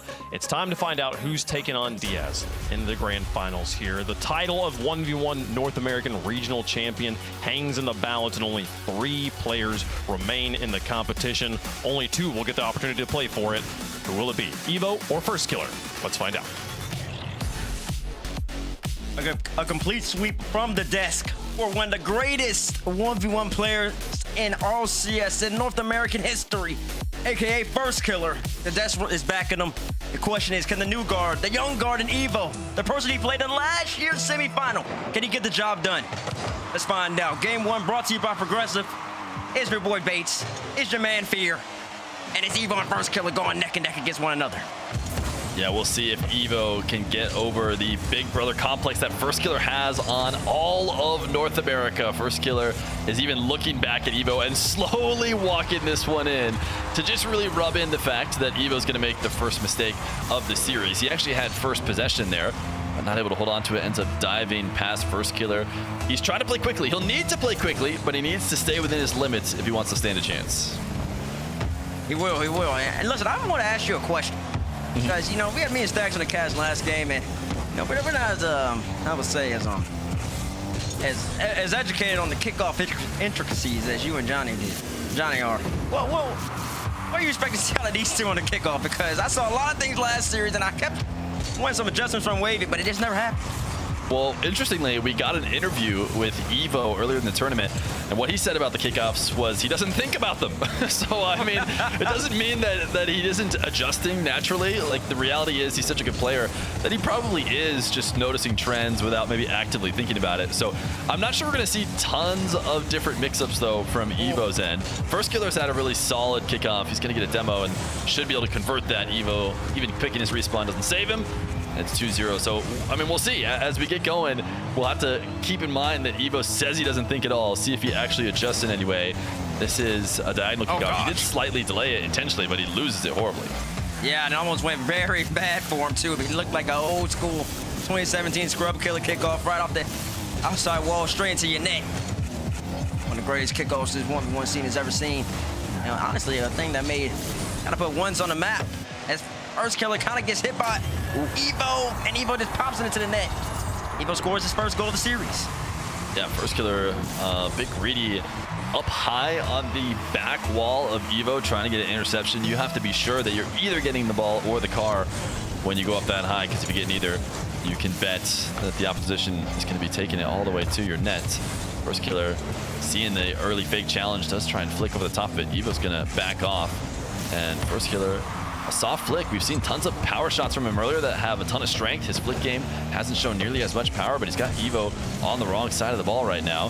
He has to swing his way back around. He actually manages to do so. No boost for either, but Evo, an opportunity to make a quick play. I'm actually surprised that he rotated so far out. It seems like he could have forced the issue more and maybe prevented First Killer from getting his wheels set in defense, but because he allowed that, now First Killer chasing him down and might be able to break up this play. Yeah, and this is one of the few matchups, at least in North America, you let me know, that I find it to be where First Killer might not be the fastest person on the pitch. Evo is constantly zooming, he's constantly playing Mach 90, moving with such pace, trying to make it awkward for his opponents. And we saw that yesterday against AJ. He just kept going and going and going. Didn't really give AJ opportunities. The First Killer, I think this is the experience he's gained over his years in RLCS.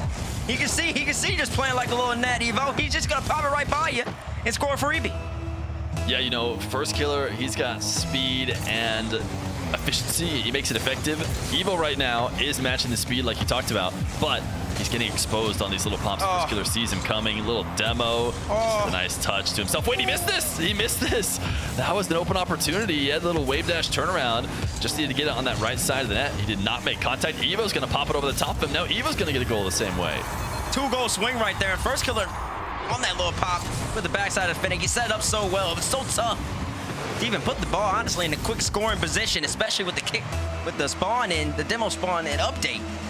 He did everything he needed to do but put the ball away, and then he challenged Evo with no boost. And rather than it being 4-1, it's 3-2. Yeah, huge swing.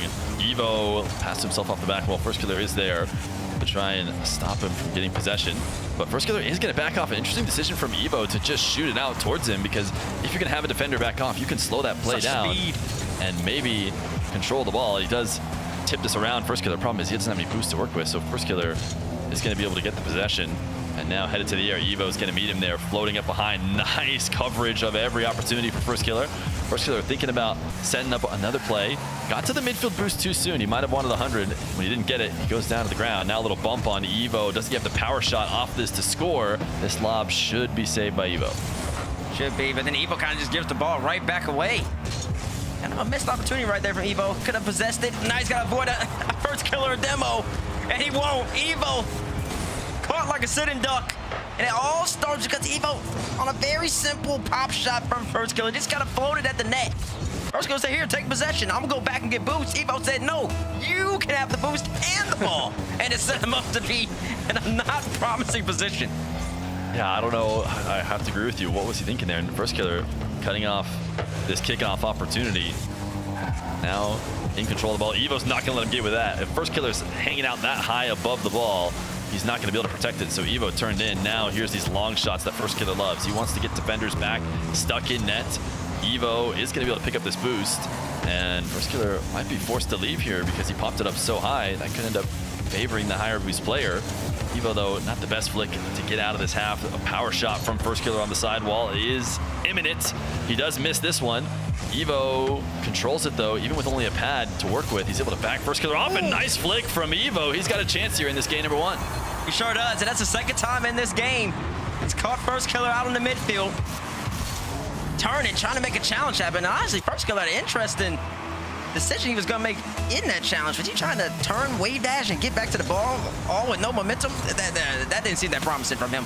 A very questionable challenge for a person whose challenge game usually is one of the best, if not one the best in the game. Now he's out of position again. Can Evo do him? He cannot. He's got a lot of work to do, though. Only 20 seconds left. First Killer tried to switch the field. Side flip from Evo is going to keep this in the blue half. First Killer will be back to it first, but he can't really control the ball and get the 100 boost. Evo doesn't really have time to fully leave the play like he maybe would earlier, because he had the opportunity to bring that all the way to his back wall. Now he's gonna have to do something in the air at 0 seconds. He might be able to get under this, but first killer taps it away. Wait a second, chance for Evo. Flick over the top. This one's still floating in the air. First killer gets just enough of a 50 to get to the ground. Wait, first killer's keeping it up.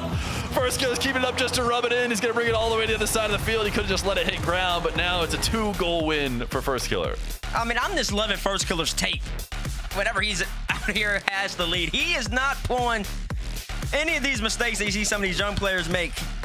In the 2v2s, there was a game, I believe him and Tom were playing, where he just immediately started wasting the clock.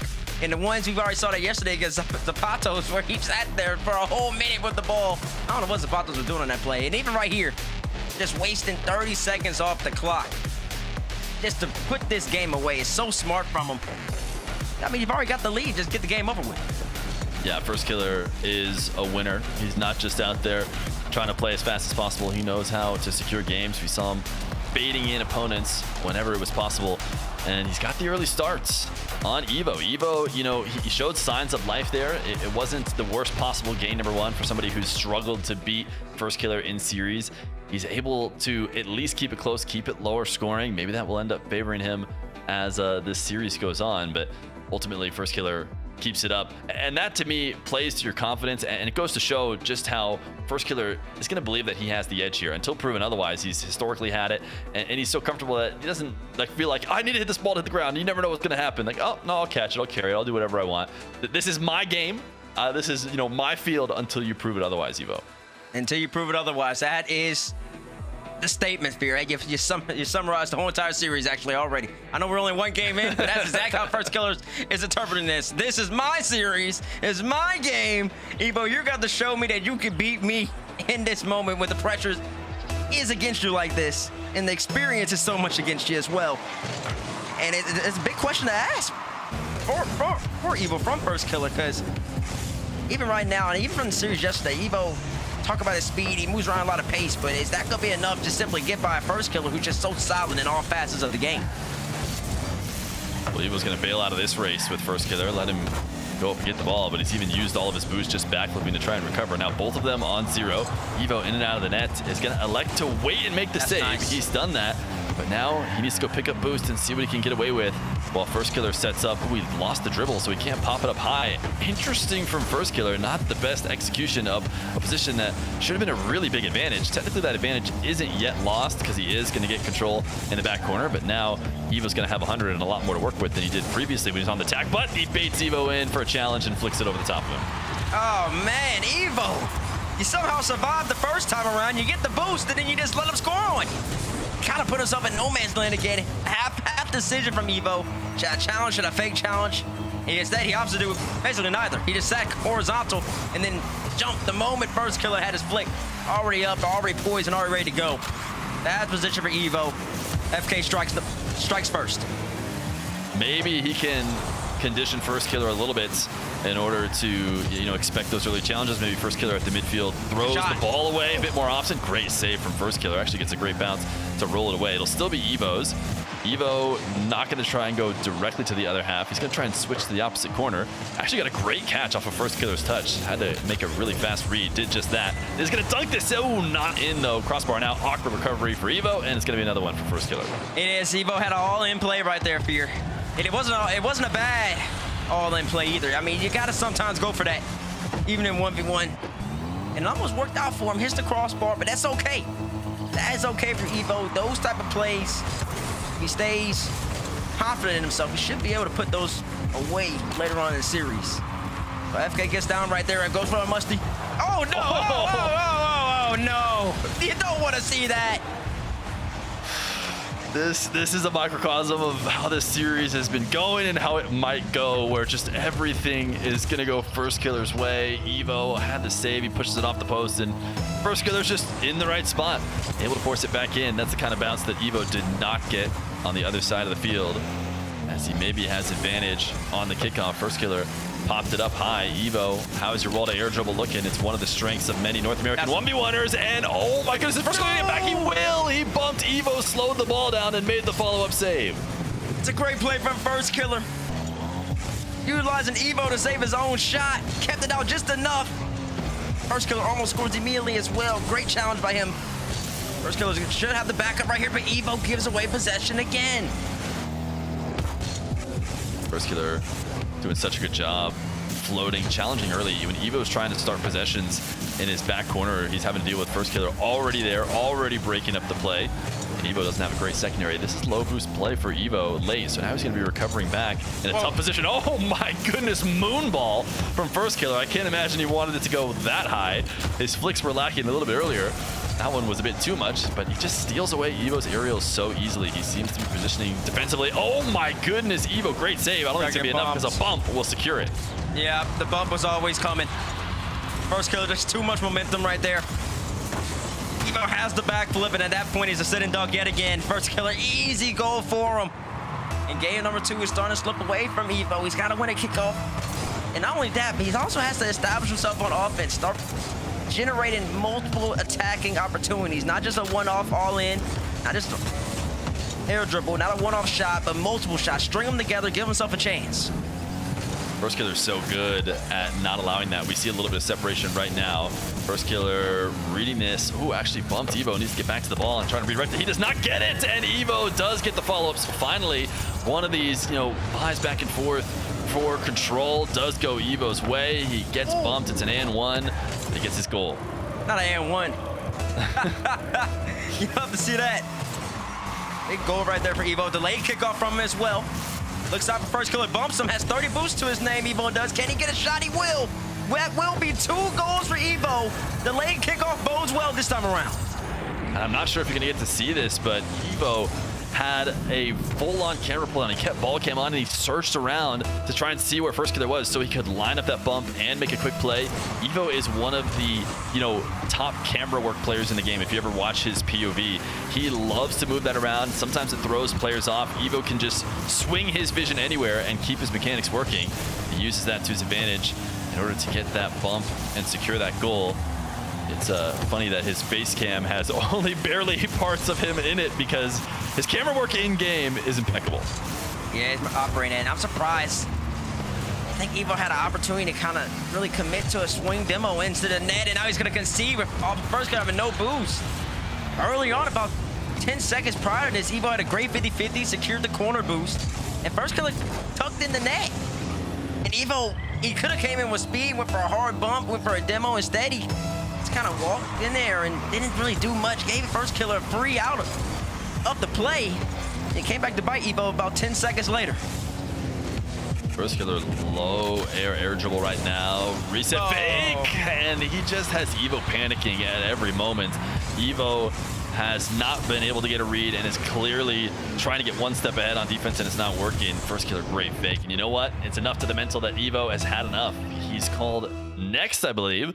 And we are going to be heading to game number 3. Evo had a minute to bring back 4. He's known for kind of early forfeits. What do you think, T-Bates? Was this too early? Well, I would say it's about right, but I saw yesterday that, listen, being down by 4, with a minute left, there's always still a chance, apparently. Evo, so 4 and Wavy put down this plate, so maybe it was that too early. At least see how the kickoff goes first, and then maybe call next right after that. But Evo's opts to go to the next game. He also, in combination with that, has called timeout. So Evo's got to take a second, collect his thoughts, think about what's going wrong in this series. And this is where I start collecting my thoughts and ask Professor Fear, what is going wrong for Evo? Right now, he hasn't been able to get anything going. I mean, First Killer in every facet of the game has not just won, but he's gotten Evo to not play to any of his strengths either. Evo, it seems like he's mentally decided he's lost almost every play almost before they start. And the way that his car is moving is something that implies that, if you ask me. And you see him, his head down right now. He needs to find some confidence. He can beat First Killer. This isn't the old days where First Killer was completely untouchable in NA. Players do get wins. ES has shown how to get wins against him. So it's possible for Evo to come back. It feels like mentally he's already, conceded not just that last game by forfeiting early, but has been unable to convince himself that he can just play a little bit more of his regular style.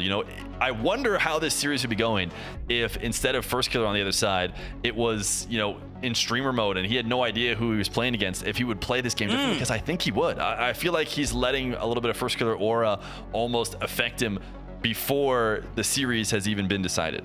I like that point. And what do you think that he would be doing differently if it wasn't streamer mode? I think he'd be panicking less. There's times when First Killer is on the ball, about to take maybe a long shot or something kind of decent away from the net. There's nothing guaranteed yet. And Evo's already jumping, pre-jumping, flicking, jumping around in defense. And he's normally such a good defender.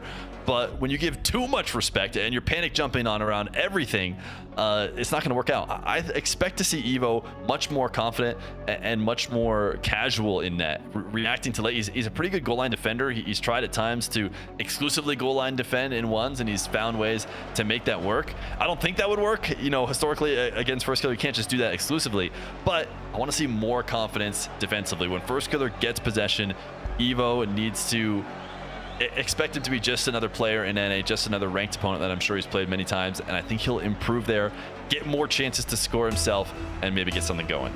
Well, listen, timeout's over. Game number 3 starting up. That's the fear analysis. I loved every second of it. Evo has had a card change. He went from Octane, now he's on the Fennec. And the analysis from Fear, the TLDR, the synopsis is Evo. Just play your game. Too much respect for First Killer. You have the ability to get the job done. Believe in yourself and let the bygones be bygones after that. Don't let First Killer just win the game off of you making mistakes that you usually don't make. And already Evo is going to score immediately off a First Killer double touch attempt that goes wide. Evo opens it up. And Evo stays grounded and accepts the fact that, Test First Killer says, I don't think you can hit that. I don't think you can hit that well enough that I need to jump, which is what he needs to be doing. Just hang out and take advantage of those mistakes that First Killer makes. And maybe if we see a couple saves, maybe a nice shot, from Evo, that mental can switch. Or if First Killer starts to show just how human he is, if he gives any more free opportunities, I think Evo will be able to shake it off. Right now he's got a boost deal. First Killer's so quick though. Evo's feeling like he's in an advantage position because he's going to take the boost and maybe keep possession, but First Killer lands and gets back to the ball so fast that he's scoring the other way. Oh my gosh, he drifts on the landing in the corner. First Killer did. Gives him the momentum to immediately pop back up, and Evo's not a bad backflip challenge right there. It's reasonable, but the problem is he is going against First Killer, who just plays so quickly. Instant transition for him. Great goal from FK. Evo tries to go for airdrop bump. FK's up too quick for that, and he gets a perfect counterattack shot. 2 goals. The first Killer in quick succession. Yeah, I mean, these air dribbles from Evo just have no bite at all. Doesn't seem like there's anything First Killer needs to worry about. He's just jumping up and stealing all of them away. Evo needs to get some resets earlier, needs to try and mix things up, because what he's doing right now is just far too easy to read. Trying to pass to himself, but I would say too heavy of a first touch with that high of a bounce. First Killer knows he can challenge without getting outplayed. Now First Killer slowing the game down. He's actually gone to his flicks this game, which is not something I've seen him use a ton yet in this tournament, but he seems confident about it here. He does love these power shots, from distance. That's never going to go in. Evo's there. Wait, he's just going to do it again. We're just going to do this as many times as he needs to. Evo should not be letting this in, but after the 3rd time slamming it to the backboard, it's going to work. I think it was the backflip from First Killer. It threw Evo off. Most people, after Evo had that powerful save, they go for a half flip and it turns their car away from the ball. First Killer just backflipped. He backflipped and immediately shot the ball right back at the net. I think it threw Evo off, and then First Killer scores again off the kickoff. And already the momentum in game 3 is all FK.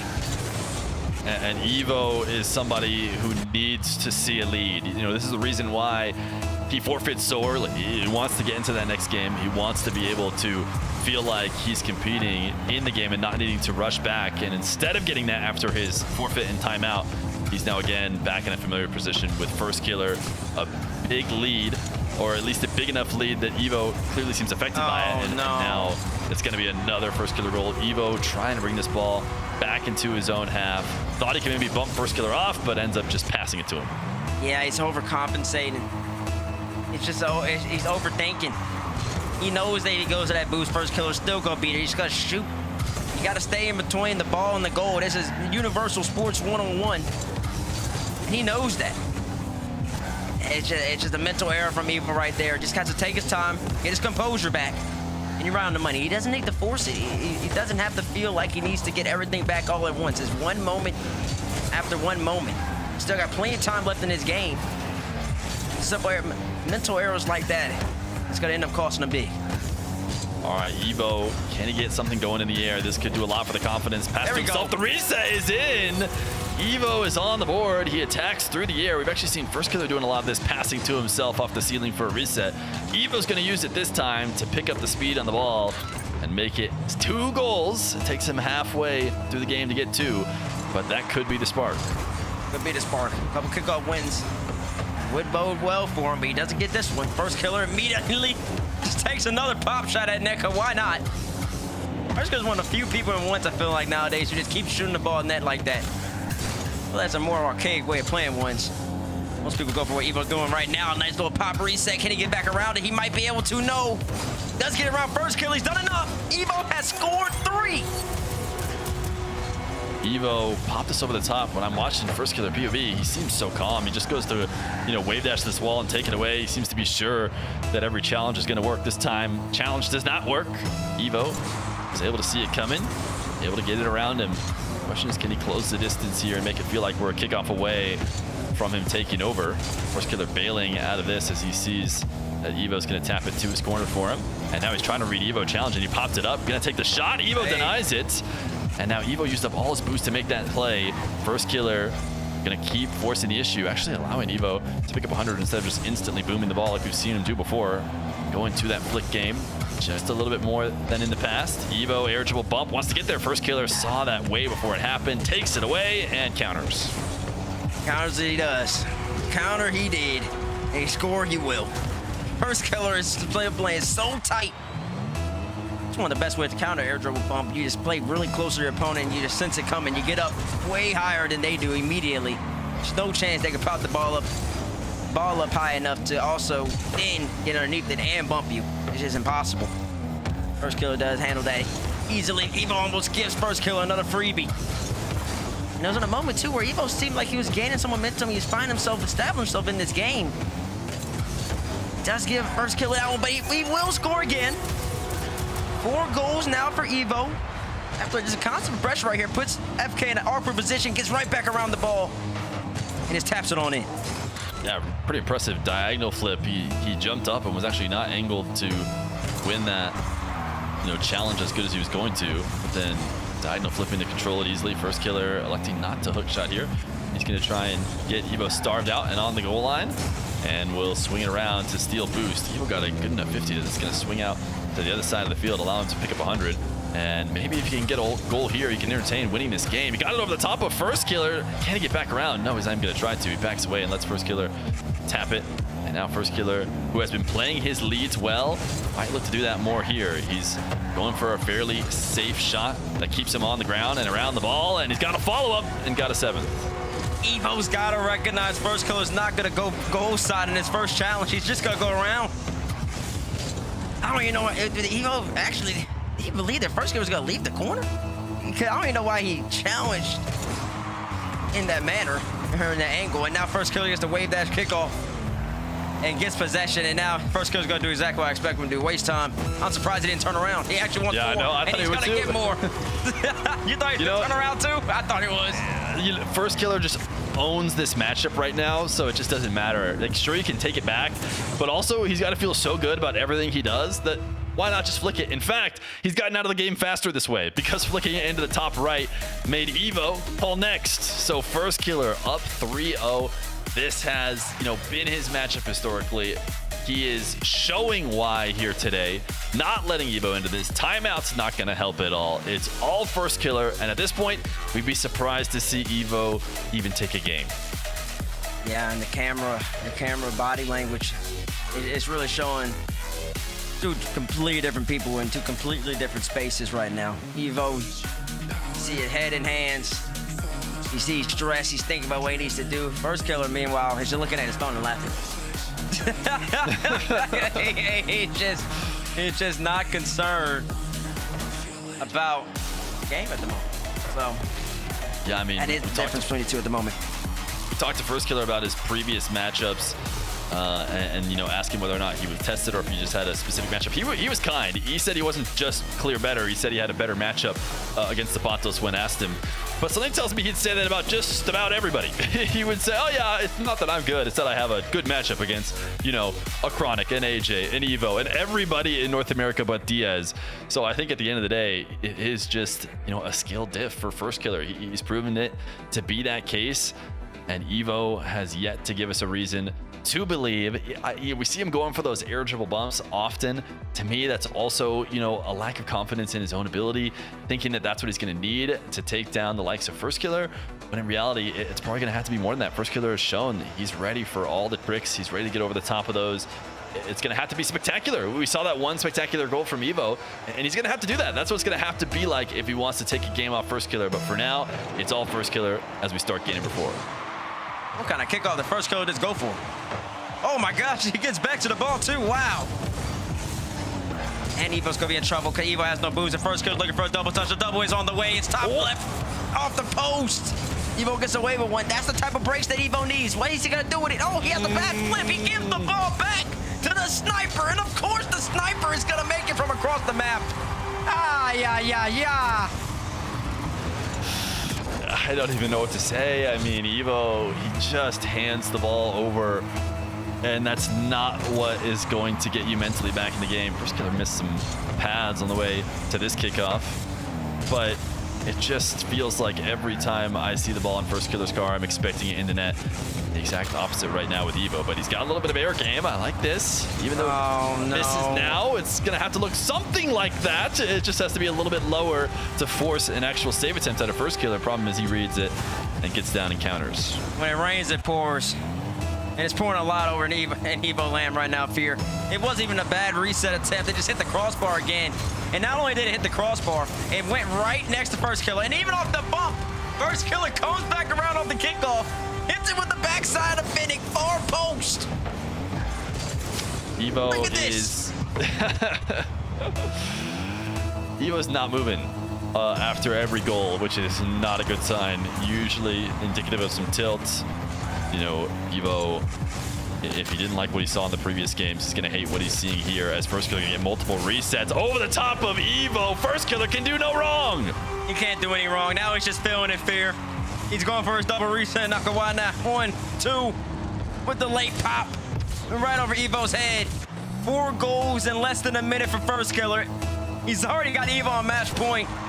And if this goes about 2 more goals his favor, we might be seeing the NEXT early. He's not allowed to call NEXT wait, you're right. That's until the rules. 2:30. My bad, guys. They don't know the rules. But there we go. Hey, there we go.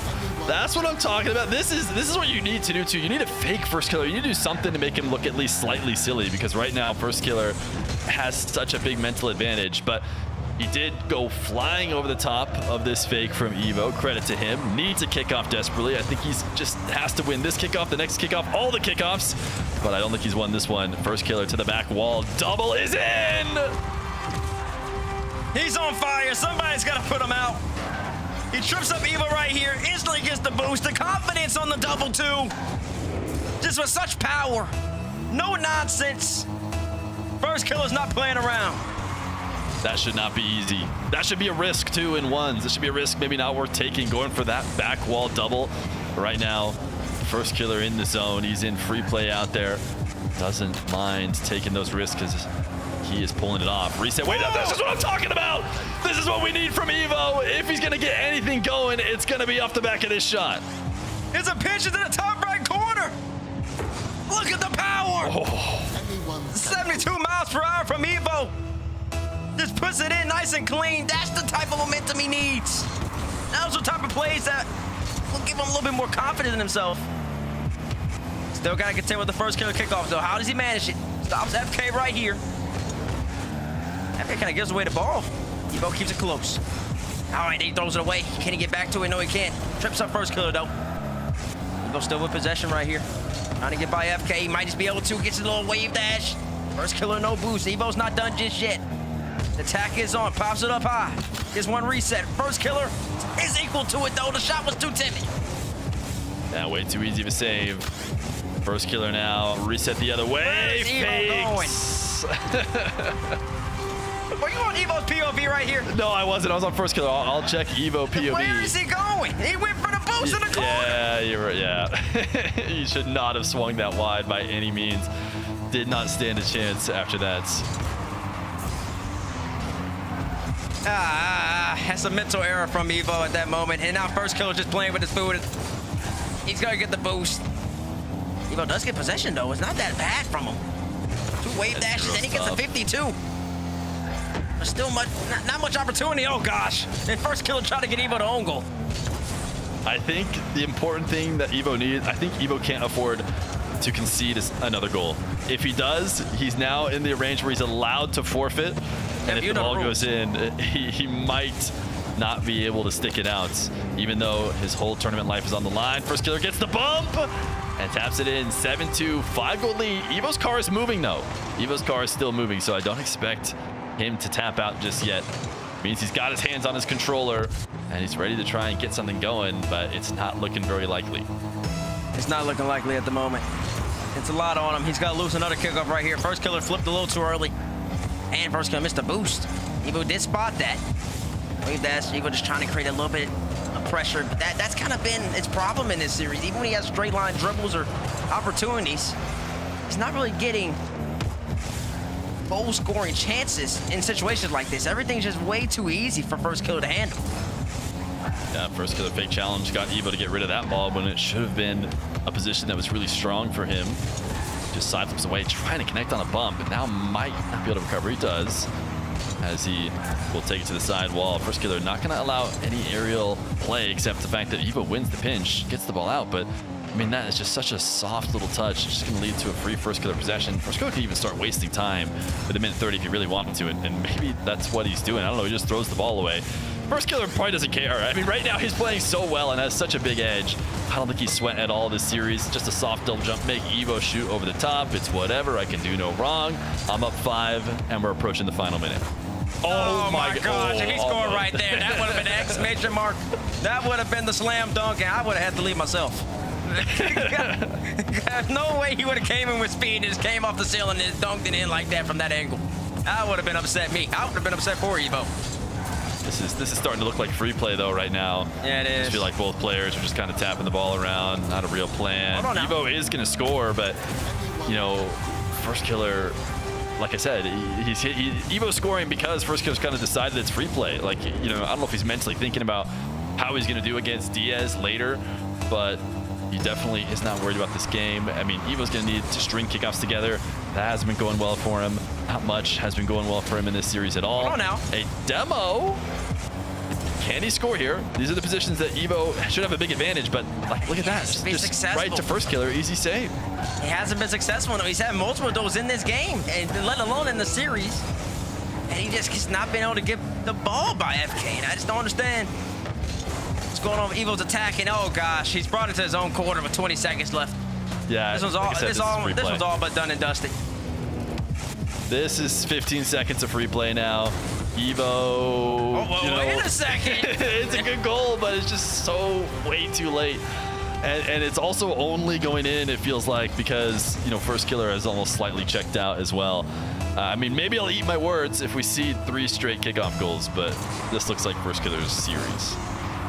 Never know. Y'all DJ one's is scripted, but it's not that scripted this time around. You're right. Yeah, it's the least scripted, but hey, maybe the grand final will be scripted. Evo, not a bad result. Top 4 is something you can hang your hat on, but man, you ran into the wrecking ball of first killer. And first killer Diaz is going to be a rematch of the grand finals last year. Diaz was saying people have not been grinding in ones. It hasn't changed much. Well, he's going to have a rematch against the same guy. Still a rematch against the same guy, indeed.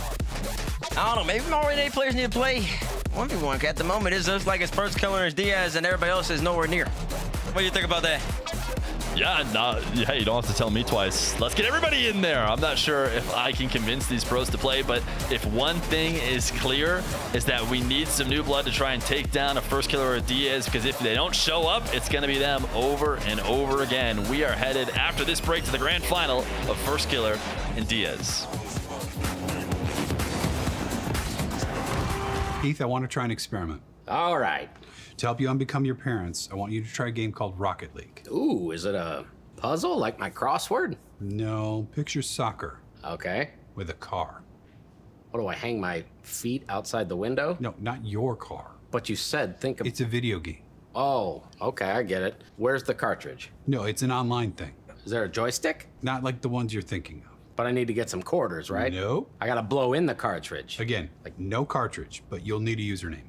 Username, huh? How about Keith_9914? The bathroom code? That's the only number I can kind of remember easily, so.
The magic of Rocket League is the stories you could tell about it. The 0-second buzzer beaters, the epic saves, the underdog victories. It's all there. As we return to this legendary arena, we'll witness Rocket League's story unfold together. Who will hang their team's banners in the rafters of Champions Field? It's time to find out.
comes from nowhere, makes you wonder if you lost control,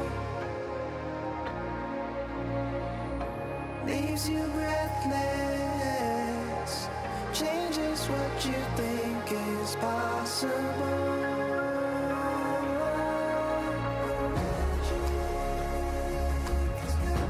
Got me too.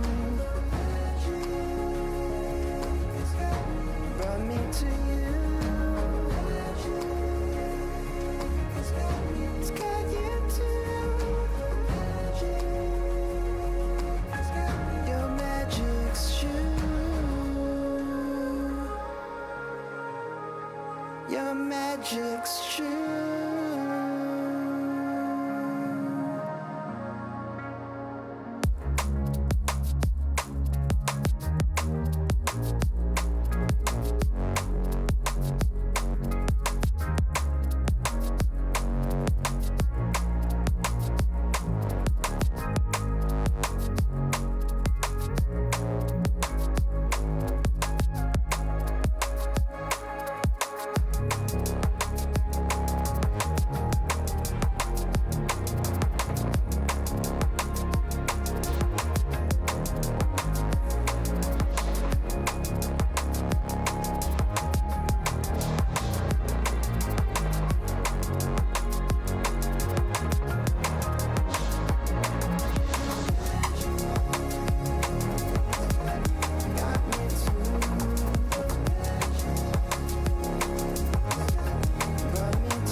Two players remain in the running for the title of 1v1 North American Regional Champion, and they're the same two players that were at this spot in the tournament 365 days ago when we ran it in 2025. Diaz versus First Killer will be your grand finals, the North American 1v1 Open.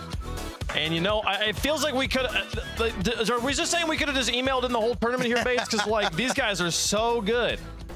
Well, listen, that's what I was telling Johnny. A single limb bracket, we would have been here about 2 hours ago. Oh, stop it. 2 hours ago, because it was inevitable that these two players were going to play each other. They're simply just the two best in the bracket. There's a question mark of where Daniel is relative to everybody, but Daniel keeps not signing up. So at the moment, we got First Killer and we got Diaz. And even in this series, I mean, it was back-to-back 4-0, 4-0s, and they did it so effortlessly. It felt like both of them were just vibing, just getting W's. What stacks? You know why we don't do single elimination? Because then the other regions would also have to do that. And some regions in this world actually have some depth, Tyler. This region, listen, we've known it was going to be these two in the finals, you know, kind of in the back of our minds at the very least for a long time. They both win their semifinals 4-0, and First Killer, you know, I mean, give Evo a lot of credit. You don't get to be in the top 4 without having some game yourself. But he ran into an absolute buzzsaw. And I don't know that First Killer necessarily did anything that you look at and go, oh, yeah, like this is why he's just straight up better. He just played solid the entire series and, you know, had just felt like superhuman reflexes. This is going to be a fun final. Last time they played, it was a 4-0 in favor of Diaz. Diaz has only dropped 2 games in this bracket so far. Can First Killer change the story here in 2026? He has earned himself the opportunity, and you know how much it would mean to him to be the 1v1 North American champion. Let's get into it. The grand finals. First Killer for Shopify Rebellion and Diaz for SSG. It wasn't a particularly close 4-0 in 2025 either. It was 3 to 5 goal games every single time. So Diaz absolutely has a expectation around this match, has a what's the word I'm looking for? A standard to meet. He has set the bar for himself very high. But First Killer just continues to get better at the game, Bates, and this might be his year. That's right. It might just be because even though First Killer did get swept last year in the grand final in this same match, they did play in this bracket on Friday in groups, where First Killer lost in 5 to Diaz. Diaz went up 2-0 in the series, and the First Killer won game 3, 10-9. He won game 4, 7-3, and he lost game 5, 7-8. So if going off recent history, First Killer has elevated. He's leveled up. He can compete against Diaz now in the year 2026. The question is, can he compete against Diaz, who's vibing out the music like he has been so far? Because we saw him vibing out earlier, and it looked really good for him.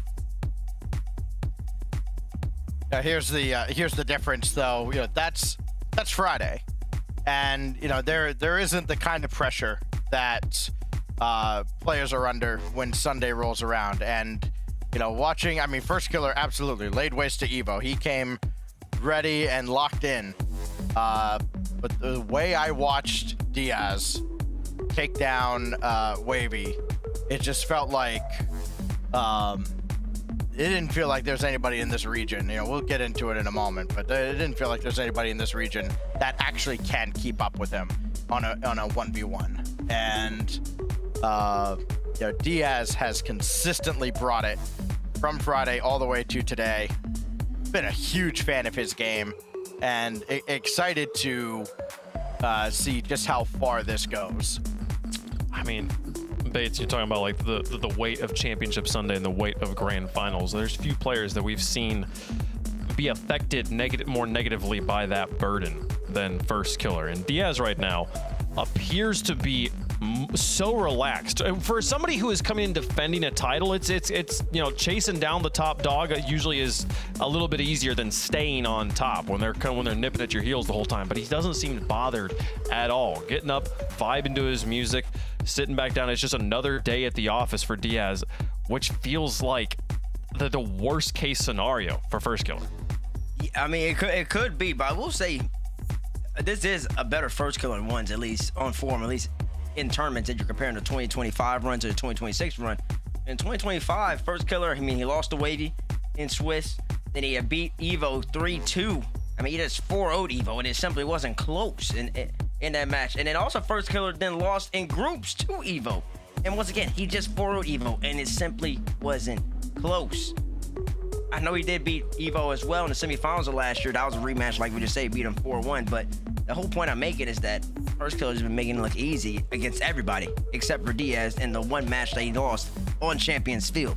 So looking at First Killer's form, Diaz was better in 2025, but we have a real question that needs to be answered.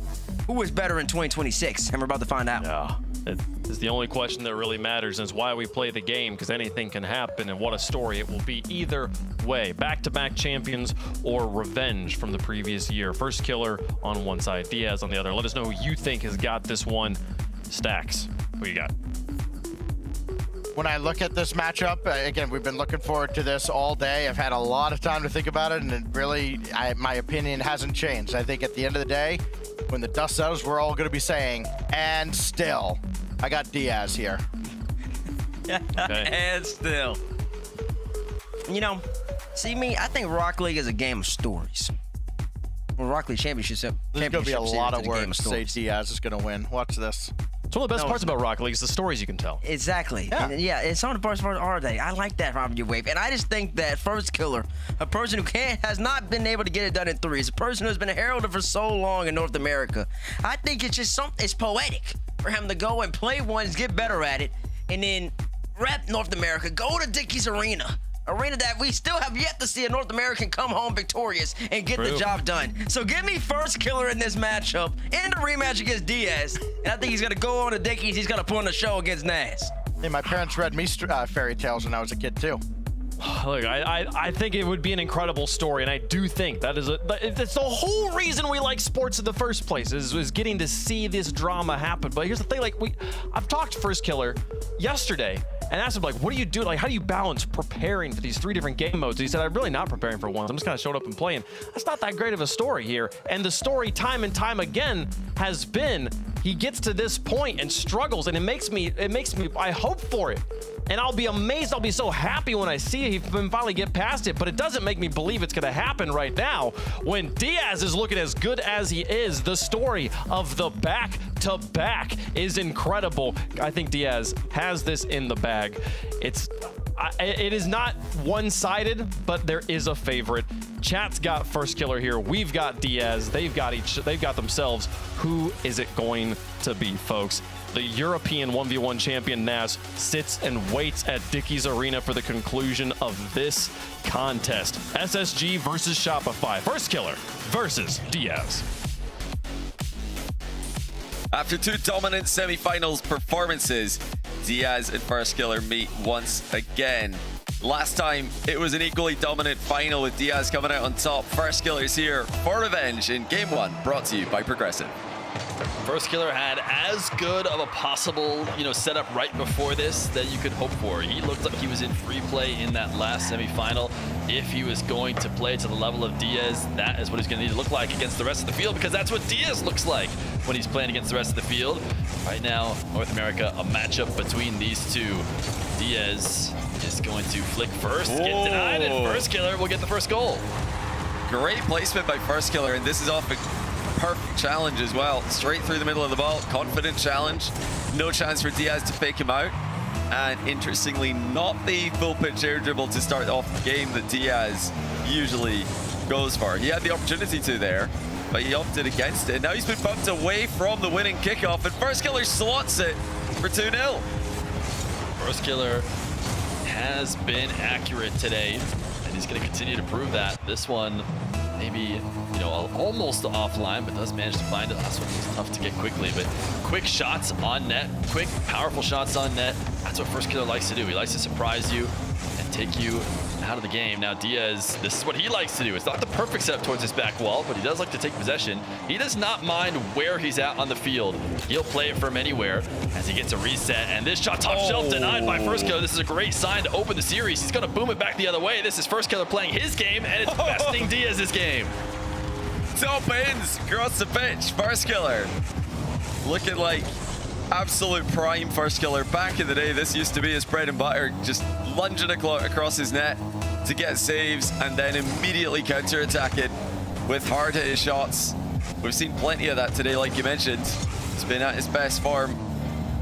To be doing this so many years on from his one's prime is truly unbelievable. Diaz is going to try to switch things up in the air dribble, but First Killer nowhere near getting hit by that one.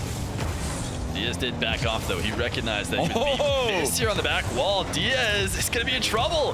He cannot get back to this, and he is starting to make some mechanical errors here. He's letting First Killer do what he wants to do. Just boom, power shots on net, and he's up 4-0. Great start by First Killer. He's rolling through the momentum from the semi-final into the grand final. This is exactly what you want if you want to see a close match today. Well, who knows? Maybe with First Killer's level that he's had this entire tournament, this could be the one. Oh, Diaz almost lets that one go in. He's trying to control it on his goal line. He lost control, gives away possession. Could have been easily a goal there. Oh, what a save. Diaz, just 3 boosts to his name under so much pressure here. First Killer trying to keep it awkward for him as he has 3 boosts now. And will look to Flick to give it a little bit of height. I don't know why he thought he could follow it up. Maybe because I just watched First Killer win 1,000 races in a row in the last game. But if you push that ball in the air that much, you've got to know that First Killer is going to take it away. And he just takes it off the top of Diaz's car to make it 5-0. Yeah, I think Diaz is just hoping that First Killer reads that he's not going to go. He's hoping that First Killer is thinking, oh, well, there's no way Diaz goes for that because I've obviously got him beat. But First Killer went just to be sure and gets the goal as a reward. 5-0 in the first 2 minutes is a crazy scoreline. It's exactly what First Killer needed, but Diaz has looked a little bit off here. Oh, he gets 1 goal.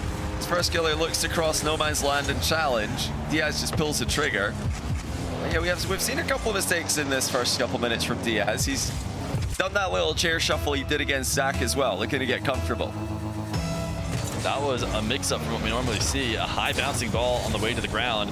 Very easy to chip up and start an air dribble with. And Diaz, normally somebody who wants to do that every time he possibly can. This time, he just bounced it and took that power shot. Actually caught First Killer off guard, who maybe saw that coming. Diaz tried to pre-jump this. First Killer maybe made it seem like he was going back down to the ground, but he uses the reset to go over the top.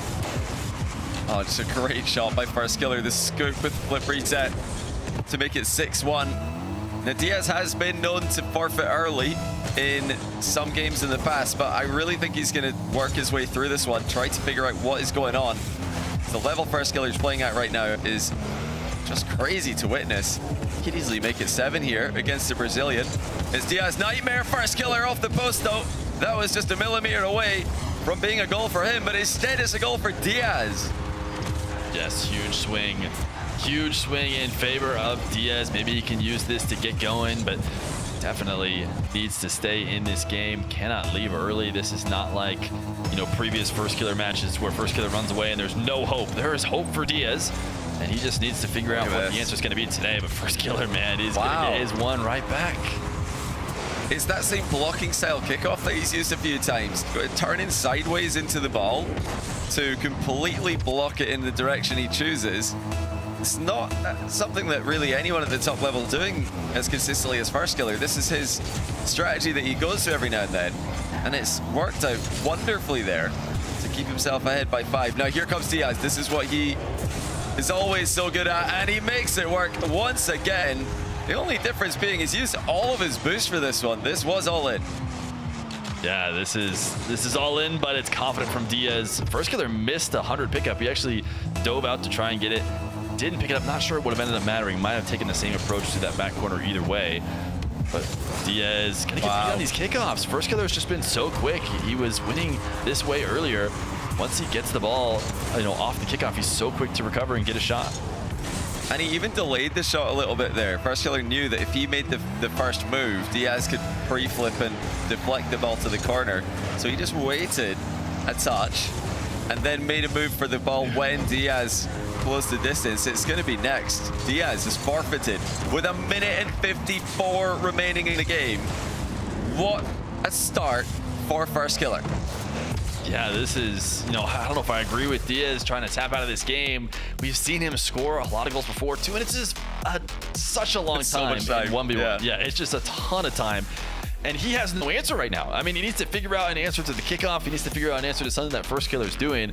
And it would have felt like a great opportunity to do that over the course of this game. And not only that, even if he brings it back and loses still, and loses by just a couple goals, the feel of that is way different, and I feel like could play in his favor. Right now, First Killer has to feel amazing. It doesn't get better than that. You're just scoring instant goals 5 seconds off the kickoff every time, and your opponent wants out with 2 minutes to go. I mean, it doesn't get better than that for First Killer. Yeah, that was dream first game in the grand final, and First Killer coming through the lower bracket here because of the amazing format that is the AFL format. Doesn't need to win 2 series. He could just win the 1, and he is in to the World Championship representing North America. Yeah, Diaz has got to switch something up here. He's not left the lobby. I was checking to see if he would, because yesterday he changed car after going 2-0 down against Zach, came back in the Octane. He might still change car, even though he's not left the lobby. You can do that, but usually players prefer to go out, change outside the lobby, make sure that they are selecting the preset that they want. So maybe he's holding off on that for now, just going to play another Fennec game. We're about to find out. Yeah, he can keep that in his back pocket. It did seem to change things, but he's not keeping it in his back pocket. He knows exactly which Octane preset he wants. He doesn't need to go to the lobby to figure it out, and he has switched to it here in game number 2.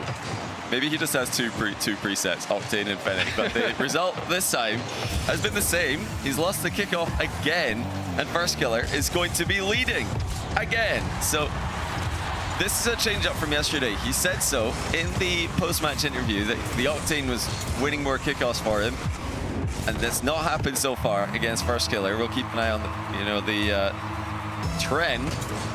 Who's getting more possessions? This one will go his way. In fact, it will just be a direct goal. Okay, much better for Diaz. Maybe the Octane's the solution. Yeah, Diaz able to force this off to the right. First Killer was trying to push it the other way, unable to muscle it through.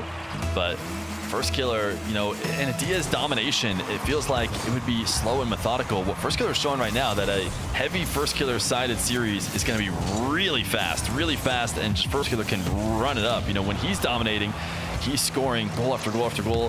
When Diaz is dominating, he's slowly breaking you down through the air, gliding like a ballerina as you fly over the top, and then he ground pinches it in to get his goal.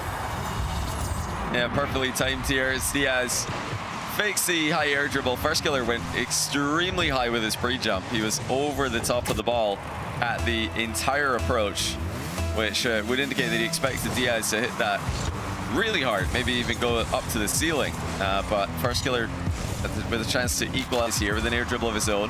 One reset, looking to air dribble high. Doesn't get the demo on Diaz, but he does get the boost steal. Diaz 23 in defense here. First Killer always getting such hard hits overhead to keep his opponents out of position, but Diaz is building back up here with boosted momentum.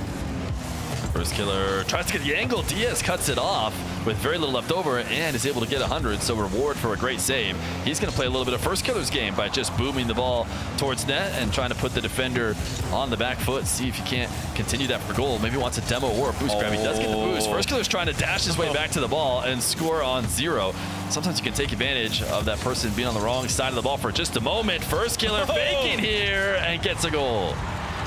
Yeah, it's First Killer's tempo right now. This is the pace he wants to play at. Just keep things moving. He doesn't want to slow down for a heartbeat.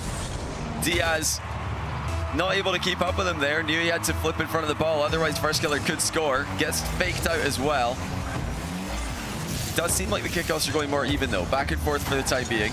And I do like that long shot from Diaz earlier in the game. That's going to keep First Killer grounded, stop him from pre-jumping air dribbles. What I don't necessarily like here from Diaz is he had an opportunity to do his bread and butter. He had possession, he had First Killer on 0 boost. There was no way First Killer was close enough to chase him down. Previously, Diaz takes that to his own back wall and plays through the air. This time, he popped the ball up infield, allowed First Killer to stay on ball and stay involved in the play. That's the game First Killer wants to play.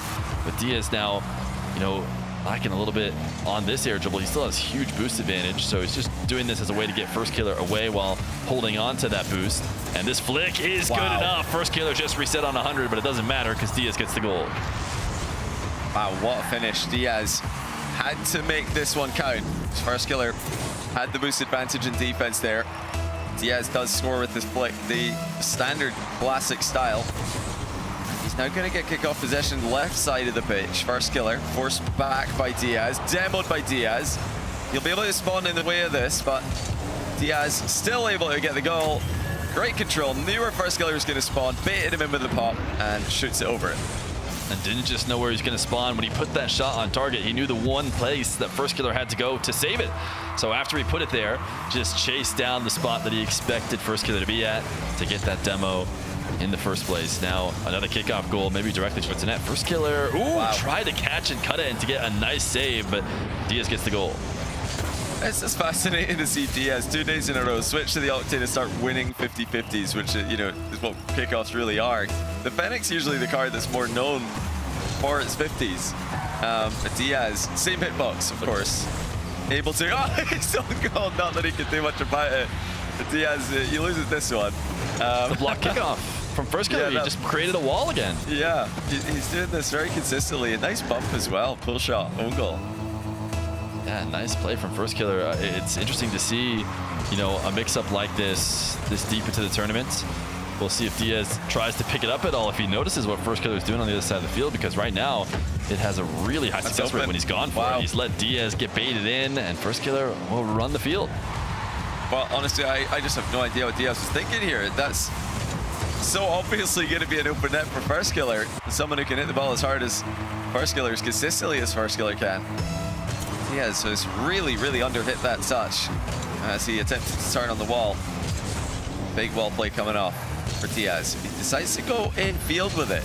Just letting the ground to air dribble be his main takeoff in the grand final. We've not seen many back corner, any back wall air dribbles. Even off the wall, it's mainly been from the ground for Diaz. And that's a switch up. What we've seen him do before. He's going to have an opportunity to go from the ground here this time. Sees First Killer up and decides, you can have it. You can have the ball. I want to go take your boost. I'm going to try and work it off the landing. First Killer's done a good job scoring from these positions when he has very little. And he's going to try and chase Diaz down. Diaz has to dodge the boost. Can he air roll the shot in? I think he missed it wide. So no immediate goal. As First Killer actually going to try and switch field here. Diaz was prepping for it on the other side, but wait, he's left the ball and it's open. Yeah, First Killer too afraid of the demo here. Did not want to get taken out of the game. So he drove up the wall. Diaz with the lower turn had the open net staring him in the face. 2-goal advantage to the Brazilian. Trying to be North America's representative 2 years in a row in the 1v1 World Championship. For him, he's got unfinished business at 1v1 Worlds. Now that he's seen the defending champion now qualify again. He'd have to go through NAS, of course. The winner of NA will be playing against EU's champion NAS in the semis at Dickies Arena. I think Diaz would love to get back there. When we saw him there last time, I'm not sure we saw him play his normal game. He wants a second chance. And he's been playing better on land in other game modes recently. A nice little 50. He's got First Killer dancing behind the ball. Ultimately, forces his way through. It's so clear to see the pace that these guys want to play at. First Killer, when he was in control of game one, and even the start of this game when he was getting more possession, continually up in the pace, getting the game moving as fast as possible. And that's what enabled him to win so comfortably against Evo. He ran into an opponent who's quite happy to do the same thing, and First Killer's just in his comfort zone. Diaz is not about that. He's controlling the game. He's slowing it down. He's using bursts of speed instead of average speed to outplay his opponent. Yeah, First Killer starting to feel the pressure here in game two. And we see that sidewall dribble working this time. Diaz will take it to net if he needs to, but he's more than capable of reading the defense when need be. Here is an air dribble that's not headed to the net, not yet, at least not before Diaz gets a couple resets and places it there. First Killer, though, angled to make that save. So not only does he get that save, he's going to get a follow-up touch as well, but really, First Killer just needs immediate goals. Nice skim shot down the side of the field, or the length of the field, I should say. But that should do it. I mean, even that clear probably takes up enough time. Diaz should be equalizing here. Yeah. Oh, it looks like First Killer will get one through. And yeah, Diaz can't believe it, because he thought he did enough here to block this one. But right before he made his touch on the ball, First Killer just bumped him out of the way. Technically still possible for First Killer. We've seen it happen before, but against a player's experience as Diaz, we don't think this is going to work out for First Killer. Diaz is bound to, as he has here, win at least one of these three kickoffs, and he's won the first of the three. Diaz, good response.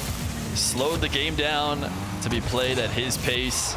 He likes to pick you apart and make you look silly for playing fast. First Killer has not been easy to make look silly at any moment. And if he gets to, get enough first possessions, and he maybe did that a little bit better when Diaz was not in the octane, but with him in the octane, not as many first possessions, wasn't able to dictate pace of this game, and it ends up going Diaz's way. Yeah, initially, it's very animated Diaz. Yeah. Initially, it was First Killer on the board. He, let Diaz back into this by pre-jumping a bit too much in defense. First Killer's just got to try to stay composed when he's on the defensive end. But yeah, you can see he's very annoyed at how the game is going. He's very annoyed at the fact that Diaz is controlling the ball so much. Yeah, I mean, that's how Diaz is going to want to play it. He is going to want to take this ball into the air, slow control. It's what Diaz's game has been for a long time. He seemed to know that he was going to be playing against First Killer here. He expected First Killer to be back when he was talking in the interview, but he's the one who has grinded ones. I mean, I think he's stayed fresher than the rest of his North American brethren, who he says does not grind the game mode. It's time for him to prove that the extra practice is the difference, as we're all knotted up in game number 3. Diaz, and then start off with some defense. First Killer tested him with some early shots. Diaz has 4 boost. How's he going to use it? Well, he's actually managed to build up to 7. A huge increase from a percentage standpoint, but still had to do some more work. That's still overall very well done to get the turnover of possession.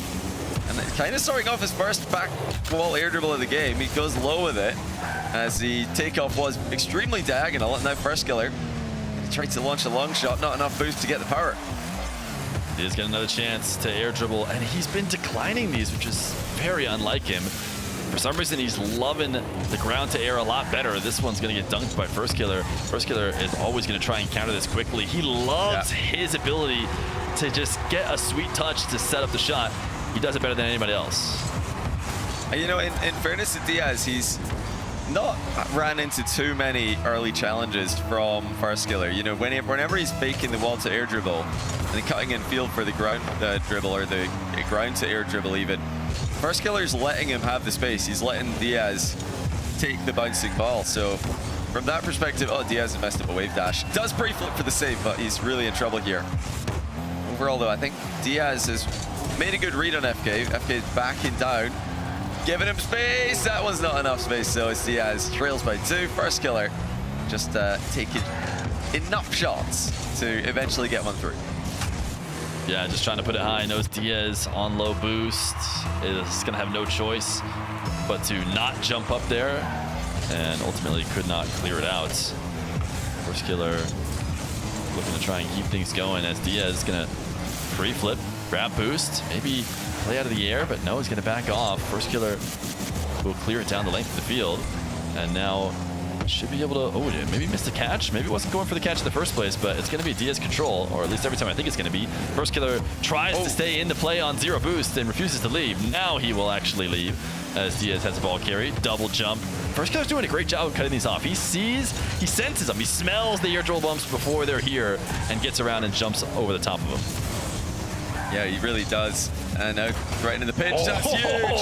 First Killer has broken the sound barrier with a monstrous pitch to make it 3-0. 136 kph, 85 miles per hour, all the way to top shelf. Almost too high. Almost too high. I can't believe how perfect that was. That was First Killer. We saw him do that yesterday too. Sure, he likes to boom the ball normally, you know, on a regular power shot, but apparently he's practiced shooting from distance off these pinches as well. Now passing to himself off the ceiling. That is not going to have quite as much success, but he is trying to get this game to run like game number 1, where he can run away with it. He's going to muscle this through. Diaz got back, but he's not strong enough. Yeah, Diaz a little grin there. He's trying to bait First Killer into going for the boost steal, looking to hit him with the counterattack straight down the middle of the pitch. But First Killer does not fall for it. He just stays on the ball and wins 2 50-50s in a row. That's the 8th shot that First Killer's taken this game. Diaz only has 1 as we approach halftime. First Killer completely controlling the game, and once again, whenever he does, it seems like the pace when First Killer's on the ball rises significantly. Diaz trying to get a possession that could maybe slow this game down, has the ball on top of his car, so what does First Killer do? Dives immediately, backflip challenges, breaks it up. He wants them playing back and forth, constantly trying to give up possessions. Diaz, I'm not sure if he has a reset, he has to go get it again because he didn't have it the first time around. He does undercut First Killer here in order to steal the boost, and now the ball's popped up, so this is heavy advantage to Diaz, who likes to go down to the ground and roll it up the back wall. First Killer is still not in a great spot. Diaz, though, shoots it directly at him. It's not over yet. Diaz continues his possession. Shot top right, this time it's in.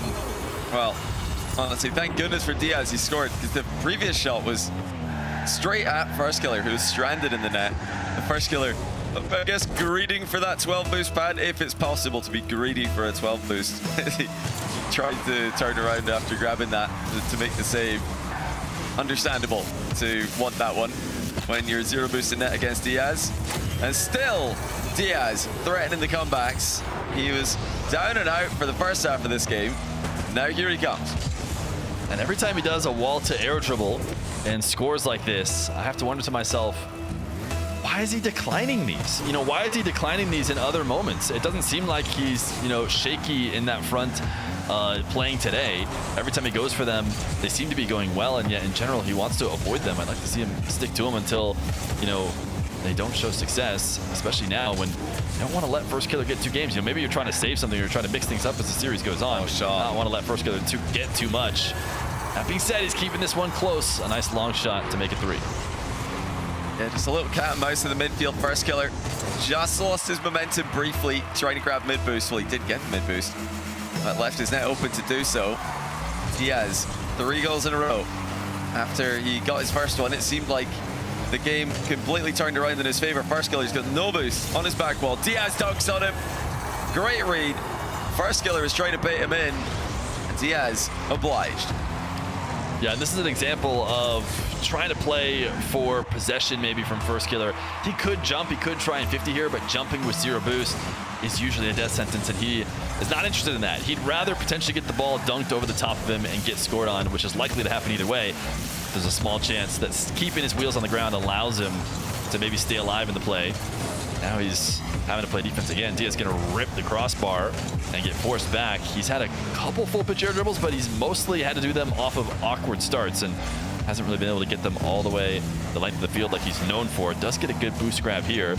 Still not the best setup. We'll look and see if he's able to switch the field and go for a wall to air dribble on this side. Again, they've looked really strong. I wanted to keep going for it, but he hasn't been able to get these resets. Drops down to the ground and might even give up possession. Yeah, huge chance for First Killers. Not many chances in the latter half of the game. Here's one of them. Goes low. Diaz reads it. First Killer backs off. It's Diaz turn. Ceiling reset for him.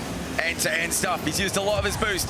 Mind game is good with a wave dash shot straight out of pre-jumping FK. And that touch off the wall. Look at this ball. Gets so close to the ceiling without hitting it. You got to make sure that it does not bounce into the ceiling and fall back down faster than you're expecting. It is a perfect touch from Diaz to start the aerial in the first place, and now a delay kickoff as he tries to secure this game. He's dodging First Killer's demo attempt as he picks up the back 100, and he's going to switch to the opposite corner. We'll see if he takes this air dribble or if he just baits First Killer in. He kind of delays it slightly before actually getting up into the air, and First Killer's taking it away clean. He's going to have a free net. How has First Killer successfully challenged this? He is so quick to the air. I mean, that is just absolutely perfect. Right before Diaz can make his second touch on the ball, Diaz thought he did enough. He thought First Killer would have turned. He delayed his takeoff. First Killer read it the whole way, but here comes Diaz again. Off the wall, final 10 seconds. He can go pretty all in for this one. Same shot, same result. The mind game, the wave dash, and the goal. Diaz has looked so good off the side wall, able to win that kickoff there. First Killer, such a tough read to make against a guy like Diaz, but he's got 6 seconds to work with on a diagonal kickoff. He goes for the block kickoff again in a crucial moment, but this time he's blocked it into the control of Diaz, who has just to let it hit the ground. First Killer actually wait, what? No way, it's in the air. First Killer has a chance. He's gonna flip back to this, pop it back up in the air. Diaz has boost to work with. Will he fake? First Killer seems to think he might, so he rushes to the ball and hits it to the ground. Diaz will take this game. Wow, what comeback by Diaz. First Killer was up 4-0. Diaz only had 1 shot in the first half of the game. He finishes off with 12 to First Killer's 11. A complete second half takeover. Patiently done by Diaz. And First Killer's got to be scratching his head at that one, wondering what went wrong, because everything was going his way. He was picking away at Diaz's defense. Diaz is looking frustrated on the camera. He even scored one of the best goals we've seen all weekend, with one of the fastest pitches you're going to see all season. But then it started to go Diaz's way, about 2 minutes to go. And it was in large part due to that reset. He got over First Killer's head. Clearly First Killer remembered that, because later on in the game, Diaz hit resets underneath First Killer, predicting the adaptation from FK's defense. Yeah, it's just great play off the wall from Diaz. And, you know, when he hesitates, it hasn't looked quite as good. I think back to the crucial goal that gave First Killer a real chance at the end there, where he was trying to waste time, so he hesitated on his touch, ultimately decided, I probably still should take the air dribble. And then we saw First Killer take it away. I don't think there's any reason for Diaz to down his game. You know, we normally see him in free play type mode in some of these 1v1s where he's just taking every first touch up into the air and he's just bringing them up there and breaking down defenders left and right. Seems like when he gets to that, he's still doing well, but maybe trying to play it just a little bit safer here in this RLCS Grand Final than we see him do in show matches. For now, it's okay because he's got the lead in the series against First Killer, but First Killer is right there trying to catch back up. Yeah, I think we've got to credit First Killer's defense. These guys have played already in the group stage. And clearly Diaz doesn't think that he should be going for full pitch air dribbles against FK, starting off game 4 with a pretty unconvincing fake challenge from Diaz. First Killer will just low 50 right through him on the goal line for 1-0. First Killer to the wave dash as he tries to pinch this away, not let Diaz get boost and ball, but it looks like that is what Diaz will get on the left side wall. And he will take him into the air. First Killer was already up. Diaz, no, Diaz not able to finish it. It's open as well for FK to make it 2-0. Initially, it looked like Diaz had done the hard part. He saw First Killer's challenge coming, but he couldn't get the finish. He missed it while trying to be too safe. Obviously, he's a bit afraid to hit that hard into the ground in case he misses, but you've got to get some contact, of course. Another good start for First Killer in what's starting out to be an extremely interesting grand final. Diaz into the air, way ahead of the ball. What is he going to do now? Tries to float back to pop it up, but ultimately didn't love the dribble. Diaz does not mind going back to his own half. First Killer trying to chase him down, not let him keep the possession. First Killer will pop this up. Diaz was hoping for a demo, didn't get it. Now on 30 boost, he's gonna have to play the ball. It's gonna work out. First Killer looks awkward, and Diaz will get a goal. I can't believe Diaz has gone for this. There's no way First Killer expected him to do that. With low boost in the back corner, usually that's the one place in defense that you feel comfortable in. Back corner with the ball close by. Diaz found a way through, and that bump on First Killer was critical to successfully score. First Killer flipping away. Diaz knows that the first shot will be uncontested. That sets up more in the future. First Killer's found time to grab boost to the back corner, but Diaz is faked him out, and that's the danger of giving your opponent space. First Killer with a little wiggle in the post. Goal celebration. I guess not really a celebration for him, is it? It's a great hook shot fake. It's so threatening to be able to shoot that near post. First Killer believed it to be true, but Diaz fakes it. Oh, nice undercut. First Killer gonna retake the lead. Little wave dash to catch back up to it to guarantee it, but a strong kickoff puts First Killer back on top. Yeah, Diaz is in a world of trouble there. You know, he's got to go for the ball, and he needs a wave dash to get there. But by doing so, he just telegraphs his movements at First Killer. He was able to bump him. Oh, First Killer just missed that one. Diaz doesn't have boost though, so he's got to leave the ball for First Killer. Brings it down. He has fake challenge. Gets First Killer off the ball immediately, but First Killer turns and shoots. Diaz didn't see that one coming. What a move by First Killer. Diaz was hoping to control this. I don't know if he liked the touch he got there, because he just gives it right back to First Killer. Maybe he was just expecting him to completely leave, and that's why he wasn't too worried about it, but not a good controlling touch. Diaz out ahead of First Killer. Seems like an opportunity to go quickly here, but Diaz in general likes to slow down, and First Killer able to get around the double jump bump attempt there, and he's gonna have to get back possession though. Diaz a little bit awkward. He's not able to get an air dribble going out of it because it's so close to the back wall that lands on the ground. He's got a dribble at 1 inch height here as he takes it down the field. First Killer able to take away possession though, flipping through the ball, gonna get a reset and one last shot. Diaz stops it and gets it to the back wall. Yeah, Diaz using some boost to close the gap here. Does not want First Killer to turn, but First Killer's found a way to do just that. Create some space in field. He's got so many angles to play with. Diaz managing his boost well in defense here, but First Killer's gonna try to put one past him with a reset. Top shelf is good, and it's 5-2. Great shots from First Killer. You see Diaz going out for pads. Didn't think his 30 was enough. Got all the way up to 54 before taking an angle back towards the net. It seems like maybe a tougher angle to make the save, but he thought it was worth the trade-off. Was unable to stop First Killer from extending the lead. This kickoff should go his way, though. He should be able to get everything he wants. He's gonna let the ball bounce out to the midfield as he tries to watch First Killer on the other side of the ball. That flick met by First Killer early in its progress. First Killer has to power shoot. He doesn't have any other boost to do anything else, but he's so good at that that it's almost in. It just barely crossbar out. That's a good bail by Diaz. He realized he wasn't going to get there, so just hope the crossbar would cover him, which it did. Now Diaz with a boost advantage in offense. First killer trying to survive. He's got momentum as he flies out of his net. Sticks to the ball. Here comes Diaz again. Doesn't quite get it directly off the wall, but that's going to finish with the tap in. First killer managed to survive for a little bit there, but eventually Diaz found a way through. Yeah, first killer, no boost, kind of on that awkward corner on the wall there. Diaz knows he's not going to be moving out of that or making a good play quickly, so he just slams it off the wall back out to the net. I'm sure he wouldn't have minded if it went straight into the net, but it did need a bit of a follow-up as this one remains close. 2 minutes left to go. Diaz with 12 boosts needs to be really careful, and he wasn't careful enough, so first killer will get a free one. Yeah, I'm not sure what Diaz was looking for here. He was on, you know, a very awkward angle, very low boost as well. So there's obviously not going to be any recovery. And first killer had control. So yeah, Diaz probably biting off more than he could chew there.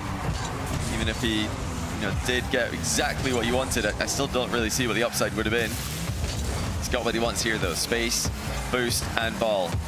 The golden trifecta in 1v1. First killer closes the gap though. He's found another way through. Diaz, own goals in an attempt to clear it.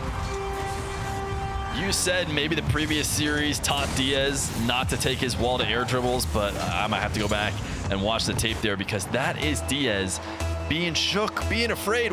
When does he not take that air dribble? Instead of taking that air dribble, he cuts it back down to the ground. Almost no player does that, let alone somebody who's as good as he is in the air. And then first killer turns and dives to take advantage of that and gets a freebie. I mean, Diaz, from my perspective, you got to play your game. Why are you not playing your game? You're allowing first killer, to take away one of your best weapons without even having to try. And Diaz, he's had enough of this one. He's seen 8 first killer goals, and that's more than he wants to see. He wants to go next. Yeah, in that situation, absolutely. When he's already down by 3 and, you've got a little bit more than a minute left to play, I think that's when he just has to go for it and has to back himself to score more often than not. When he's got a lead or when he's tied, I can kind of see what he's doing here. He's trying to, I think, capitalize on the fact that first killer doesn't like to take risks. First killer doesn't really like to take risky challenges. But yeah, Diaz at 3-2 down, trying too hard to catch first killer overextending. That doesn't work.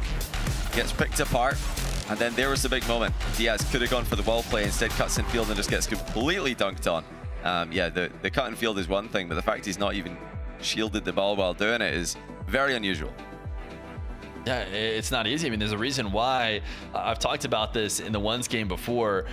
When the aerial game started to become a thing, you could still choose to do it and sometimes not. But then as this ones meta progressed, there are moments in time in which the game state calls for an air dribble. It wants you to air dribble, and players who try to pull away from that or try to go against the flow oftentimes have a really tough time forcing the issue. And I never would have thought Diaz would be somebody who would go against the flow for an air dribble. So it's just really surprising for me to see from him. And he might have good reason. He's not getting destroyed in this series by any means, but he has been doing that in games that he hasn't looked his best.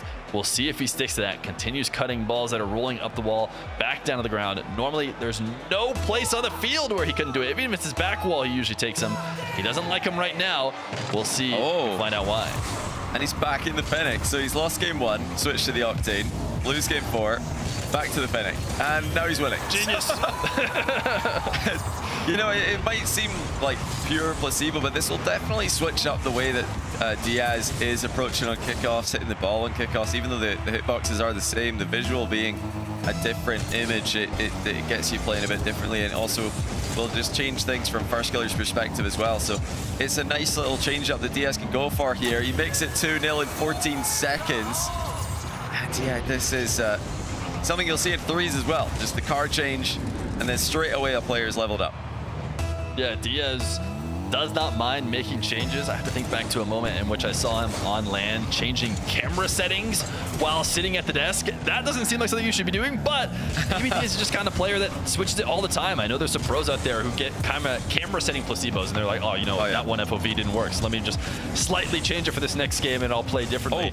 Diaz clearly willing to do that, but now he's finally doing one of the dribbles he's known for. He's gonna fake here. First killer falls for it. This is the Diaz we know and love. The fact he's just got 3 consecutive touches in the air that are within a couple of millimeters of the ceiling. Just Diaz things. Will it be a return to the norm for the defending North American champion? He's been waiting all day. Has this whole game, first 4 games, just been conditioning Firskiller to expect a grounded version of Diaz, and now he's fully unleashed again? Or is he just now playing right-handed? Yeah, maybe.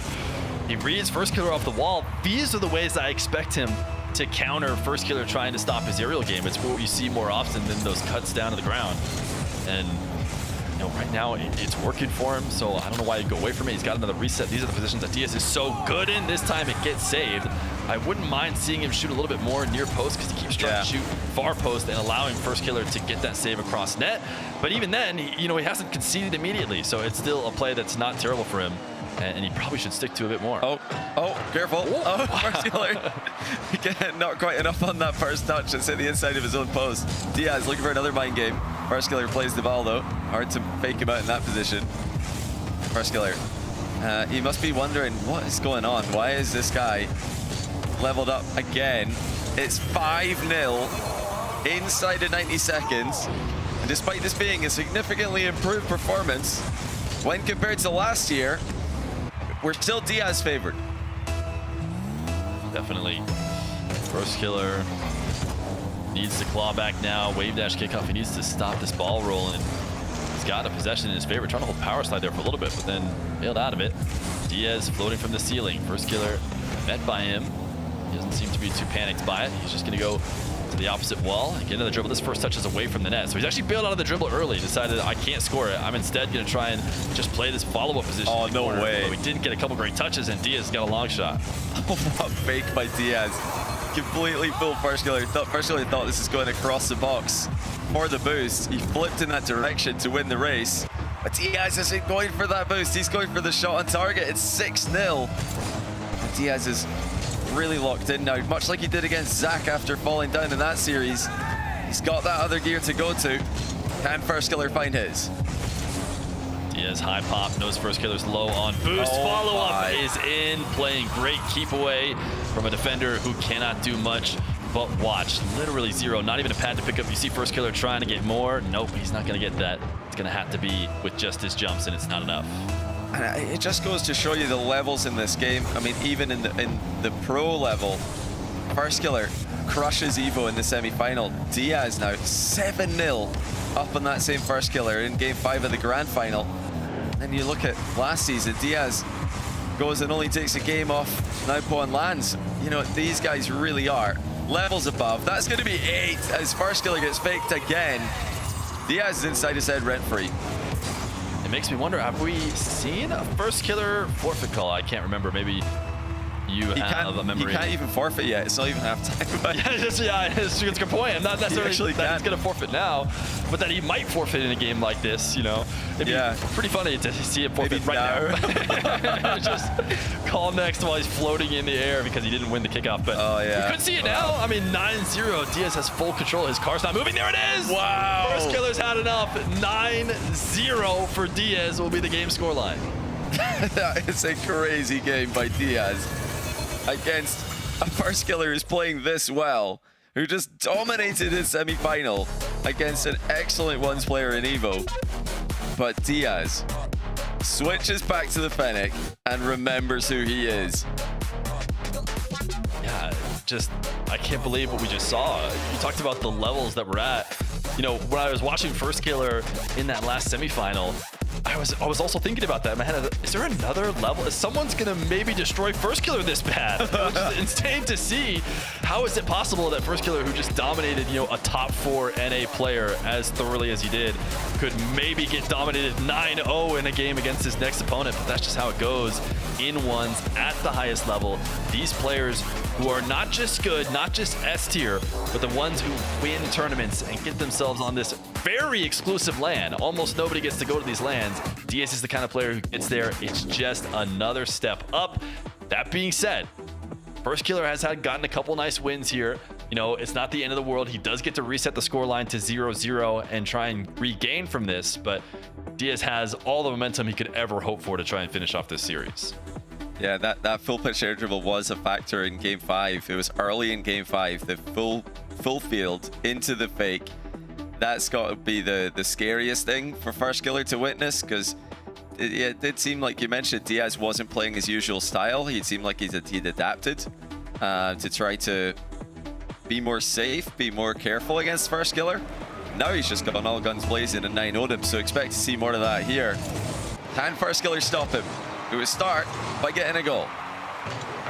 Diaz into the back corner. Will we see an air dribble from or some kind of aerial play? He actually tapped it away, maybe because First Killer was around the area.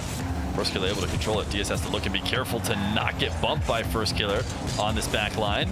As yet another air dribble starts. Diaz has a bit of boost to work with, but First Killer is around him and has an early lead.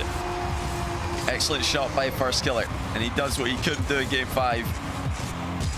It's actually massive power he's able to get in that last touch. It's difficult to generate more power when you're air dribbling at the ball like that. Had to really stretch his neck out for it.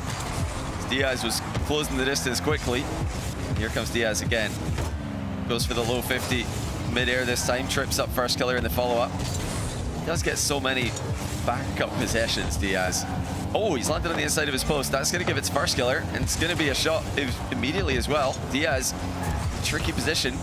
First Killer, wait, is he overextended? Surely not. No, he will get back to this and probably scores. Diaz is dove. Yep, First Killer, no nonsense. 2-0. Yeah, I was watching from Diaz POV, and you know, he tried to shoot the long shot. Sure, it didn't go in. Now it's time to concede the fact that you gave up possession. But no, Diaz wanted to see what else he could do. He just followed it all the way down, and every last moment of that, I thought, what's he going to do? What's he going to do? Oh, he's just going to give him the ball. There is not a secret. It didn't look like a good challenge. It ended up not being a good challenge. First Killer, I can't believe he's got 2 in the first minute after he just got absolutely routed by Diaz in the last game. Diaz, will he go for this back wall air dribble? First Killer does know how to stop it, or at least is trying to stop it by staying close, and he's able to redirect it off target. It's actually crazy to see that that's the go-to defensive strategy, but it looked like a great play by First Killer to dive in that early, because you do not want to give Diaz the reset, even if it's close to his half, even if it was in his half firmly. Now the fight for the back corner boost. Diaz wave dash bumps First Killer off of it. Looked like First Killer was on that way too soon. Pros still, like all of us, not adapted to the new update, but First Killer, no issues, stays in offense and scores with a nice pass to himself off the sidewall. That's so funny to watch him just camped on the corner and then get bumped off, not even get the boost after waiting there forever. But this is just such a momentum-based series right now. 9 straight goals for Diaz in that last game. Now a 3-0 start for First Killer. Almost 2 minutes off the clock without a Diaz goal after he put up 9 in just about the same amount of time, but he does get this over the top of First Killer for his first. And First Killer sticking to the same game plan in defense, just getting up into the air early, deny the reset. Unfortunately for him here, Diaz didn't play for one. He just air dribbles over the top of him. Really got me wondering, if First Killer wins this game, would Diaz go back to the Octane again? Or would the fact that he's won a game 9-0 in the Fennec make him stay with the Fennec for game 7? Obviously it's a game 7 all of us are hoping for. Diaz, sick of the pre-jumps, just takes a long shot. And it's not a long shot you expect to go in, but it will make First Killer think twice about pre-jumping next time. He got a sweet bounce out of the back wall. He really wants a demo, and he's not going to get it. First Killer managing to dodge to get away from that, but still very low boost. Diaz trying to muscle First Killer away from the play. Now he's got a low boost defender as he goes with the ceiling height, gets the reset, pancaking with the ceiling, but didn't stay in control of it, and First Killer able to take over. Yeah, First Killer put him off there. He just appeared in front of him. Now First Killer at the other end, looking for a low 50 of his own. Got the reset just in case. Both these guys desperately trying to read each other's almost unreadable aerial games. Very low scoring game, especially with the offensive prowess on show. First Killer once more. Pre-jumps immediately, shuts it down. Diaz thinking, well, surely he backs off because I've just taken a long shot from a similar position, but no, First Killer sees the air dribble coming. And even when Diaz, who has sight around the ball, notices First Killer's going to challenge, he tries to adjust the dribble so that he can win the 50, but First Killer just too strong, too quick, arrives before Diaz is ready. Diaz has to be careful here. That shot was not good enough. First Killer's going to rush it straight back the other way. Diaz does manage to make up for his mistake and get back to make the save. but it's a tough position to be in. He's going to get a chance to try again this time. Now with the carry, he can't get up into the air off of that position in the corner. Fakes, and First Killer doesn't fall for it. Now maybe a chance in the air. First Killer coming down from the ceiling. He loves his ceiling challenges, and he intercepts this. He's just wasting Diaz's time here. First Killer playing survival mode. Diaz has a huge boost advantage though, and will 50 it in for his second goal of the game. A very impressive defense from First Killer to survive this long. Yeah, and Diaz just pulling it out as far as he can to the middle of the net or out to the opposite post. So First Killer has no choice but to jump and dive across, and he can win 50 in. Could get a bump here on First Killer. He tried to, but First Killer saw it coming and flipped through in order to counter that physical play. And now he's faked a challenge in and got Diaz to drop this ball to the ground. Interesting pre-flip touch there. First Killer has looked so good when chasing down the ball on zero boost. He's managed to regain control. But Diaz has this rolling in the corner. Will he take it to the air? Where is First Killer? He's off on the bottom left there. Diaz going the distance of the field. Fakes the flick. First Killer jumps and still makes the save, but it is Diaz's possession. At least I thought it was. First Killer doing enough to bully Diaz off for a moment. Diaz recognizing, no, I can go back in and take control, but now he just handed it over. It's going to be First Killer's as he sets up on the side wall. This could help secure a game 7 if you can finish this one off, but he tried an air roll instead of going for a reset. Diaz was there for it. Counterattack, soft touch. I'm not sure he's going to modify this. That is not the best play from that point.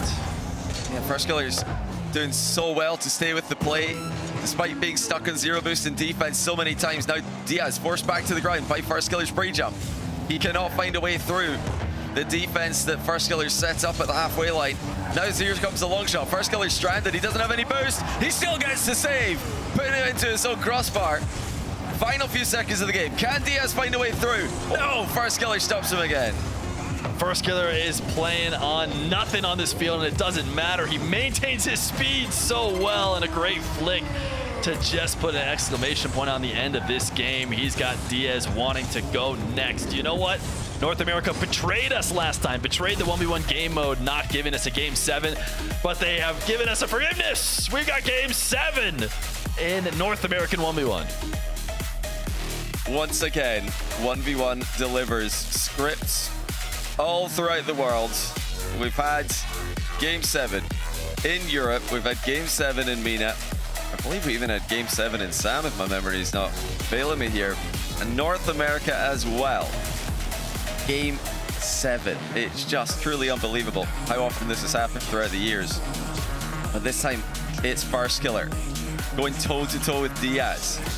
We knew that he was going to be the main competition when we saw the players who have signed up for this, but we didn't think he'd be able to step up this much from being swept 4-0 last year. Now, he is right there on Diaz level. Yeah, North America was a threat to be the most run-of-the-mill, the most chalk bracket. Just put Diaz right back there on LAN. Over in MENA, there's a couple different contenders who can take anybody down. Same thing with EU. I mean, EU is tough. South America, I'll admit, I thought South America was maybe second place. You know, I thought a Yan was, or maybe a Swift. Yeah. But even then, we saw a completely new player, neither of those two. And now NA proving that it is not free for Diaz. He has a chance still to be the representative and to get another chance on LAN. I think he desperately wants it. And in 1v1, you don't get LANs multiple times throughout the year. You've got to wait a full year before you're going to get another chance. Diaz is going to be bummed if he has to do that and can't correct his mistakes last time around. First, he has to get through First Killer here on Champions Field. And for the first time in the series, Diaz has lost a game and he's stayed in the same car. After that 9-0 earlier on, I think he's still feeling pretty good about the Fennec. It is his main car. Oh, he just barely gets away from First Killer's demo threat early, which would have no doubt resulted in a goal. He's going to return the favor. First Killer escapes that one. Both players so close to being demoed. First Killer stays on the ball though, and it's 1-0. Diaz almost had a spectacular recovery as he got a reset off the ball and maybe used that to get back in net. If he had chipped that up and saved it, I would have been so impressed. But instead, it's going to be First Killer who starts off in the lead into the wave dash kickoff. Maybe another chance on net. Diaz cuts it off and grabs the 100. First Killer going to be forced back. What does Diaz go to when he has a bit of space? It's going to be his wall to air dribble this time out of the corner. Great first touch, has the reset. Everything can be threatened, but he goes to the ground and First Killer covers it. Yeah, I would have liked to see a high shot there to start off the game for Diaz. He does still get the goal as First Killer loses control in the following play. He just panicked. He thought Diaz was going to go up immediately there, but First Killer was not contested on that play. Diaz, even though he doesn't score on the immediate air dribble, he's known for being able to keep possession as well. Does that this time. He's now going to pop this one up and have to go to the back corner for 100. Oh, wow. Not because First Killer's just going to shoot right away. Diaz able to stop that. Now winning out of 50. How does he try and collect this ball here in the corner? He's going to let it bounce out to the midfield. First Killer positions the net. The flick is just barely off. Diaz wants to force it, but recognizes he does not want to go up for the ball. But maybe he should have, because going back down to the ground just leaves the net open. Diaz and First Killer are both looking nervous in Game 7. First Killer gave away possession just moments ago. Diaz could not convert with it. And now Diaz second guessing himself. Not quick enough down to the ground though to stop First Killer's long shot, which seems like it's going to be a continued part of First Killer's game here. Going for so many shots from distance, so many early challenges. Against Diaz aerial game, there's no reset there for First Killer. Diaz knew. Both players, about half attack and boost. First Killer shoots, Diaz saves. These low boost situations, First Killer's been so good in. Diaz, though, gonna make it not a low boost situation. Oh, First Killer afraid of the demo, pulled away, just didn't take the shot. As Diaz was returning, he wanted to evade it, he did. Still doesn't have any boost to work with. He'll finally get 100. Great setup for an air dribble right here. He keeps it fairly low, making it tough for Diaz to try and challenge back down off the ceiling. That being said, Diaz still makes contact. He's trying to float it away, able to survive as First Killer only undercuts him. Now we see Diaz also looking to try and slow down the aerial play, although he's going to back off. First Killer is not doing this. He's not backing off. He is challenging every time when he can when Diaz has something set up. But now it's a reversal of roles. Diaz gets the long shot. Diaz scores to tie the game from distance. First Killer got tangled up in the back corner. He was trying to trip Diaz up, but he was the one who took more of an impact from that one. Unbelievable scenes. These guys are absolutely neck and neck. They are keeping it simple in Game 7, but First Killer's accidentally bumped Diaz into the ball here. Diaz now returning the favor. Both players have 100 boot. Ball straight down from the ceiling. Could have been awkward, but Diaz left, allowing First Killer to have it for free. He was trying to pre-flip flick. This is the first time I've seen him try and go for that all series long. It's an incredibly risky play, and you need tons of space to do it. You need to be able to completely finish your flip before popping through it. Diaz just reads it, dunks it, and gets a goal. I mean, that's just so aggressive by Diaz. First Killer thought he was going to give him space. Diaz does not. He stays active. Wants to stay in control, but now he's missed his ball. This is the most nervous we've seen both of these guys. First Killer's got a wide open net, takes his time, and then paddles it in with about as little confidence as I've ever seen from him. And that was safe, which is all that matters. 3-3 all knotted up. Who is going to shake it off earlier and start to just make the little things happen, just the right touches in the midfield in order to play your somewhat regular game? That could be the difference here. Diaz gonna leave that boost to the midfield, and now will he take an air dribble? He still feels confident enough. First Killer is, of course, gonna rise up to meet him as early as possible. Diaz will get the back corner boost steal and sets it up the other way. Both of them gonna race off to the other side. Diaz gets there first, gets First Killer off the ball. Now has a reset way far away from the net. He's going to find a way to score this. He tried the wave dash shot. He'll steal the opposite boost. He doesn't mind doing this as many times as he needs to. First Killer you see picking up pads, so he has something to work with. He's almost got a full tank off of it, and Diaz shoots directly at him. Now First Killer, though, boost to work with. Yeah, he's building his boost back up. He's managed to turn over the possession. Diaz pops it over his head. First Killer's on 0, but he beats Diaz to the punch. Chance to go up by 1, and again he takes it. Composure for the North American. Great defensive sequence there from First Killer. You find yourself having to deal with Diaz taking the back corner boost back and forth, left and right. First Killer recognizes his moments in which he can build up an entire tank and escape from defense. Briefly from Diaz is going to be enough to at least help him for now, but he's going to be in that same spot First Killer was in earlier. Is his defense as good as First Killer's is? Air dribble reset, top shelf. First Killer is up 2. And First Killer's first touch is just better than any of the ones Diaz had. Had the goal in front of him, could see where Diaz was, and he didn't waste any time getting it on target. First Killer by 2 in what's been an incredibly back and forth grand final. First Killer fake kickoff. Diaz saw it, chips it on target. First Killer still got momentum in net, but no boost to play with. Diaz flicks it over him, and that's going to be 4. What a kickoff by Diaz. Diaz converting this time around. Every time First Killer is on 0 boost now in net, I don't worry for him. I don't worry for him at all because he's been so good at making the right play, making the right challenge to survive. This time, he dives in and Diaz does manage to get it over the top of him. That's normally the result from players in that position. First Killer has just convinced me that it's not the case. Diaz over touches the ball. He's now going to fully reset. This is Diaz's game. First Killer isn't allowing it. No back wall air dribble. He chases down the ball, and Diaz now has to be careful not to hand this possession over to First Killer. It should be his. He is finally going to get First Killer to back off. It's a crucial double jump. He reads the early challenge, and Diaz has equalized. Oh, that is just cold from Diaz. Twice in a row. He has perfectly timed First Killer's challenges. And I really do mean perfectly. First Killer faked a challenge, let go of his boost just for a moment. And then as soon as he goes again, Diaz makes a double jump. And it doesn't look fancy, but it is effective. Now Diaz getting bumped away from the play. First Killer scores it.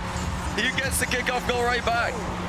He undercuts Diaz here, gets the wave dash, and uses that to get down to the ground just a little bit faster. Preflips is trying to put himself where he knows Diaz is headed to undercut him and get that advantage.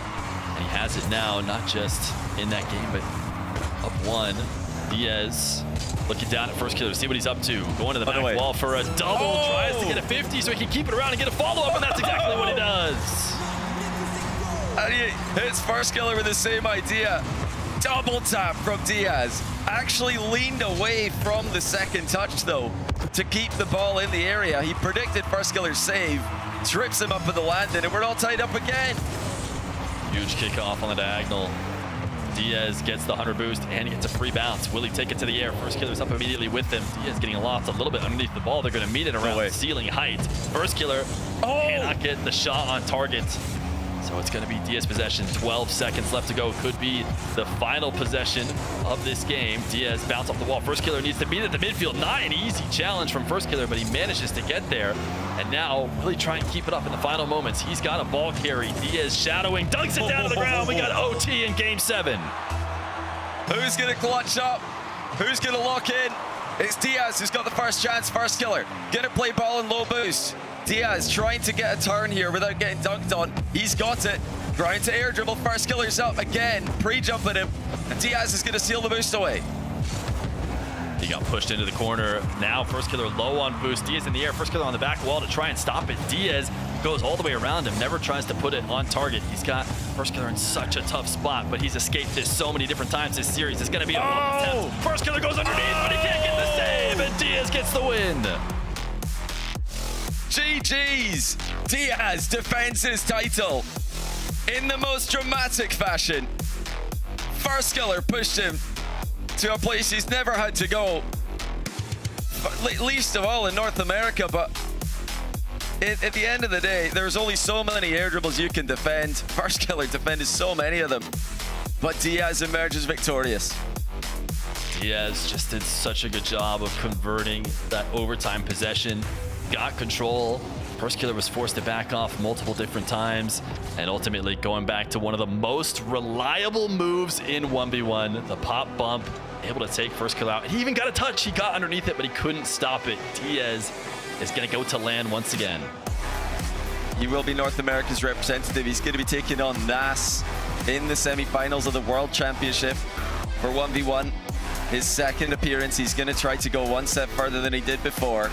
But what a grand final. What a performance by both. Let's head back to the desk to break it down. It wasn't decided until the final moment, but Diaz is back-to-back North American 1v1 champions. What a game. What a series. I mean, stacks. So why you watched on Championship Sunday. And still. What a performance, man. That, you know, again, we go all day expecting, okay, like we're all here to see Diaz versus First Killer, right? And we gave everybody the opportunity to play spoiler and show why they deserve to be in the final. Nah.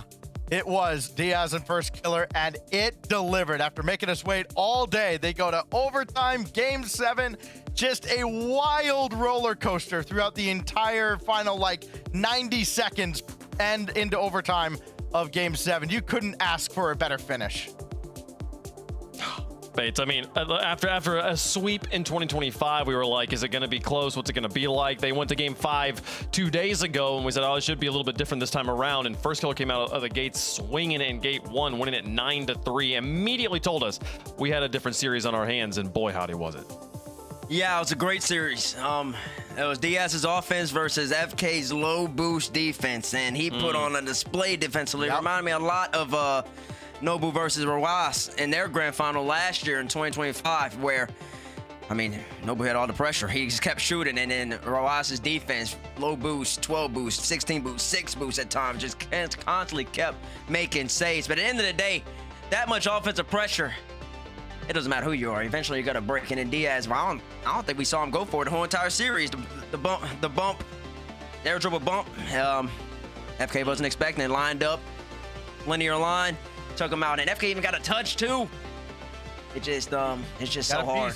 It's so hard to avoid the bump and get the power to then put it above the crossbar. It's just tough. It's just tough for It's the pressure that Diaz puts on you, though, man. Like. We saw either it was near 0 or very early on in overtime, you know, how First Killer had got to the back wall. He didn't have a lot of boost. Diaz didn't have much. He had just picked him up and immediately turned, and he's already almost up at the ceiling in the blink of an eye. It's just you get no respite at all overtime against him. Yeah, and First Killer matched him toe-to-toe the entire way. And that continued into overtime. And like you said, he got a piece of it. He got a touch on that at the end, and it just wasn't enough. Diaz finally would not be denied. But boy, did he have to earn every bit of it today. This just felt like one of those series where someone had to win. It didn't even, it feels like if this was a best of 9, we'd be back into game 9 by the end of it. FK would come back and win game 8. We'd be going back and forth. It's just at some point you got to call it. You got to say, all right, next goal wins. And that happened to be the one. But you run it again the next day. Who knows? What a duel. I mean, also, how close the 1v1 grand finals were across the board. Every single region that's playing in Dickies, they all go game 7. The champion, they all went to game 7. I just checked. Incredible competition here. And honestly, this is the one that was maybe the most questionable about whether it go the distance. And here we did. Oh my goodness. What a performance. Yeah, and I will say Diaz's composure.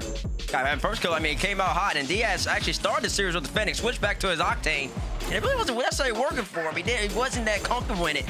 But then it was the game 5, was it the game 5 9-0? I believe that was the case. He had 9-0 in game 5. He has a lot of momentum. And at that point, I was like, oh gosh, here we go. Neo Tokyo, First Killer down. He's just gonna lose right here, but he did it. He bounced back. Bench was insane. I mean, that bench was crazy. Game 3, it's like, dude. You know what Johnny said right there? Johnny said he broke the sound barrier. But I mean, like, even here, like, you just see it. Diaz constantly, it's the low fake fakes into the air dribbles, into the resets, into the top corner. And then, I mean, we're not going to see that build up, I think, even before overtime that Stacks is talking about in game 7. But it really is his ability to transition straight from taking your boost back into the air, take another shot, back into the air, and it's a consistent pressure, and you got to deal with that. And honestly, if he wasn't going against anybody else but First Killer, he probably would have swept him. But First Killer's defense was just that great. I think you could say the same for both these guys. If they were playing anybody else in the tournament, this is a sweep. It's maybe a very generous 4-1. Now, these two were the best in the region. We knew it coming in. We expected the rematch. We got it. I'm just so happy it delivered. I mean, this was a heavyweight bout from bell to bell. And yes, the better man won, but it was not decisive by any means. It wasn't decisive, but the final goal goes in. The championship is won, and Diaz is back-to-back North American 1v1 champions. We're joined by him now, sir. Congratulations on the victory. I gotta ask, man, it's game 7. You kind of weren't really tested by anyone other than FK in this entire tournament. What was the hardest part of winning this championship? FK is an amazing player. He's so good at every mode, and then in once, he's annoying than any other mode. He's so annoying in once, and makes me work so hard to beat him. Diaz, congratulations. Yet again, representing, I mean, you representing Sam as well, in a way, you're from Sam, but you also represent North America, a 2-time NA regional champion in ones. Now you got him past this point, looking forward to the World Championship. Where would you say, how would you describe your level this year in comparison to last year in prepping for like a NAS and a potentially a Nobu? I believe that in this year I'm more prepared mentally than the year before. So I have more mental now. First of all, I can't imagine who that is running around in the background, but congratulations, Diaz. You know, mentality so important, especially in the ones here. You know, you have first killer. I think you hit that pinch in, I think it was game 3. I think you gave him a 2 or 3 goal lead very early on in that game. You managed to come back and win that game. I think that's kind of one of the key moments in this whole series. How do you kind of get back into the right mindset after kind of giving up a big goal like that and managing to bring it all the way back, several goals in a very short amount of time? I just think, like, in ones, you have so much time to do whatever you want, so you can score as many goals as the opponent in like 30 seconds. So you just need to have mental and a good mindset, and you're gonna probably beat him if you think you can beat him. Man, I want to give you an opportunity for shout outs, but I just got to talk about like what has it been like being with SSG this year? You guys going into the World Championship with your 3v3s roster, you look hot. Your teammates are 2v2 champions. You're the 1v1 champion. SSG is going in representing North America in a big fashion. How's it been to be with SSG this year? SSG is an amazing org, and my teammates are amazing too. Scribbles and Reveal, Zach and Reveal, and Expert, my coach. Like, they are all amazing, good teammates, and I'm happy to have them with me this year. I'm so happy. Well, you got any final shout outs you want to make here before I let you go? The floor is yours. Shout out to Reveal, to Zach, to Expert, to my mom, and to my dad. That's it. We love that. We love that. The family representation. Sir, congratulations on the back-to-back championships. Good luck at the World Championship. Thank you. Bye.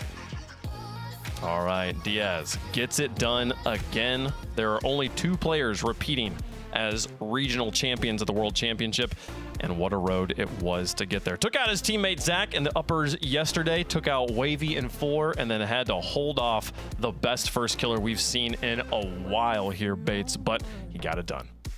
He did get it done, and it wasn't easy. And it's such a great fun fact that you have about all these players who will be representing their regions in Dickies Arena. The fact that they all went Game 7. I mean, Nobu, defending reigning RLCS 1v1 world champion, had to go Game 7 against his teammate TRK, push him to the brink.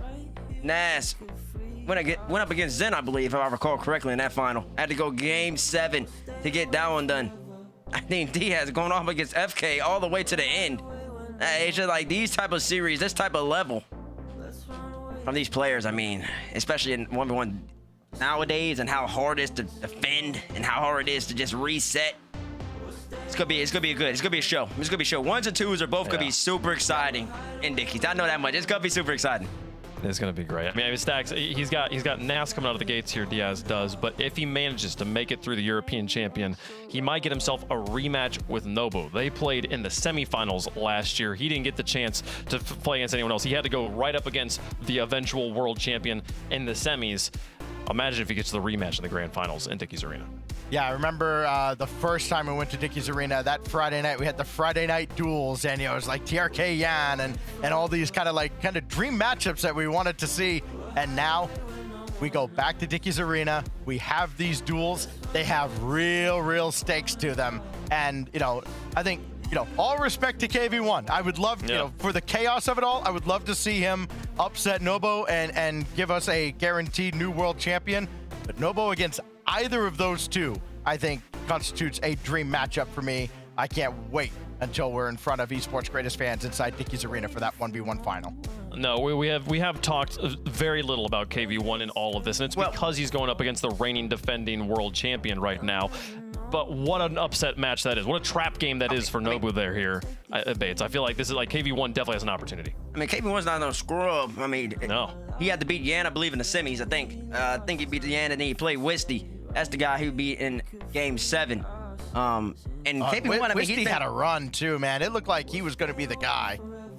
Yeah, and so, like, KV1, I mean, he's always been really good at ones and Sam for a long time. Johnny has always been talking about that for many, many years. It's the fact that then Yan came up, Wisty came up, Swift came up, and you're like, okay, KV1 kind of faded off into the limelight, but no, he's like, no, I'm still here. I can still compete at the highest level. And taking out Yan, remember, a person who brought Moxie all the way to Game 7 in Birmingham. And if I recall correct, was Yan up in that series? Reverse sweep. Moxie reverse sweep. Was Yan up 3-0 and Moxie had to reverse sweep him? Yeah, I believe so, yeah.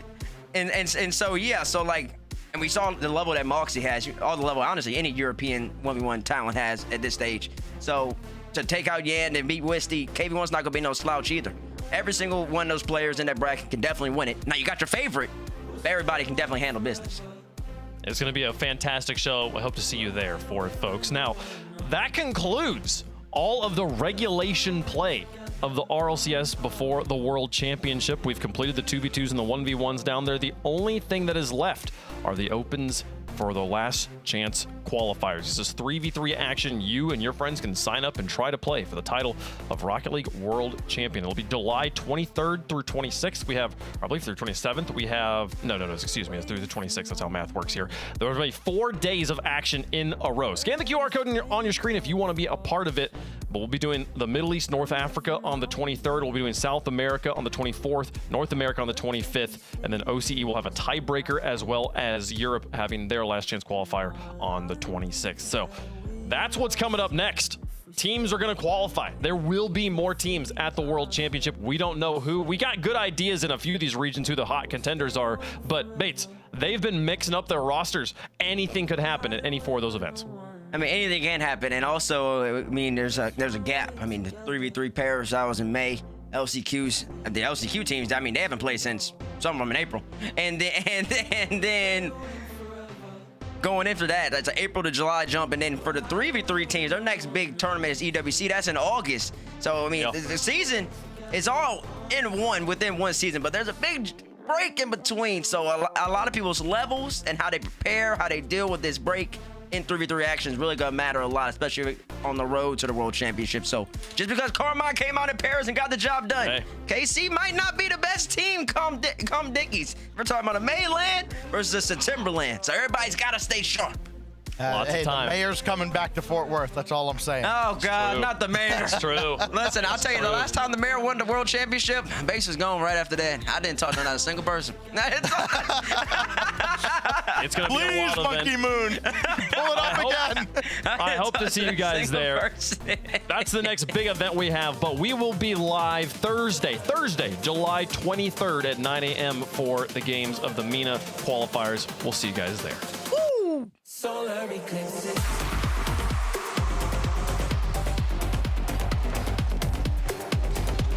Solar eclipses.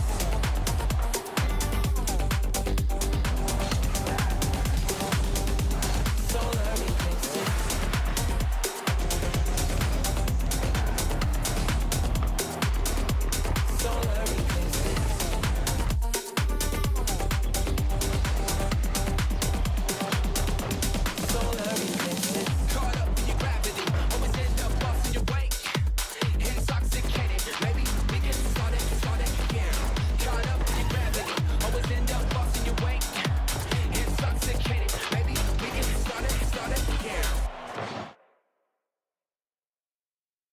Okay, the plumber's fixing that burst pipe. We should be all set. Good thing you're protected 24/7 with your home and auto bundle from Progressive. Oh, I'm sorry. I'm just trying to figure out the right caption to post about this. Maybe something like, I have protection, just need a lifeguard. What about that emoji with a shocked face? Or maybe flooded with emotion. That's too much. Try Tuesdays are cray. You know, technically, you don't have to post everything that happens online. I totally believe you. Life is meaningless without affirmation, am I right? Pressure's starting to build, though. Oh! It landed the bump, but saved it, and Twisted Minds are looking to finish. Oh, what a demo. Oh, Stizzy, downfield, down the jack, open net. He doesn't have to hit it. Big shot, pass, up high, not over, 0 seconds. It's too late, on the ground, Harvey points. That is how you take an opportunity, Ruas. Nudge the exotic out of the way to open